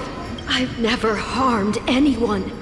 The punishment you deliver out of rage is far too harsh for someone innocent like me. The time has come, mortal. It's time to face your destiny. Wait! Please, let me speak with Her Highness the Warrior Goddess. Look! Can you see it?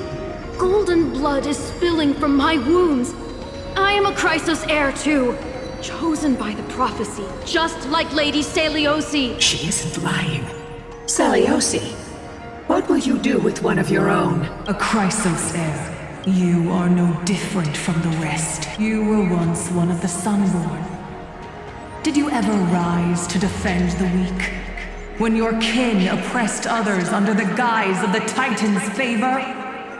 I did not. You abandoned your old faith and made me your new god after Aquila's fall. Did you offer your help when your comrades turned their blades on the faithful who refused to convert? I did not. When the prophecy of Genesis reached all beings, calling the Chrysos heirs to become heroes of this fractured world, did you overcome your inner weakness and heed its urgent call? I failed to do so. Look, Chrysos heir. You are no different from the rest. My judgment is just. Only burning gold can purify your sins. Wait, Lady Seliosi. Please, grant me a moment to explain my cowardice. Your divinity indeed casts our mediocrity in a harsh and unflattering light. Humanity has walked this earth for many ages, enduring life's struggles and witnessing its shameful imperfections. Yet, despite everything, we built great city-states and thriving civilizations. Even when trapped in the mud of malice, we continued to struggle and push forward, because beyond our flaws, the virtue that we all share is tenacity, even if it means risking everything I have and everything I have yet to gain. I must kneel before you, begging for a chance at life. I need to prove that mortals are capable of redemption. To admit your weakness in such a righteous manner, it seems you have completely abandoned your dignity. You say you're willing to risk everything you've yet to gain. Tell me, what kind of miraculous bet is that? It's simple, Lady Seliosi. Should you grant me a chance at life, I will ensure that your epic is passed down through generations, sung by my descendants, until the end times buries all civilizations and legends. Should the prophecy of deliverance we've heard hold even the slightest chance of becoming reality, then my descendants will return here one day to prove to you that even the flawed and imperfect mortals you disdain can bear the weight of the world. Interesting. Release her, Solabus, Lunabus. From now on, she and her descendants will carry both the sky's blessings and the curse of their history. No matter how long it takes, I will wait for the one who is destined to arrive. When that time comes, I'll take pleasure in mocking these mortal children on how their progenitress sold their unborn lives. The truth of the legend is finally clear. Hyacinthia. Am I the descendant of that nameless Chrysos heir? Our lineage wasn't from the hero, but from a nameless Chrysos heir who begged for mercy before her. My whole clan's fragile mortal life was simply spared on Celiosi's whim.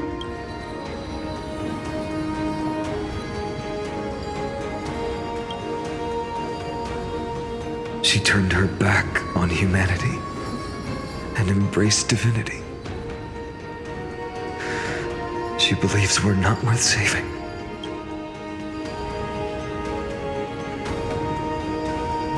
Lord Solabus, Lady Lunibus, tell me, did you wait for 1,000 years at the Eye of Twilight just to witness that Chrysos heir's child coming back to receive punishment?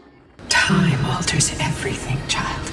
Once upon a time, we had not yet learned to read the complexities of human nature. And Celiosi's perspective was our only window into understanding humanity. Her words were everything to us. Our guide, comfort, command, and admonition. It wasn't until she fell silent that we learned to perceive humanity through our senses. During our resistance against the Black Tide, we watched over the Earth, observing the progress of the Flame Chase journey. We saw heroes embarking on a mission of deliverance from which they could not return. The unity and hope Celiosi couldn't see, we've witnessed in her place. We've changed, young Hyacinthia. Our watch isn't about proving humanity's weaknesses anymore. It's about waiting for the return of the light.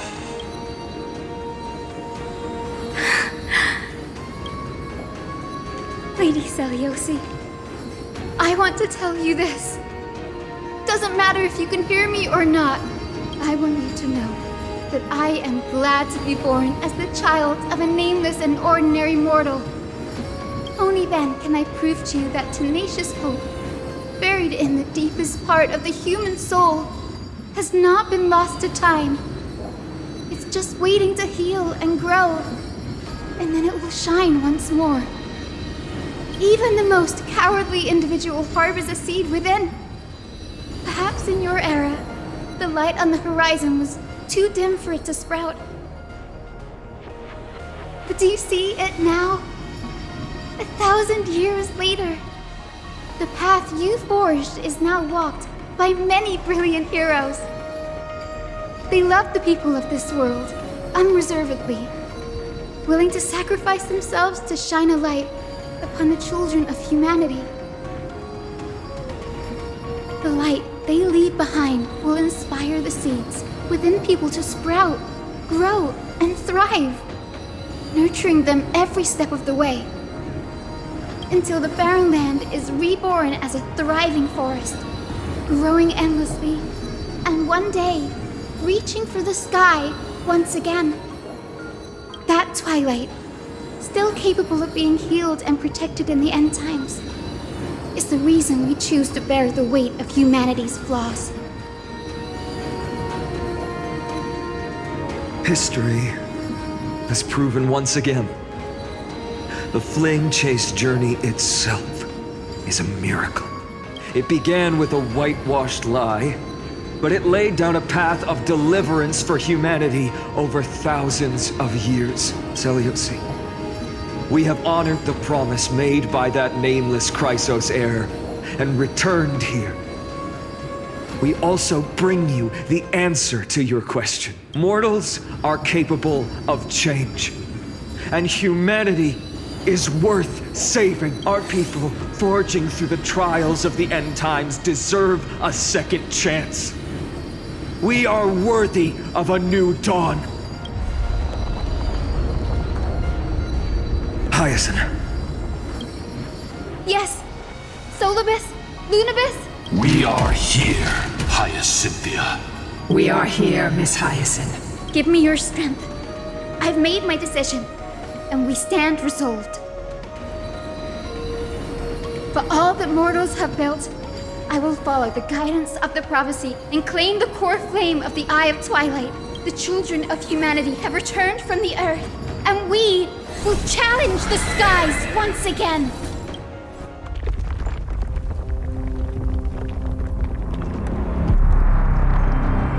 This time, I will not be overwhelmed by the darkness of humanity. Face us, Avatar of Sky!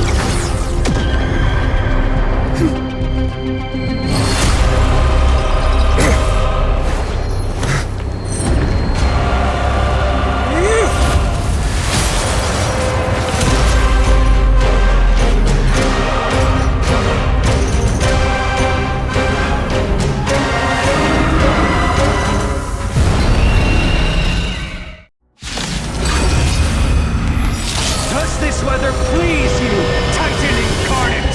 Indulge in this, and taste the fiery blaze of Dawnmaker! If you could still hear my voice, Lady Seliosi! Behold, the strength of those who pledge to save the world!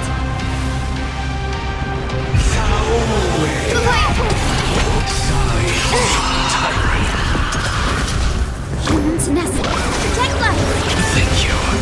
And I'll give you insanity. Curious, endless riddle. Nothing but a void.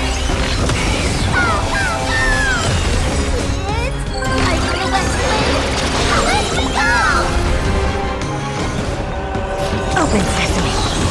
Watch it croak.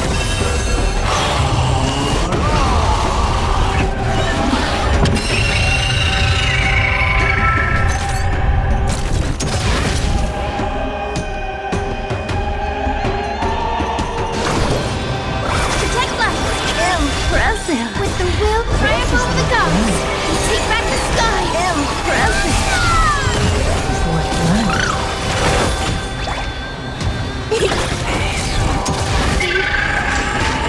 We want to turn this place to scorched earth.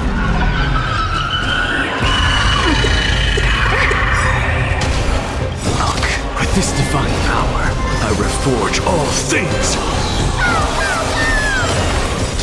Is it coming? I feel that flame. Give us the core flame. At least we can soothe the world's pain. Curiosity. Endless riddle.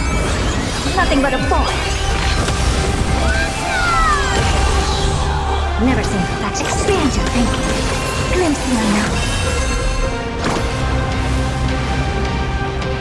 Protect life.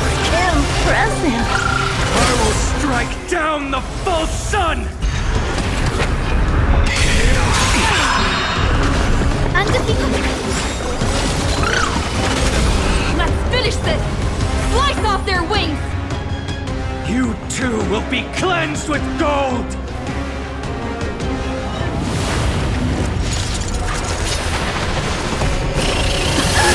Quick, behind me!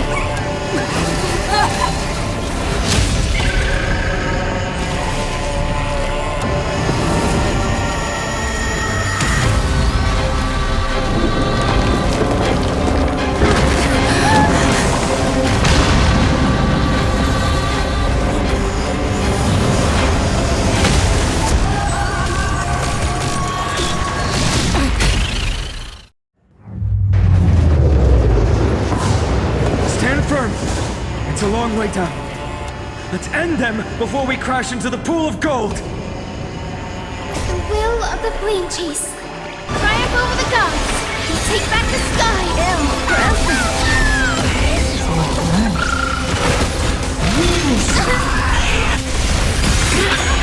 Underestimating us will cost you. What's news? I feel that flame. Let me go. I'm just a frail, toothless this divine power, I reforge all things! Never seen them. Curious, endless riddle. Nothing but a void. I don't have time for games. Expand your thinking. Glimpse the unknown. Undefeated violence.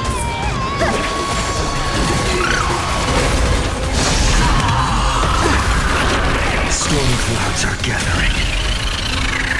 Are you ready to sever the lightning?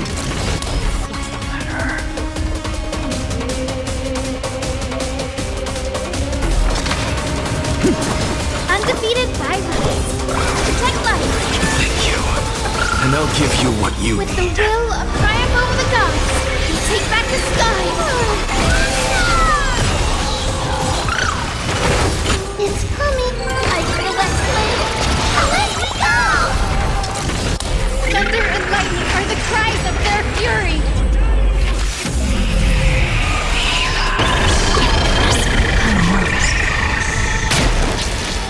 Never seen perfection, but open sesame.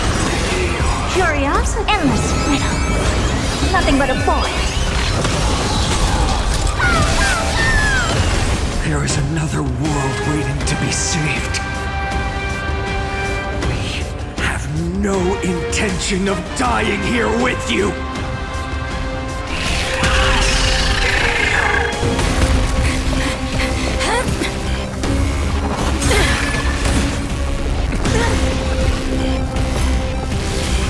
Titan! Out into nothing!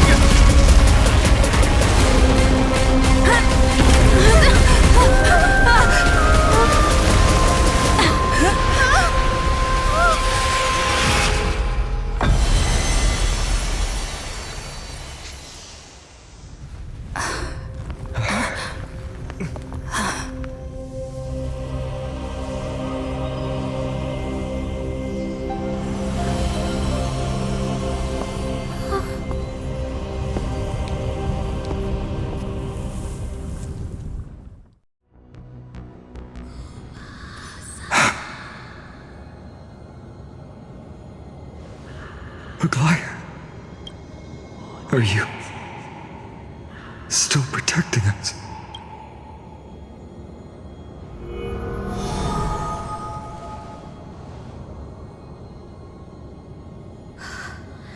Is it all over now? Seleuci condemned humanity, casting them into the pool of gold. In the end, she too was... Take that coreflame with you, Hyacine. Our mission isn't over.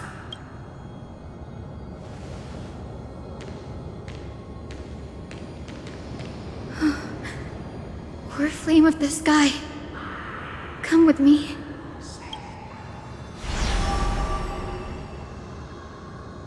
It's a strange feeling. It's so warm and powerful.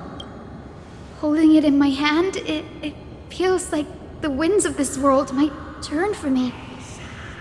Summoning thunder or snow is just a thought away.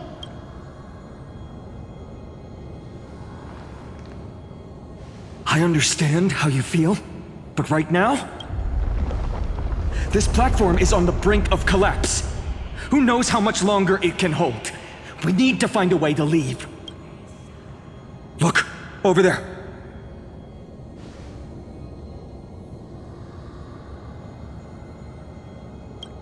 No idea, but we have to take a gamble. If the prayer can rewind the shattered platform, then we might ride it back to the entrance. And also retrieve Aglaea's amulet. We can't delay any longer. Everyone, move quickly!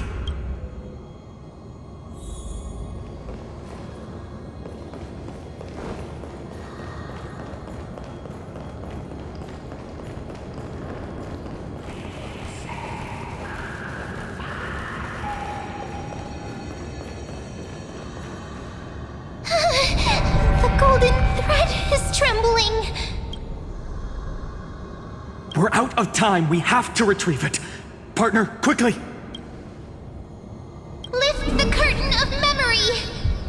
stir up ripples of past reverie!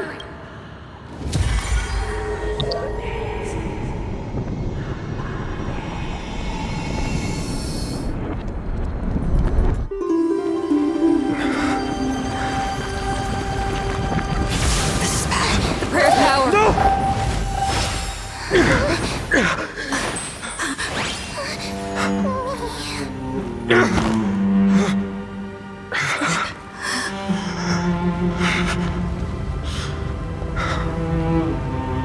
Come on. We have to get out of here.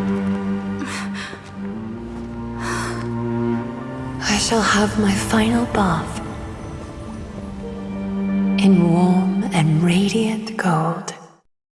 From here on, Finan, you shall embark on a journey with no return. Light fades, only to await the sun's rise. One day you will step forward, not out of fear, but to return the dawn to this world. It's right in front of us.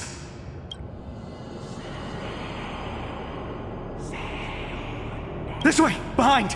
That door leads outside! There's got to be a path!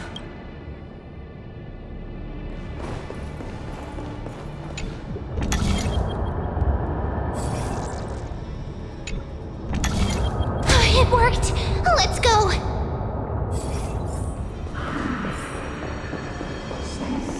Finan, Aglaea is... I know.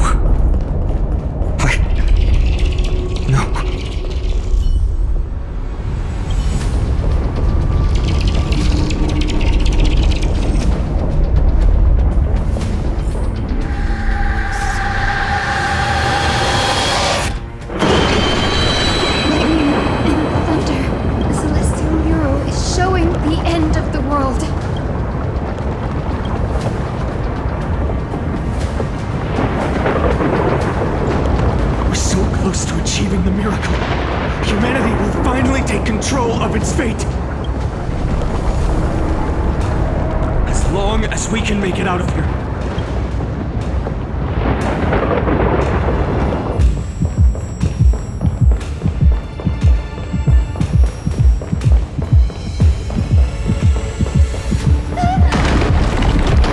Watch out! Everything is collapsing, and a misstep could lead to a fall. Door's frame is coming down! Partner, give us a hand!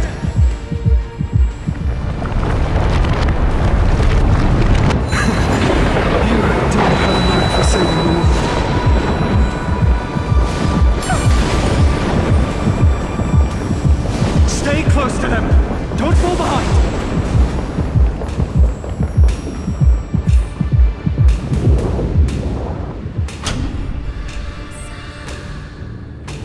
Hyacine? Where are those winged beasts? I'm trying to locate them, but the storm clouds on the mural are blocking my senses. We could use their wings to escape if they were still here. We'll have to rely on our feet for now. Keep moving! We're not safe yet.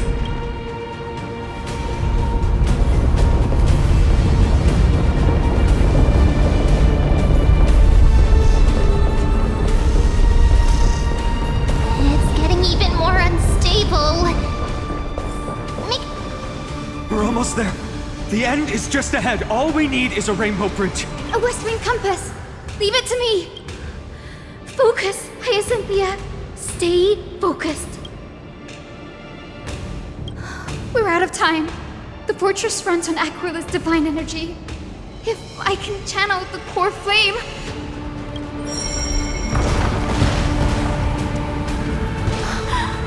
It worked! The core flame responded. Everyone, let's get out of here!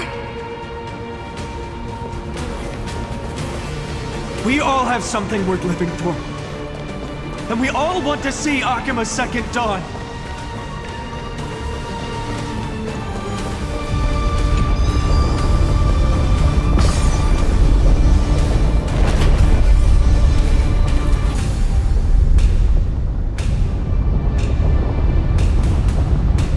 Wait, what was that sound? Everyone, once the platform stops, we make a break for the exit. Don't hesitate. Not even for a second.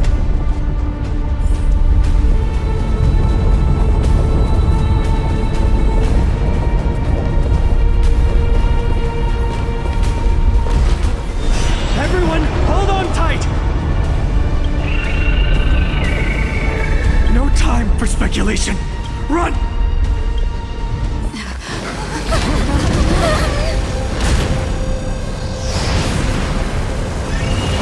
The Titan! Their coreflame has already... Could this be Seliosi?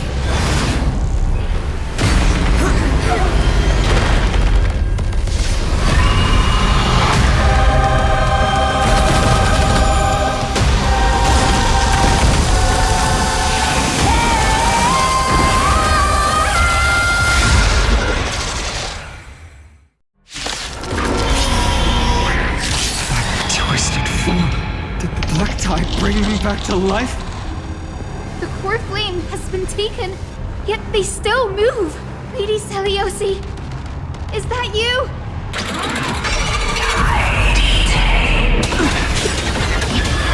Hope will not end here. It's coming.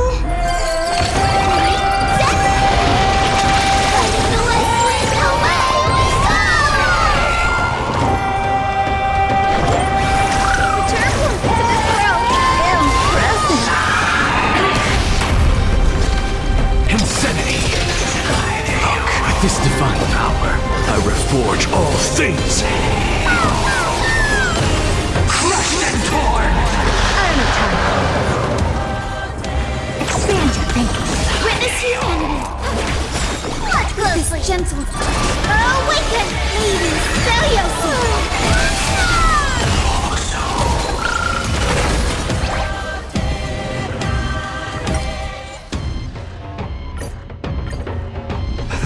Twisted form. Did the black tide bring me back to life?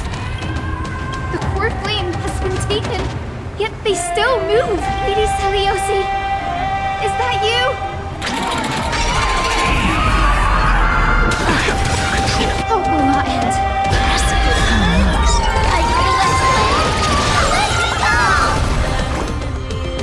That fork return.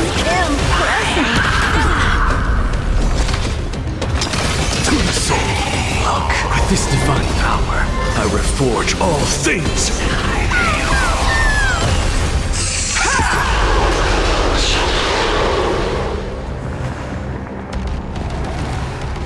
Open sesame. Underestimating us, Aglaea? Awaken, Lady Seliosi.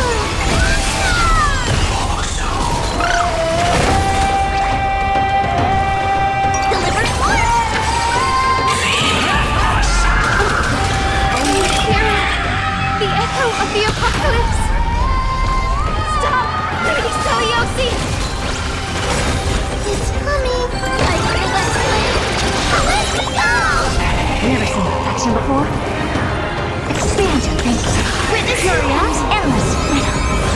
Nothing but a void.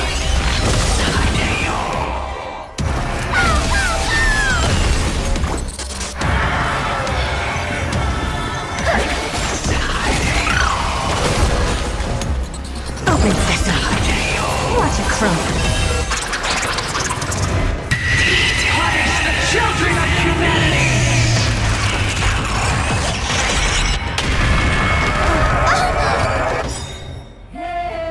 We must bring light to these dark times! With just a glimmer of light, I'll be able to pierce through the clouds. Use mine, Hyacine. I am the one who bears the world. I am the blazing sun destined to rise! The flame bestow upon us the healing rainbow!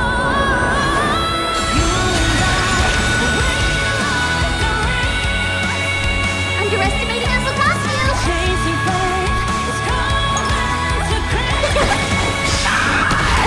Tiring.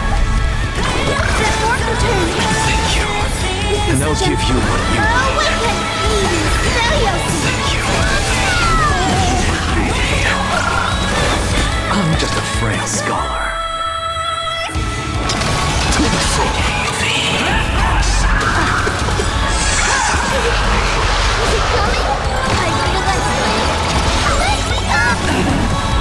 The legend's finally. I don't have time for games. Expand your thinking. Humanity's tenacity. We reject your judgment.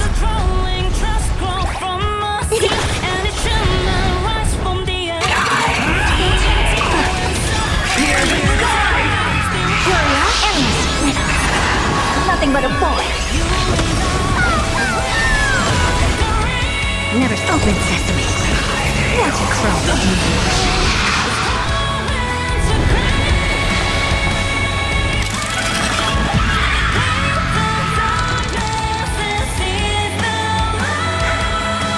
The first and only god that Dawnmaker will slay is you!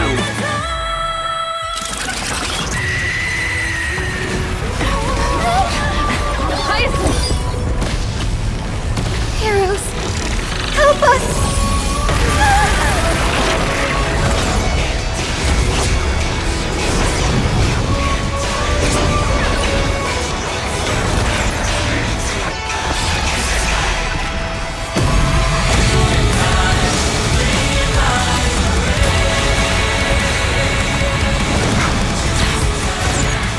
Hero of the sky, witness the will of humanity!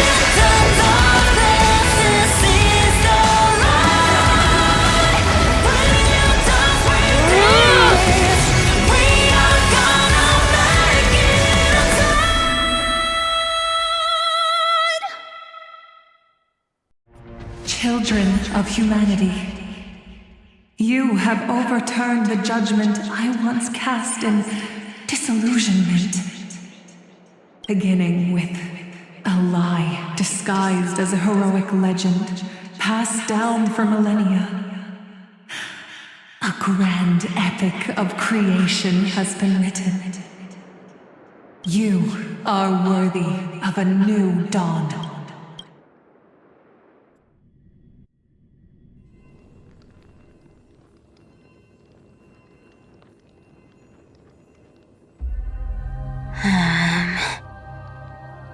Seriously, where did they hide that thing? Trash. Just trash. What is this? Never mind. I'll take it anyway. I finally found it! It must be this. The gem of all worlds that the chaplain secretly stashed away. Said to be a fragment peeled from the Dawn device. I can already catch the sweet scent of treasure seeping from this little box. So much for the chaplain's devotion to faith. It turns out he's just been padding his secret stash. I've been lurking in the priestly court for over half a year just for this little trinket. Day after day, listening to those stiff priest apprentices drone on with their prayers. I thought I was going to lose my mind. Good thing persistence pays off. Atticus, is that you? Atticus. That name rings a bell. Oh, he's the apprentice the chaplain favors most. The one everyone expects to be the next chaplain. Not saying anything would feel awkward. Maybe I can hold it together with Zagreus' ability for now. Now. I am Atticus. Atticus? Why aren't you responding? Old chaplain, it's me. I'm here to assist you with your medicine. Oh, thank you. Without your care, I would have long been claimed by Thanatos and carried to the River of Souls. Oh, No need to thank me, Master. It's my duty to care for you while you recover. This old man is way sicker than I thought. Looks like the priests are deliberately hiding how bad it really is. Atticus, I can feel my life slipping away, fading faster with every moment. I don't know when eternal sleep will claim me. There's one last thing I must tell you. One last thing. Wait. Is he hiding more treasures? Maybe a coin of whimsy? Today might just be my lucky day. Calm down, Cipher. Just breathe. Stay strong, Chaplain. Keep your spirits up, and don't lose hope. If there's anything important you need to say, I'm all ears. It's so disgraceful that it fills me with shame. Yet I must speak, for it concerns the fate of our holy city below my feet. What? The fate of the city's people? Is it that serious? I must find out more. The omniscient Sky Father Kephale. Before they fell silent, I heard their last words at dawncloud. It announced the prophecy has arrived. My mission has concluded, and I shall return to silence. The prophecy of Genesis. The Titan turned to stone. Heard it 1,000 times. Old news. What else you got? The eternal night is looming. But over the next 300 years, the Dawn device will safeguard the holy city, poised for the children of humanity to create miracles. The Dawn device, the miracle of Genesis, the usual cliches. Wait, did he just say the next 300 years? I have concealed the deadline the Sky Father set for everyone. I lacked the courage to carve the countdown to the city's new dawn into the hearts of its people. Atticus, you are 100 times more courageous than I am. Can you accomplish what I could not?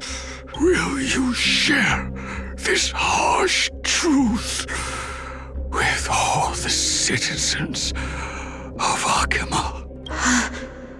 Atticus. Rest easy, Master. I will shoulder this heavy burden for you. I'll address the fallout of your indecision. Is that right, seamstress? Everyone in this world is unique in their own way. My moment to be a hero has finally arrived. And that was my stint as a priest at dawncloud. Sure, the story's been slightly embellished, but every word of it is true. These are secrets that must remain undisclosed. I've never shared them with anyone. Not even Bartolos. You should feel incredibly honored to be the first to hear this. Unfortunately, you can't clap or comment right now. But that's beside the point. Getting to spill the secret I've been holding in for 1,000 years feels amazing right now. Honestly, I'm surprised at your persistence. I merely staged a slip-up for you to witness the switch of the coreflame. Who'd have thought you'd follow me all the way to the nether shore? That deliverer kid was spot on. You rejects, shunned by the Akamans, have no choice but to keep moving down this dark path. 1, 2, 3, 4. Wait, What's going on? Your leader Kindness isn't here. Oh. Could she be plotting something else? Such a hassle. Well, for everyone's safety, I might as well check if you're carrying anything suspicious.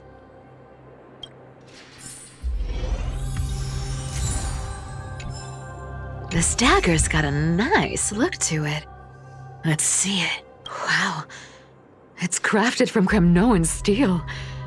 These people are well equipped. By any standard, you all are quite capable. Had you not strayed, you could have been guarding Akama, securing a stable income. Such a pity. In your next life, remember to choose a safer path and stay away from dangerous jobs like this. Let me take a look at what's hidden under that mask. Your face looks innocent enough. Who would have guessed that such a pretty face would hide a heart full of darkness? Appearances can be deceiving. It's a fool's game to judge someone's character just by their looks. It's amazing what the seamstress can do with her divine authority. She sees right through people with that golden thread of hers, beyond whatever facade they put up. As for using divine powers, I'm no slouch myself. Who came up with this uniform? It's got more pockets than it needs. Nobody wears this style anymore, do they? Back in the days when I was doing honest work for the Gold Weaver, I saw my fair share of these. Oh. What do we have here?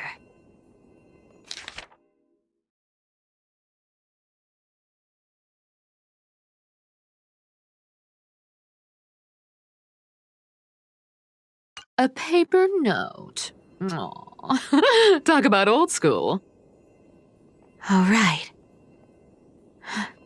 Once the seamstress's powers diminished, the world wound web slowed drastically.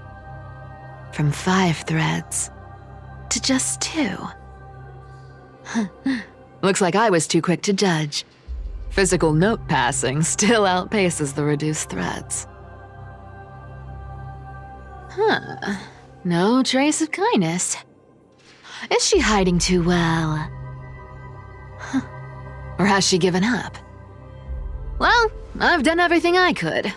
Now it's in the hands of the Deliverer and his crew. Huh? What was that? The noise came from above. Could it be? Huh? It looks like they pulled it off. The Deliverer is impressive, no doubt. But some of the credit should go to the gray mystery from beyond the sky. I've crossed paths with them before. They're a little quirky, but their power, absolutely terrifying. With the coreflame of Aquila taken, the flame chase journey is down to its final threat. They're already here. Barely gave me a moment to catch my breath. All right then. Guess it's my turn to see what you've got.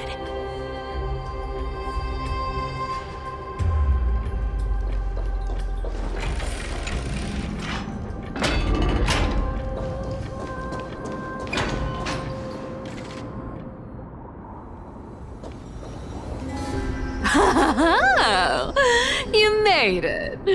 I've been waiting for you. Black-clad sword master, the Flame Reaver, whatever your name is.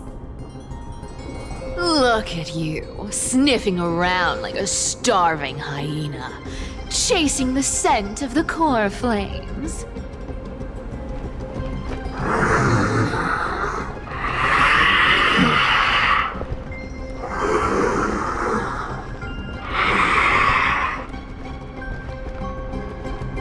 What's wrong? Cat got your tongue? Or maybe You're just too dense to understand plain speech.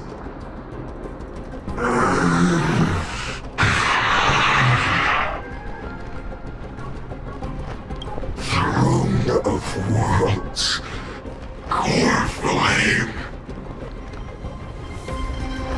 Must take back. You sad little thing. I've got you all figured out. Let me guess. You've been eyeing these last two core flames all along, huh?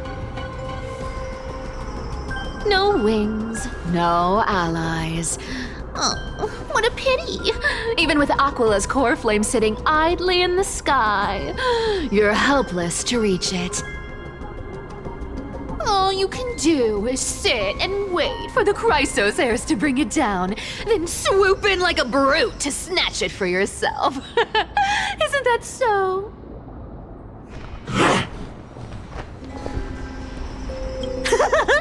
Struck a nerve, have I? I've seen you lingering on a cliff more than once, staring hopelessly at the sky. Pathetic. But hey, I'm feeling generous today. I've got a surprise just for you. That's right, I have Kephale's core flame. But if you think you can snatch it from my claws, you'll have to catch me. Fun fact, Dolos cats aren't just quick on their feet. They've got the stamina to match.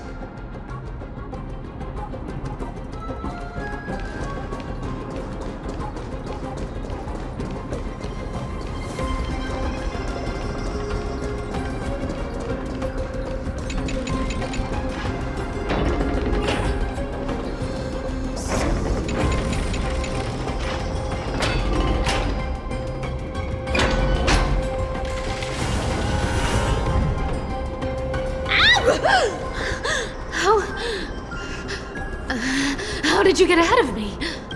Whoa, whoa, whoa! Don't swing that thing! Easy there. You're after Kephale's core flame, aren't you? Fine, take it! The deliverer made me steal it. It's no use to me anyway. Look, since we've got the same taste in fashion, all black and sleek, how about you spare this poor cat's life? That's the spirit. You get the core flame, and I get to keep breathing. Everyone wins.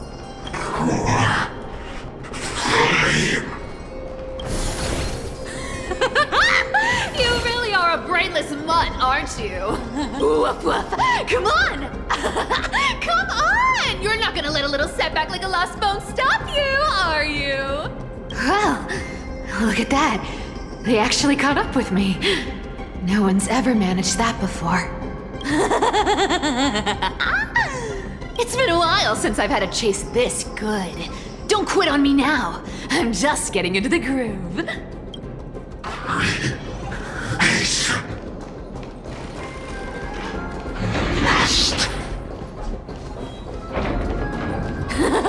You sure stumble over your words, but you've got some speed on you. I'm going to speed up. Don't. Just in time to take a break. Don't tell me they might. Oh. What? Still not here? Well, that's disappointing. Oh well, I guess I'll just wait around a little longer for you. Stixia, you're stunning. Oh, look who it is! The Flame Reaver. First time. Wait, no, not the first time meeting you. I'm the great hero of Hakama, the deliverer of Amphoreus. They say I'm destined to return Kephale's core flame and carry the weight of a new world on my shoulders. But hey, fairness is my thing. Fairness, and fairness. You want the core flame? Come and get it. But only if you beat me fair and square.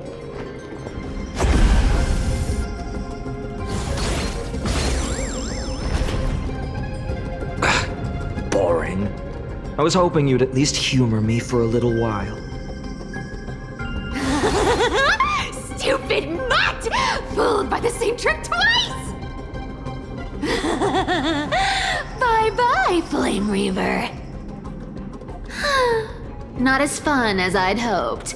I guess a brainless brute isn't much fun when it comes to mind games. I seriously can't shake them off, huh? This is borderline impossible. They're not going to back off anytime soon.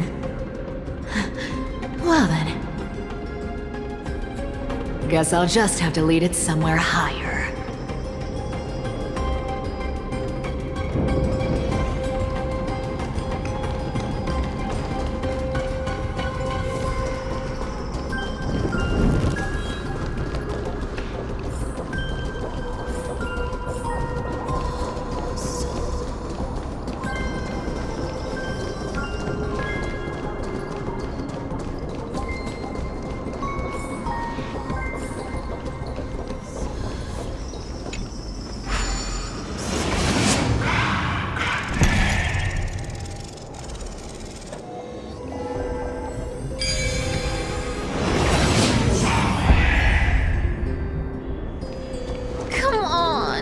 Please make it harder next time.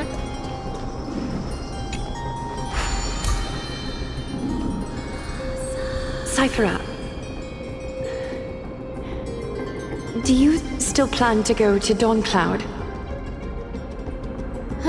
I've made up my mind. Don't think about stopping me, seamstress. Is it for the gem of all worlds? Does it even matter? You'll never guess whether I'm lying or telling the truth.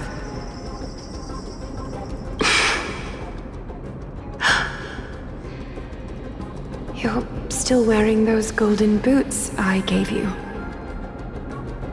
I hope you're not running from someone the next time you wear them.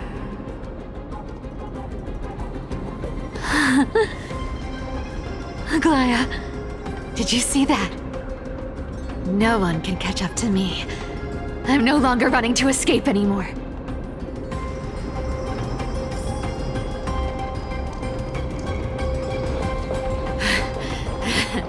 Deliverer, you better thank me. Every leisurely second you enjoy was fought for by yours truly.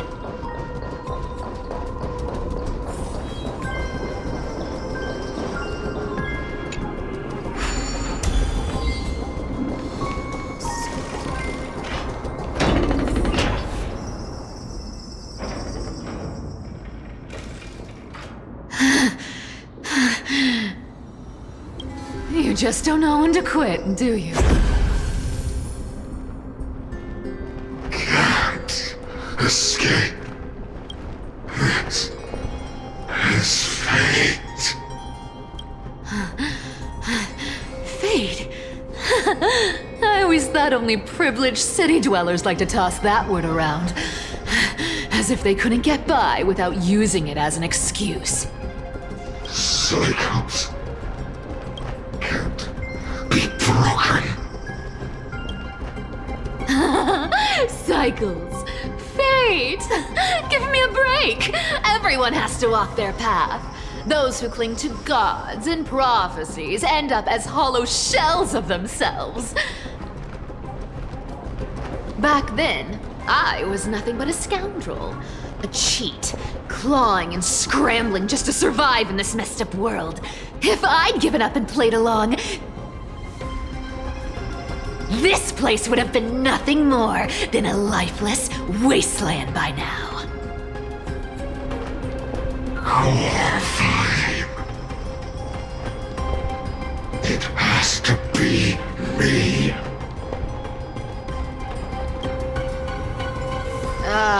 My bad. Why bother offering wisdom to a mad dog who wouldn't understand it anyway? know why I dragged you here, mutt.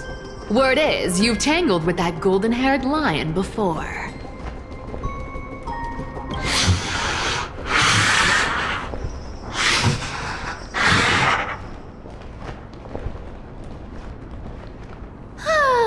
Looks like there's no getting away from you. And hey, that was a pretty good warm-up. Now, how about we spice things up with a bit of competition?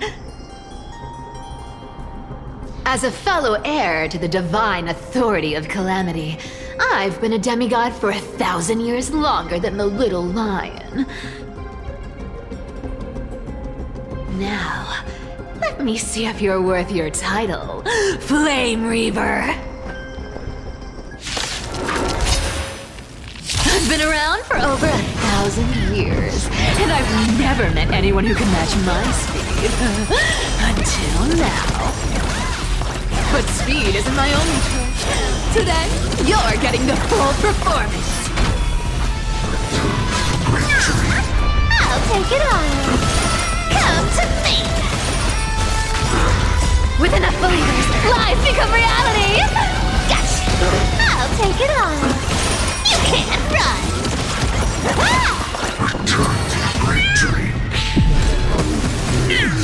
I can summon as many clones as I need. I'll take it on.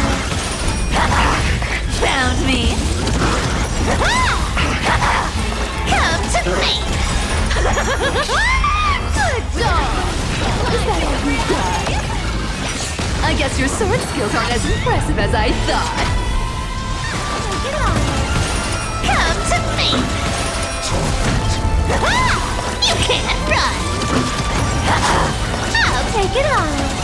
Resisting is futile. I've played with you long enough. Time for retreat. Caesar. See you around, bud.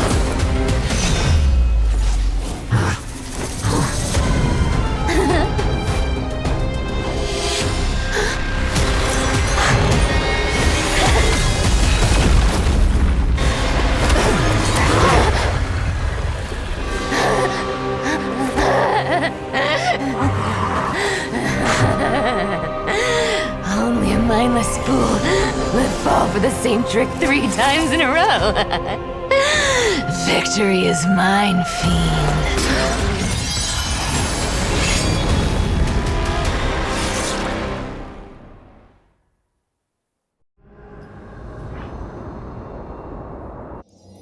To all citizens of Akama, today I bring you 2 pieces of news. One sorrowful, one joyous. First, let us offer our blessings to the departed. Our beloved chaplain Amphoreus has returned to the embrace of Sky Father Kephale. May he rest in peace. But citizens, do not grieve his passing. In his final moments, Chaplain Amphoreus found peace. While he still had his wits, he heard the final words of the Sky Father. And that brings me to the joyous news I share with you today. Before the great world-bearing Titan fell silent, they spoke one final message to my revered mentor. And now, I shall share those words with every soul in Amphoreus. They said, "The prophecy has arrived. My mission is complete, and now I shall fall into eternal silence. The eternal night is looming. The dawn device will safeguard the holy city, poised for the children of humanity to create miracles forever." Until forever? Skyfather's love transcends time itself, stretching across endless eons.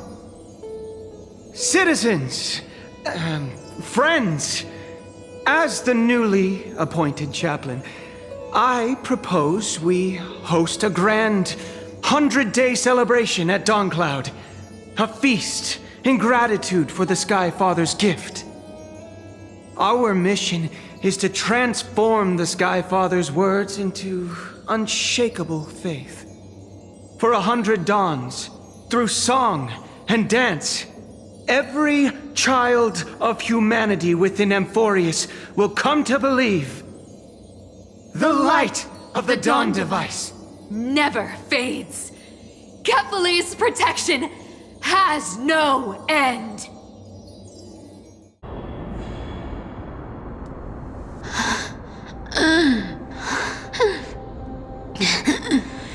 You shall walk with greed and die over petty change.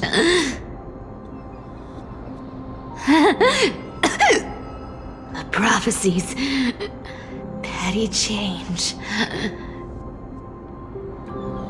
was quite literal after all.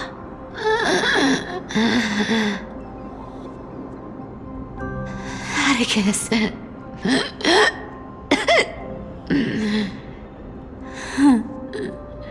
He's a good kid.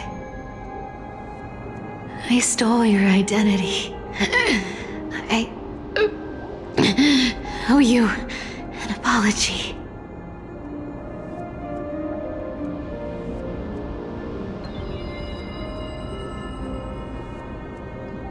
But I owe more than just an apology. There's also you, Aggie. Back then,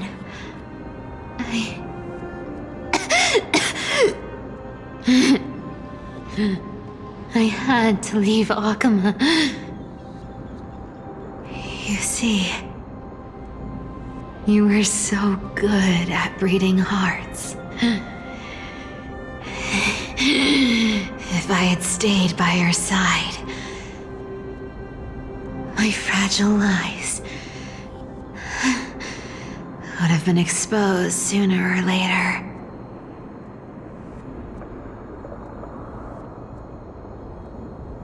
Your weave shop. I wish I could chance upon it again. Just once.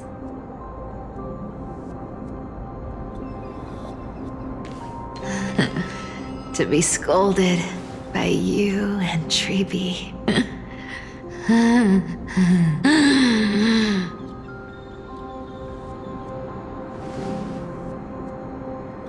I'm sorry. In the end, I overestimated myself.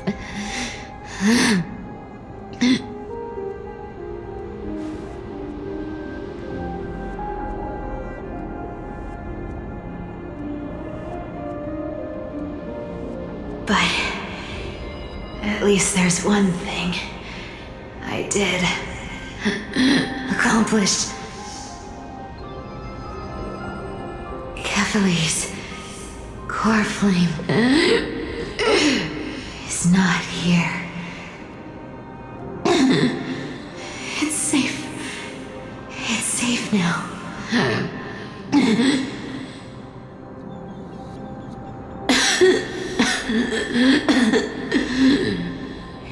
Even if I'm nothing more than a thief,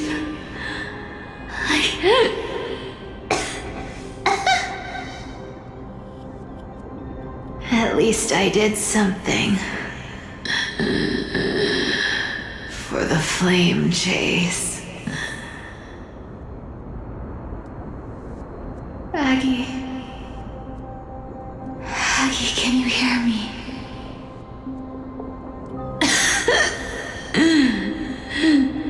Say something. Anything. Please.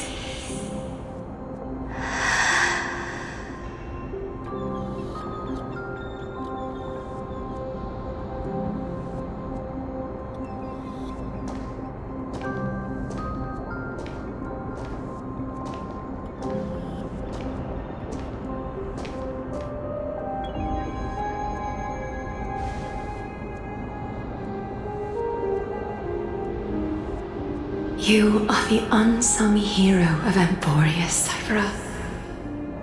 You saved us all. You betrayed the world.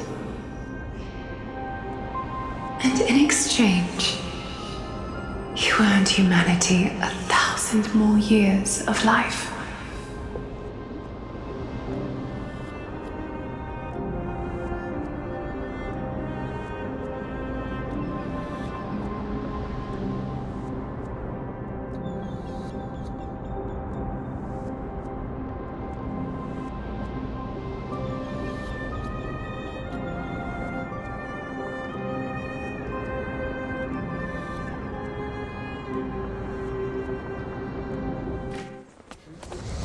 If there were a lie so brilliant that it could fool everyone, wouldn't it simply become the truth? Lies will always be lies, Cipher.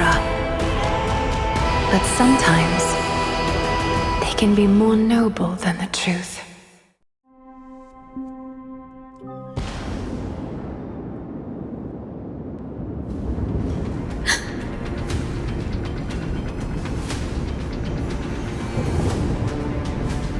Flame in my hand. It's trembling. It's sending me a warning. Lord Finan, in Amphoreus' mythology, isn't the Dawn device said to be a gift from Aquila to Kephale? Why bring this up now? Let's focus on getting back down there. Lord Finan? Yes. Nearly every mythologist agrees Aquila gifted the Dawn device to Kephale. Everyone, calm down. Listen to me. The core flame in my hand trembles violently. Its warmth slipping away like sand through my fingers. It burned through immense energy just to leave me with one message. The Dawn device is extinguished. If the core flame's message is true, Aglaea has lost the Dawn device's protection. Darkness will consume the holy city in an instant, and the aftermath will be devastating. Finan, I feel something too. While Hyacine was speaking, countless streams of memories rose beneath our feet, spiraling into the sky. There are so many, so heavy. Even through the fortress walls, I can still hear them clearly. Birds, nymphs, people. Their memories tangled together, their cries echoing as one. Could this be because of the Titan's fall? But that doesn't make any sense. There's no time to dwell on the cause. Without the light of the Dawn device, the holy city will be consumed by darkness, and countless lives will be cast adrift. Everyone, you must return and fulfill the mission of the Chrysos heirs. As for me, Denny, you're still carrying Fagusta's spirit water, aren't you?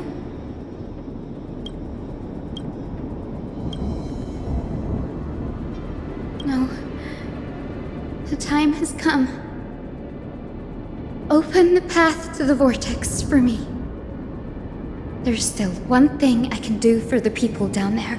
Return the core flame of Aquila and inherit their divine authority. I'll remain in the sky and cast my protection over the people. That might not be possible. The entrance serves as the exit. It's a one-way passage. You need to return to the Holy City and deliver Kephale's core flame. And an entrance created this way only has space for one person, doesn't it? Danny, I'm counting on you.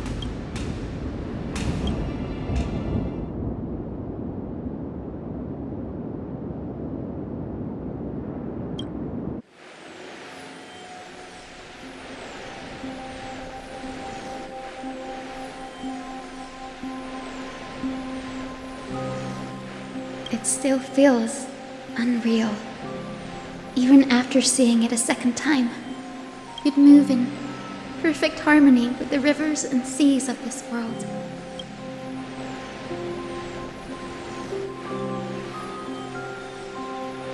The Astral Express, isn't it?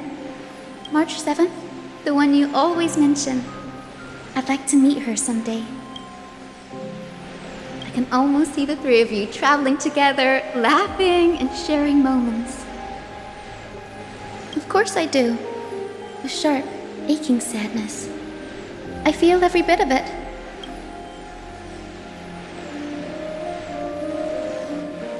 As a healer from the Twilight courtyard, Dawn Hung, it's my duty to stay composed in front of those suffering from illness. A sorrowful expression would only add to their burden. The world I love is the one suffering now. How could I face it with a frown? Goodbye, everyone. Please, become the heroes this world needs. And as for the final blank page of this epic, the lives and stories of ordinary mortals, I'll guard them until the very end.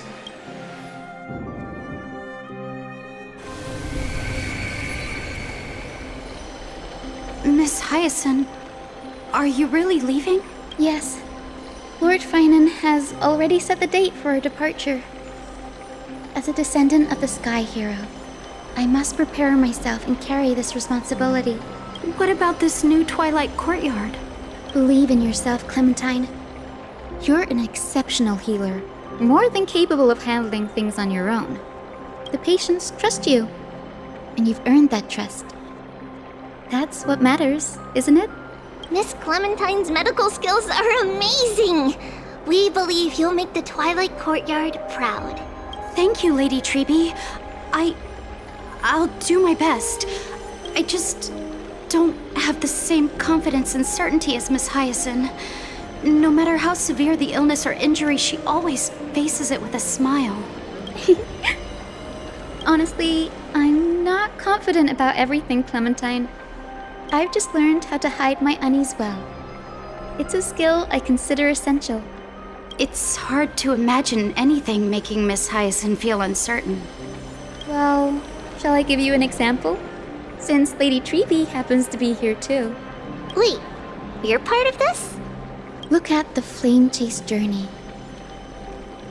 Since Lady Aglaea took over the leadership of Akama, every Chrysos heir entrusted with the core flame, aside from Professor Anaxa, was personally chosen by her. I was the outlier.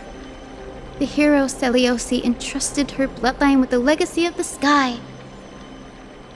Lady Aglaea's thoughts on my potential remained a mystery, even up till the day she left. So I've always carried a lingering doubt about my ability to fulfill this role. Lady Treeby, why are you laughing? The answer Cindy wants is simple. Just try looking at it from another perspective. Imagine this. Knowing Aggie's personality, if she believed you weren't worthy, don't you think she would have considered other plans? Now that I think about it, I feel much better. I may not have Lady Aglaea's keen judgment, but I would never question your resolve, Miss Hyacine. Thank you, Clementine. I had a sudden thought, Lady Treeby. Before I depart, can you teach me the words for returning the core flame? I've always been at the Grove helping with lectures and never had the chance to come to Akama. The phrases everyone has memorized still feel unfamiliar to me. I don't want to embarrass myself in front of everyone when it's my turn to return the core flame. It's easy. We can teach you right now. Let's go. We will say a line, and you repeat after us. O Majesty of the 12 Titans. O Majesty of the 12 Titans. Pillars of the world. Pillars of the world. We seek your divinity. We seek your divinity. To mend the rifts of the world. Fill our bodies with blood of gold. Till we wither in willing service to the prophecy. Surrender the core flame, Chrysos heir.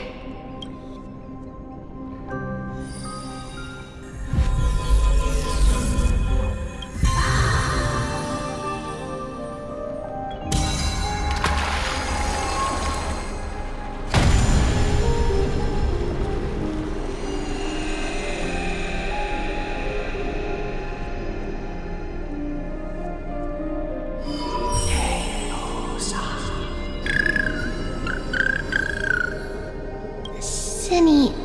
are they... Lord Solabus, Lady Lunabis, the mission of the Skyfolk has been completed.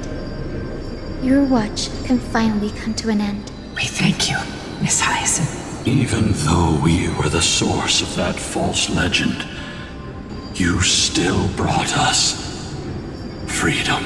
Please, don't say that. Without your wings, we would have struggled to progress in the Eye of Twilight. Akama is on the brink. And I must quickly embrace the role of demigod to protect everyone with the power of the sky. Honored ones, please tell me, what trials lie ahead for me to complete? I think you've already done everything you were meant to, Miss Hyacine. What do you think, Seliosi? The Skyfolk. Lady Seliosi, I see. After all these long years, your will has merged with the Titan's divinity. I deeply regret. I beg for forgiveness. The darkness in the human heart clouded my judgment.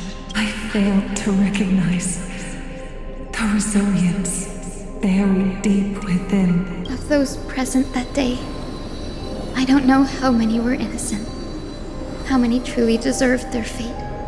That's why I cannot forgive you on their behalf, Lady Seliosi. The spirits of my ancestors resonated with me. You exiled our people, and they may never forgive you for that. But at least there is one thing we can agree on. The truth that no one can distort. The courage it took to defy the gods was undeniable, unwavering. That same spirit now lives on in those who walk the flame chase journey, growing stronger with every step. You were the spark that set this era in motion, Seliosi. An age where heroes rise and epic stories are told far and wide. An age where a flame of hope was preserved for the world. Perhaps this is what I longed for. Now, I can finally rest in peace. Even in that darkest moment, Lady Seliosi, you still held compassion for mortals, didn't you? Even with the Titan's power, you didn't punish the world by letting the sky fall. I imagine you were waiting for someone to bring redemption. Trust me with the power of the sky. I am merely a healer. I could never match your strength, even with that power. Thankfully, the world no longer needs a demigod who can summon thunder and storms. What I must do is merge with the sky and cast down a gentle rainbow, protecting as many lives as I can.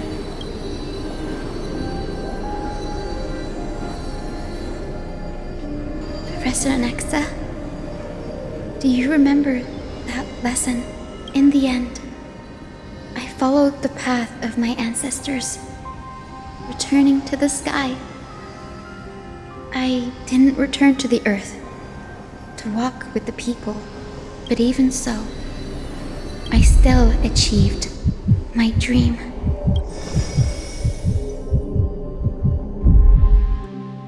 Hyacinthia. Thank you.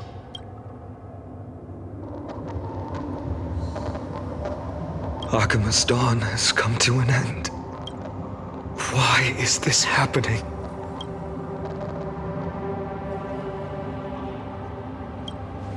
No.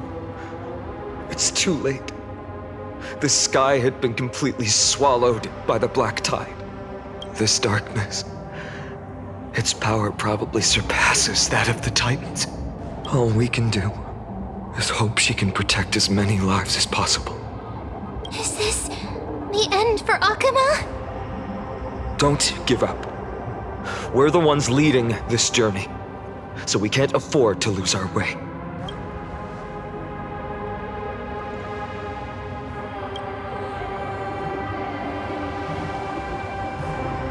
never seen anything like this before. Could the Black Tide be the cause? There are too many things we don't understand, and we don't have time to figure out. We can't delay any longer. Let's head down. Hopefully Kephale's coreflame is still safe. I'm confident that Miss Cipher will do everything in her power to fulfill her duty.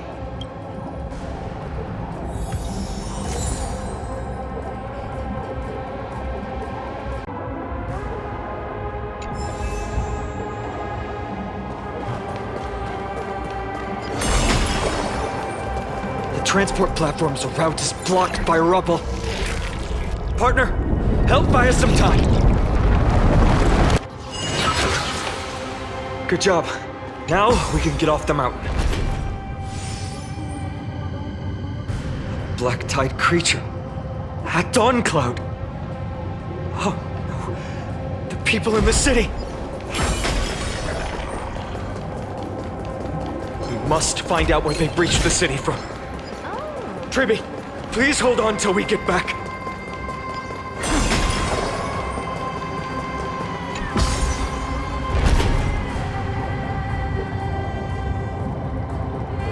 Anyone who dares stand in our way will get a taste of Dawnmaker's edge.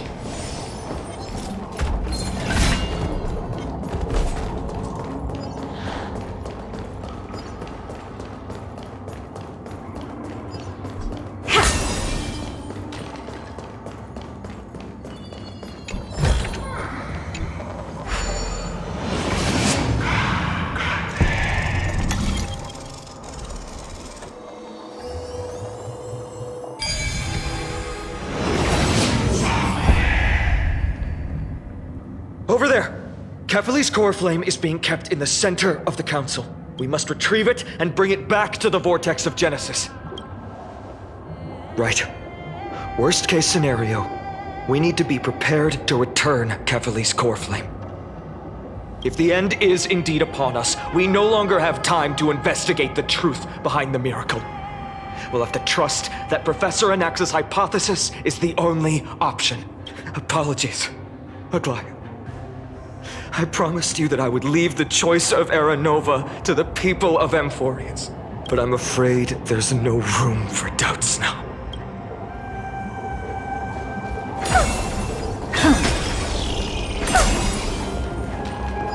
Her will to heal the world is so strong.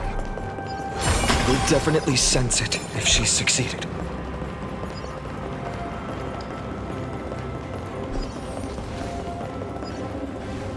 Oh, Sky Father Kephale, please forgive these ignorant and lowly children of humanity. They are so utterly naive that they think of the golden-blooded heretics as deliverers.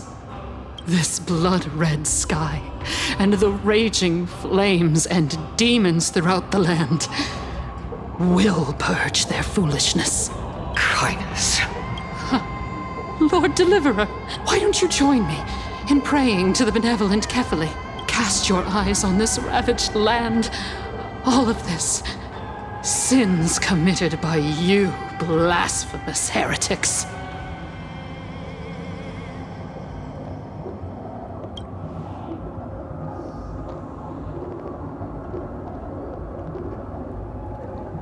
Danheng is right. My sword yearns to end your pathetic life, but to a cornered dog like you, the most deserving punishment is to personally witness the Chrysos heirs fulfill their mission. Only then will you truly know how meaningless and foolish your past transgressions were. Fulfill your mission. Kephale's coreflame is long lost to the winds. How will you fulfill the prophecy? She's gone completely mad, to the point where she's just spewing nonsense. For the longest time, Kephale's coreflame has been worshipped here. Only core members of the Council of Elders know how to activate the coreflame casket. No, there's no need for such trouble. Professor Anaxa taught me more than just what was in the textbooks.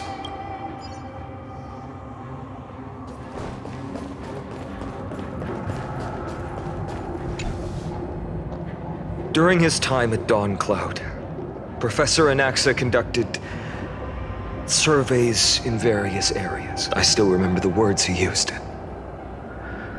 I hope it works. All-knowing Father who bears the world, please share a glimpse of your merciful gaze with me. Cast down the Titan's fire that hangs at the pinnacle of the world, for your devout creations to behold.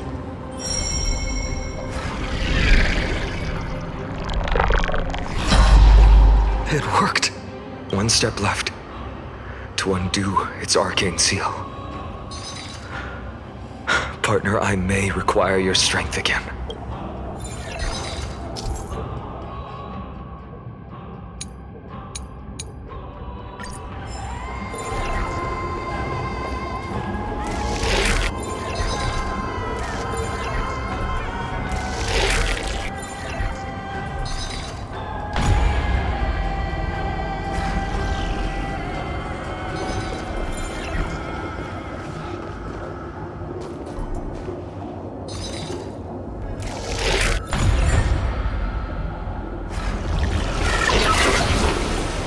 Take the coreflame and let's hurry down the mountain.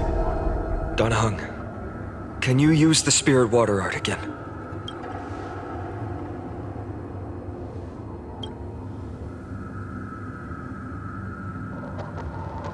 Is this also a result of the black tide? Looks like all we can do is sprint down the mountain.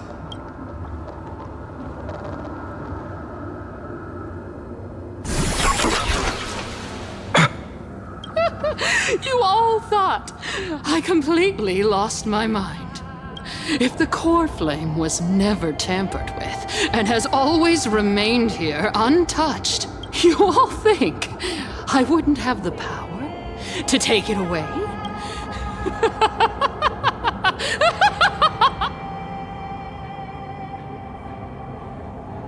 Calm down and think carefully. I'll do my job. So you need to make sure you don't die before you pay me. There's no need to worry about the core flame's whereabouts. Let's just descend the mountain. No need to worry? But... Before setting off to defeat Aquila, I entrusted Miss Cipher with the task of protecting Kephale's core flame while we were gone. By any means necessary. If the core flame isn't here, that means she must have done something to it. In other words, she fulfilled her duty using her own means. We just have to focus on getting to the Vortex of Genesis, and Cipher will meet us there for sure. Friends, we have no choice other than to trust her. If the nearest ritual basin is 10,000 paces away, then what we have to do is to run in that direction and hope she meets us after 1,000 paces. If she doesn't show up, we will keep going and trust that we will see her at 2,000 paces, 3, 4, 5,000. I will keep hoping with the same resolve all the way until she shows up in front of us with her usual rebellious attitude.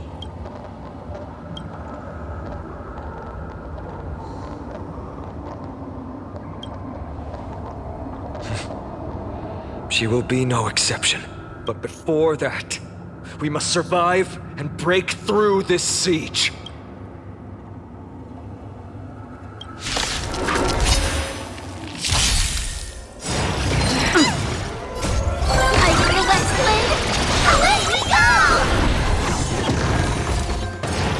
Impressive. Insanity! With this divine power, I reforge all things!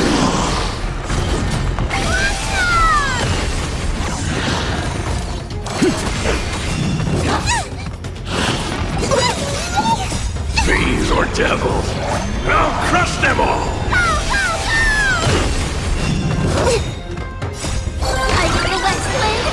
Away we go! Protect me! Expand your thinking.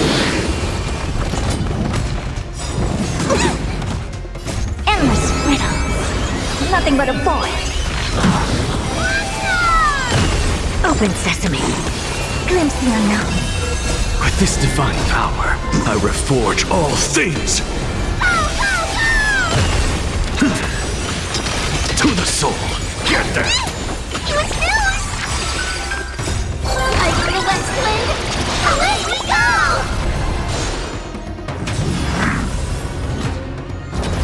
Super big meaty! Expand your thinking. It's done. Let's go.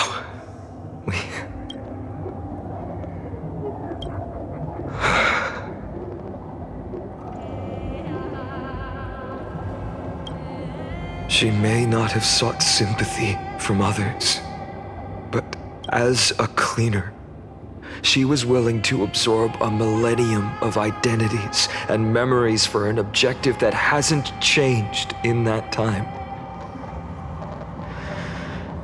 I suppose this is also a form of extreme but twisted resilience. Let's go. It's time to leave this place. Everyone, can we run faster? I've got a bad feeling.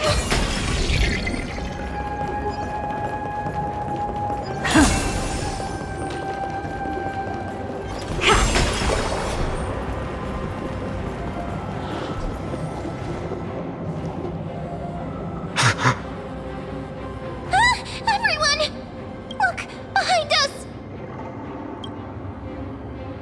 In the end, they still showed up. I agree. I've been waiting for a chance to face them head on, but not now. If we take the fight here, then lose, the consequences would be irreversible. Come on. We have to get out of here. Keep running, and never turn back.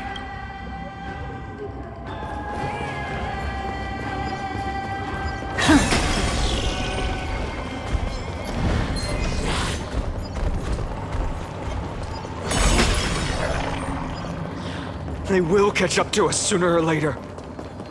Keep running. Don't stop. You want this? Fine. Take it and amuse yourself.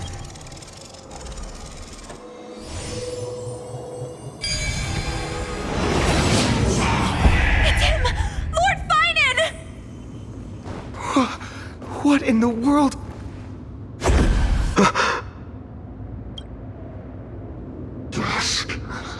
Has descended as ordained. Clones, illusions. Nothing but cheap tricks to help you hide in the shadows. The sky has returned to its rightful place. This world must be reset. What are they talking about? The end you seek is also the miracle of Genesis. If so, you should be standing alongside the Chrysos heirs. Why do you hinder us, Flame Reaver? Tusk has descended as ordained. Must reset. The lack of reason can't be overcome. We shoulder the fates and futures of too many people. We will not fall here!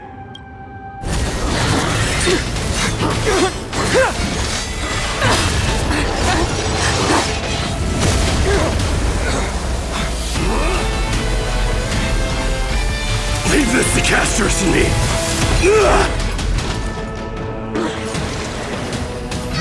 Over here! Go!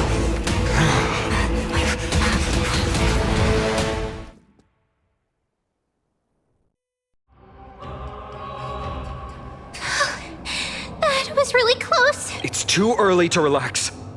The Flame Reaver is a master in the art of deceit. Even Mighty may not be able to restrain them. I never thought I would leave him alone on the battlefield twice. But now isn't the time to be thinking about this.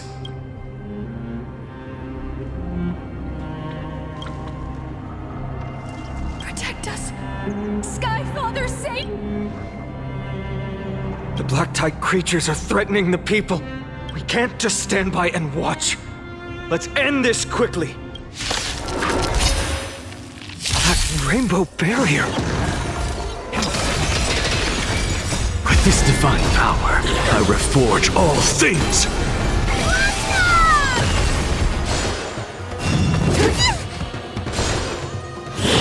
I have it under control. Endless riddle. Nothing but a void.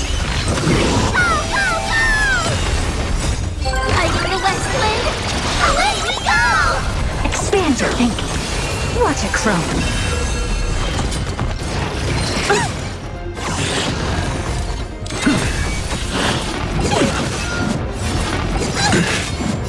Fiends or devils, I'll crush them all! Open sesame. Endless riddle. Nothing but a void.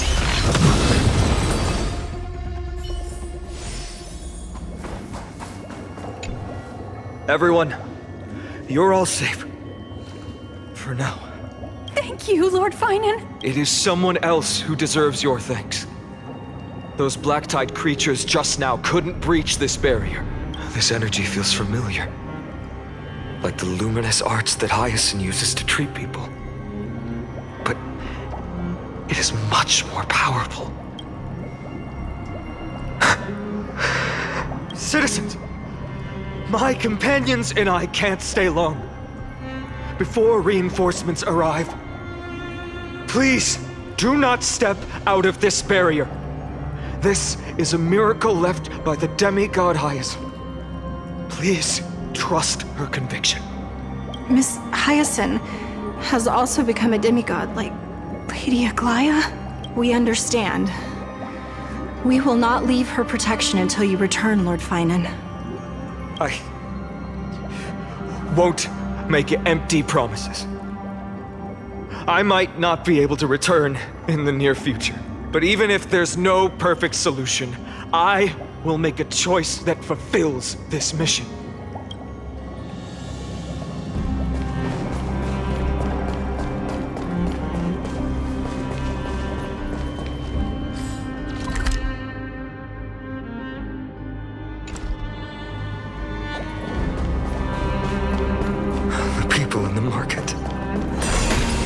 Cortonis! Quick! Let's go check on him! Cortonis! Hang in there! Returned, Finan. Burning the holy city is. To resist, I did all I could. You shouldn't be on the front line at your age, Grand Craftsman. Where are the citizens? What's the situation at Marmoreal Market? Organizing their escape. The holy city guards are. But where to flee to, no one knows. Descended from the sky, the rainbow barrier did. Protected people, but alleviated the fear it could not. I fear this is Amphoreus' end, Cortonis. There is only one way to save our home. Finally come true. The Sky Father's prophecy. Go. For miracle. Deliverer. You shall become. One more thing. There is waiting at the Vortex of Genesis. Lady Trinan is. Kephale's coreflame is safe, she said. Trinan.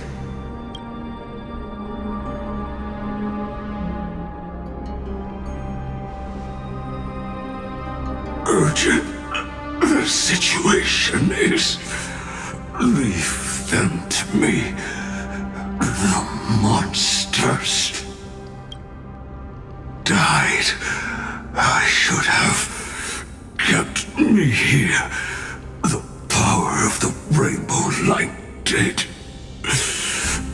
But if destined, inescapable death is, why not leave behind some glory? You've been forging nothing but glory your entire life, old friend. For others, and for yourself. May you never see the slightest glimpse of war in the New World. Farewell, Grand Craftsman. Let us depart to the Chrysos Air's paths. For battle, these hands were not meant. But if to protect the Holy City's future, they are needed to the final moment. I will fight! Cartonis said that Trinan had news of the coreflame. As expected, Miss Cipher did not fail her mission.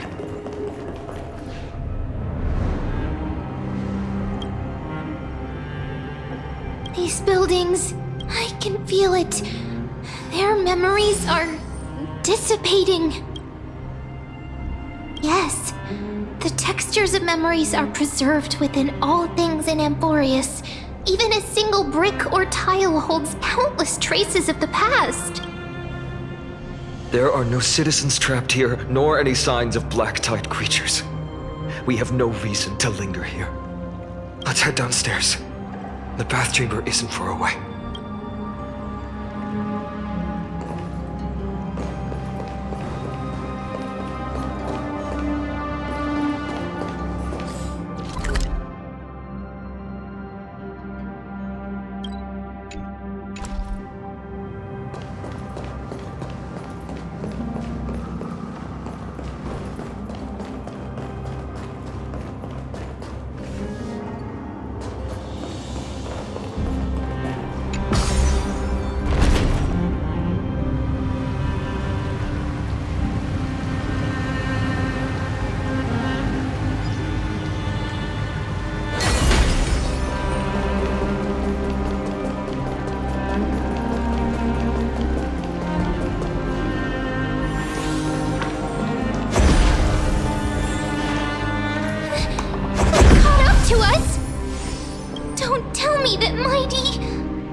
Dunhung, you...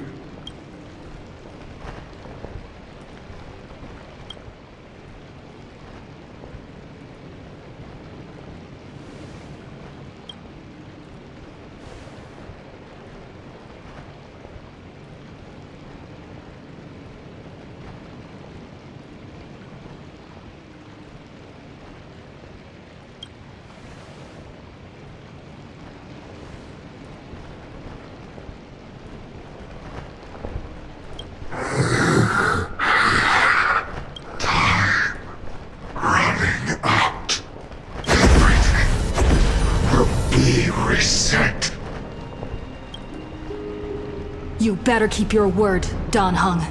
You cannot die here.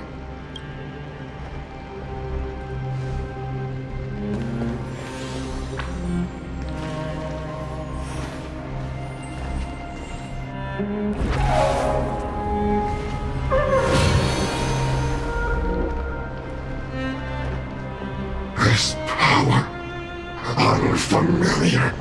Who are you?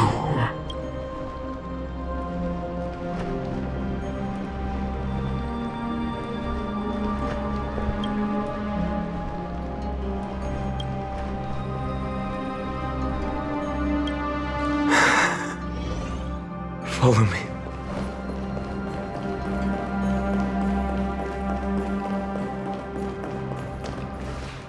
Lord Finan. Finally, you're all back. Even in such desperate times, you still managed to keep your promise to me. I am grateful beyond words. Finan, what is this? The Flame Reaver is wreaking havoc in the city, and they still have many clones. Zeph, please get someone to inform Kratos and have him lead the most elite guards to defend the city's passages until I complete the coreflame ritual. Please, do everything you can to rescue the citizens in the city. Understood, Lord Finan. Nemosity. Several citizens are trapped in the Garden of Life and are temporarily seeking refuge under Hyacine's barrier. Can you dispatch someone to evacuate them? Though, I also don't know where to shelter them. Leave this to us, Lord Finan. Just focus on your own mission. All right. As for the 2 Trailblazers, I'll also leave them to you.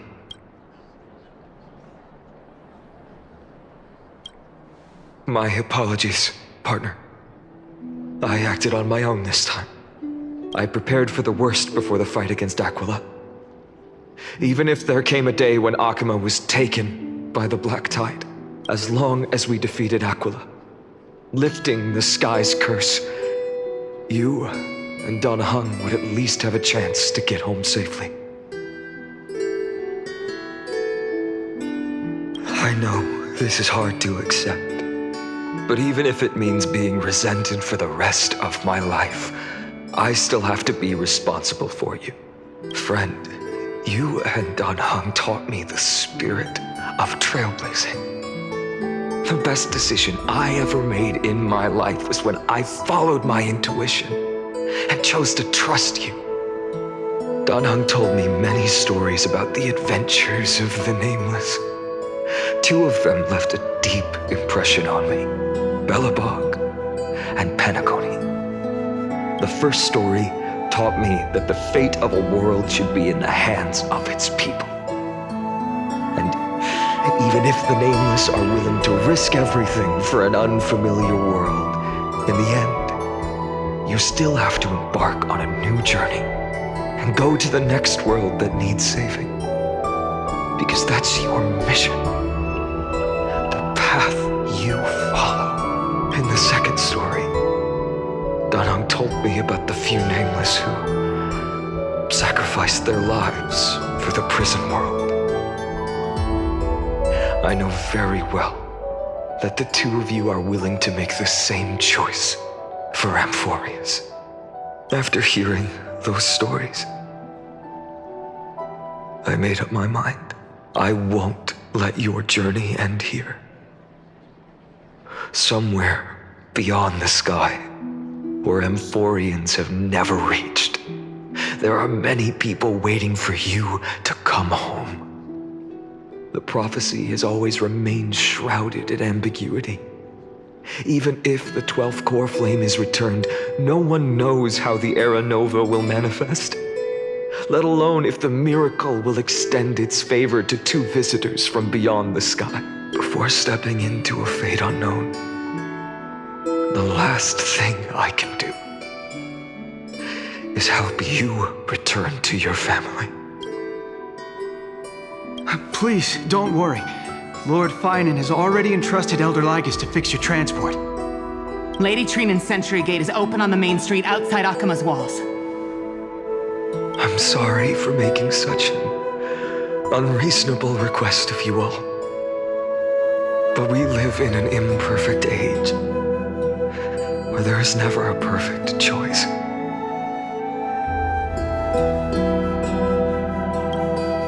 Every one of us has the right to make our own choices. If you can't accept my decision on your behalf, then use your choice to open up a new path. That's what you're best at, right? Regardless, Don Hung is still holding on for his life. Don't keep him waiting too long. Partner, one day I hope we will reunite under the constellations. When that time comes, we can hold a belated victory feast. How about that?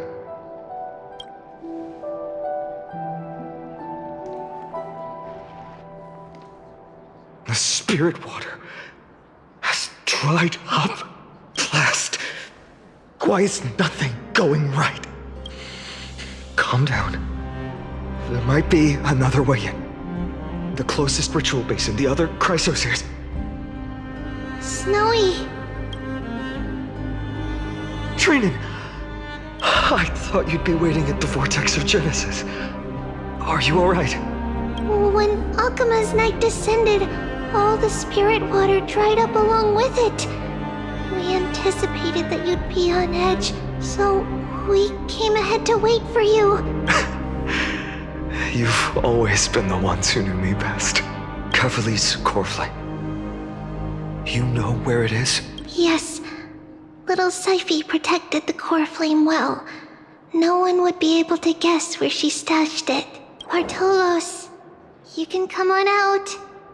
I don't have to pretend to be an envelope anymore! That was suffocating. Bartolos? What in the world? Hey, you better watch your tone, brat. That core flame that the entire world is after is currently nestled in the depths of my bottomless tummy! This certainly was unexpected. Huh? Your reaction's too composed. It's completely different from what I was anticipating. Bartolos, Snowy still doesn't know the truth behind Akima's eternal daylight. You're right. Well, then you'd better strap in and listen up, brat. That girl Cipher spun a grand lie that deceived all of Amphoreus. She tricked all of you into believing that giant ball on Kephale's back would cast light over Aquila forever. Not just that. She even managed to pull that dumb ascension trial and allowed me, the great Zagreus, to survive! Hey, Rat! You... still no reaction from you? Yeah, dang it. You're no fun at all. I'm sorely disappointed. So for the last 1,000 years, what maintained Akima's eternal daylight was not Kephale's miracle, but Cipher's lie, woven using the divine authority of trickery. But now, the lie has come undone. Which means... Well, you didn't guess wrong. Cipher has already passed, and all her lies have scattered to the winds like ash.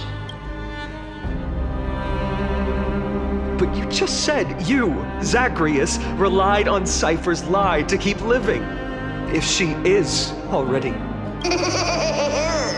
Guess you're not as smart as I thought, Rat. Don't forget, I'm one of the 12 Titans of Amphoreus, and this core flame in my belly. Is it not the core that maintains a Titan's life and divinity? So you're going to hand the core flame over to us? Just like that? Just so. How about it? Let's hear some groveling gratitude, huh? Why? In the myths, Zagreus was the most cowardly and shameful of the Titans. Hey, stop slandering me with those fabricated tales. My pursuits are far greater than one measly life. Let me tell you then, my lifelong ambition was to work with Cipher to conjure the greatest trick in the world. Assume this world holds 100 million possibilities, and no matter how one looks at it, 99,999,999 of them all point to outcomes of certain destruction. But with an exquisitely brilliant scheme, we fooled all the fools, villains, and disasters of this world, and achieved that 1 in 100 million possibility. This is the miracle I wish to achieve in my life's pursuit, even at the cost of turning into this! Take the core flame with you, brat. Go finish your mission. Remember this well. What saved Amphoreus wasn't the grace of that simpleton Kephale, nor was it the babbling of that child Oryx. It was the divine power of me, scorned by all, and the millennium-long lie of a cat-eared thief.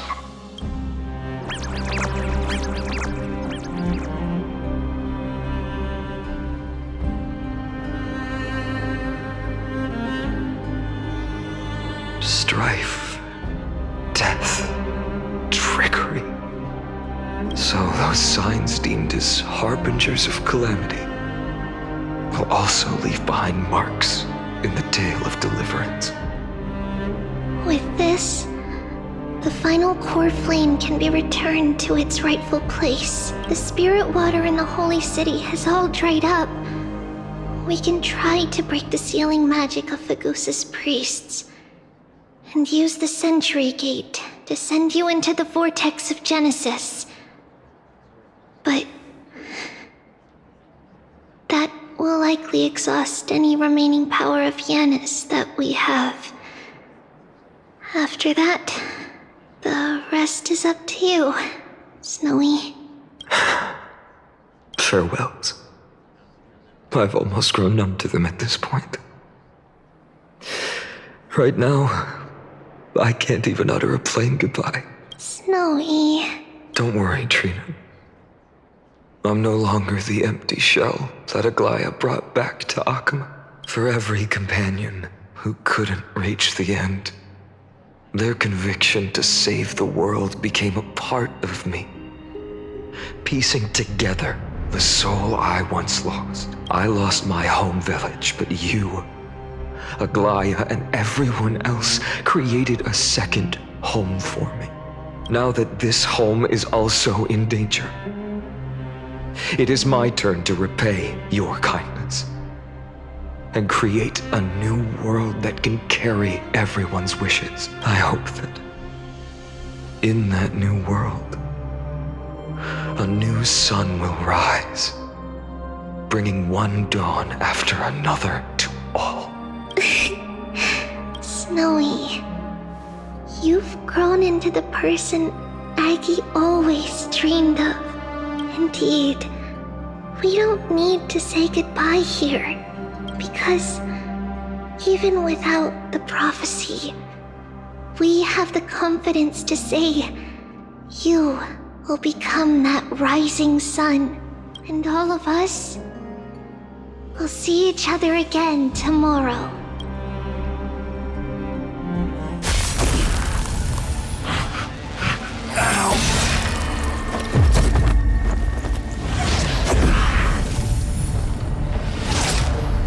All shall bid farewell to one, and that person alone will witness the miracle. Such is destiny. Become the dawn. Deliver. Burning skies, shattered statues, corpses strewn everywhere. What a mess. If this is what the inside of Amphoreus looks like, it's truly shocking. To be honest, I was initially skeptical, but right now, I'm starting to see your point. Screwy. If that's the case, Herta, do you now have enough reason to believe my conjecture about the true nature of Amphoreus? Let's not expand on that topic just yet. That Intellitron, Lygus, was it? He's not completely dead. That was probably a fake body. Something behind it is still defying us. I must admit, even if both of us worked together, it wouldn't be a simple task piercing through its defenses. For now, we can only observe this world as bystanders. I knew we should have brought Stephen along. No wonder the Garden of Recollection wants to work with the Astral Express. Without the power of the Trailblaze, it'd be impossible to unearth this place's secrets. But in the end, the garden emerged unscathed, and it was the Nameless who got burnt. Curiosity definitely killed Aki. That big guy over there, the black balls spewing meteors, you think it's got anything to do with the Lord Ravager?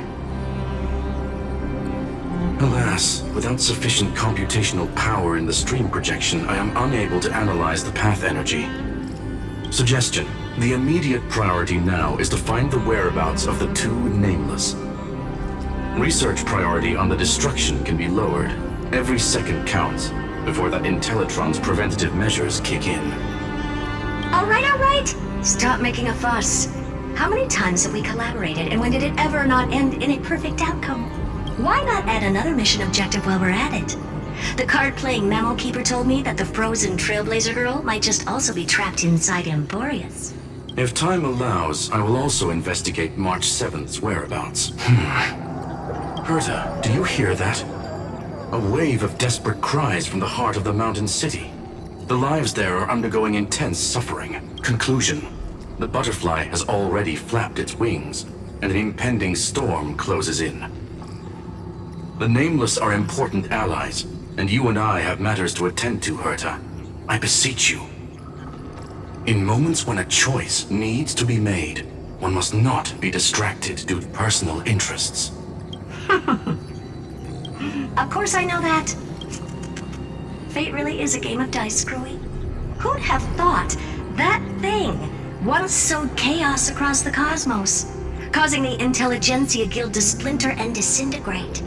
It wasn't until I cracked the solitary waves theory that its lingering effects were put to an end. Yet, in a forgotten corner of the cosmos, one slipped through the net and remained operational. And it was this machine that eventually became the cradle for the birth of a certain Lord Ravager. The source of Amphoreus' tragedy is an Emperor's scepter that survived to this day.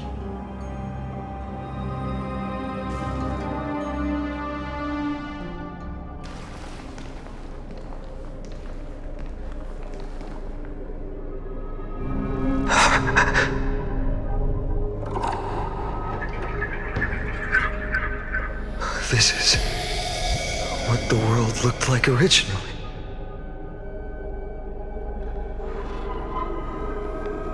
And what are you doing here?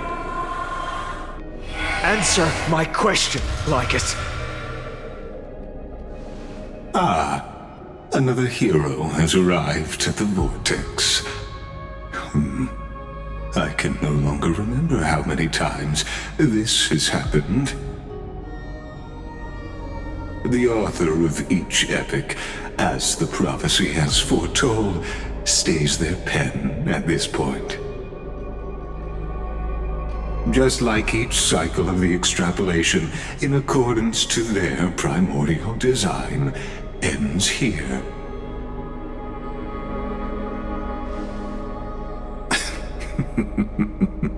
No need to panic, Lord Farnham. I stepped into this space purely for one purpose: to witness the prophecy's miracle of Genesis. You've never expressed interest in the Flame Chase journey. When my companions and I ran, bled, and sacrificed for the core flames, you never so much as lifted a finger. An indifferent observer. An anti-Catheran who's neutral till the end. Why would you suddenly express concern for the Chrysos Heir's mission?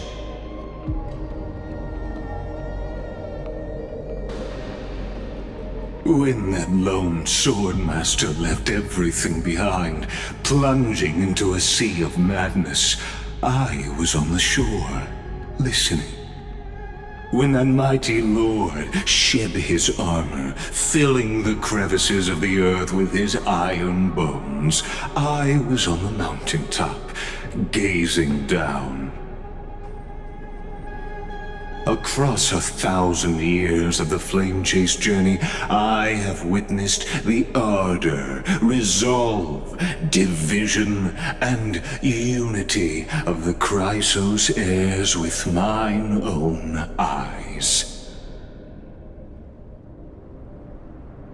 Just as you were all born to shoulder the guidance of the prophecy, I too have bathed in the gaze of distant stars, have seen the deepest, darkest of destinies. I will become the most loyal reader of the epics, a spectator voraciously consuming the valorous deeds of you heroes.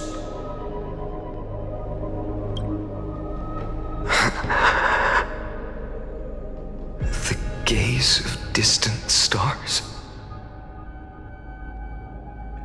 One day you will understand, but not now.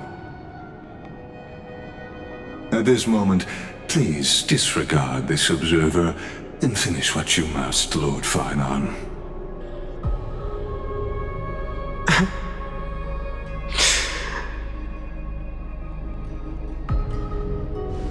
I once believed that as long as I chased the flames relentlessly, the fog before me would clear, and fate would reveal its truest form. But along the way,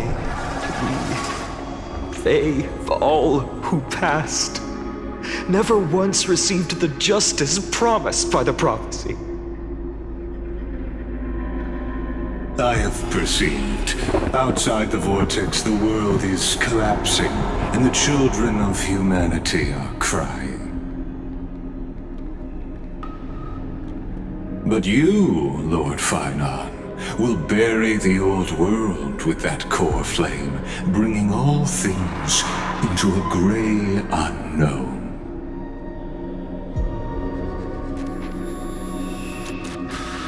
It doesn't matter. This cruel flame-chase journey has made me abandon my fantasies. The future is not a paradise with a gentle west wind, waiting for us to step in. If what lies ahead is a mass of chaos, I will tear it apart. Then usher in the first ray of blazing sunlight. All shall bid farewell to one, and that person alone will witness the miracle. Such is the will of fate.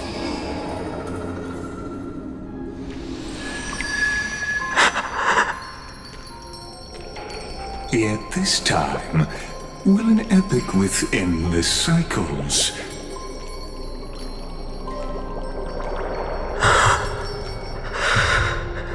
Is it you?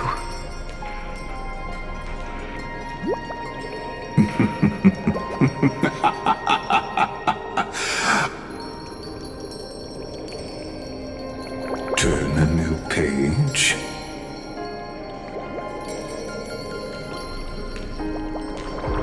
Of course. This will be a romantic story like none that has come before. You think so too, right?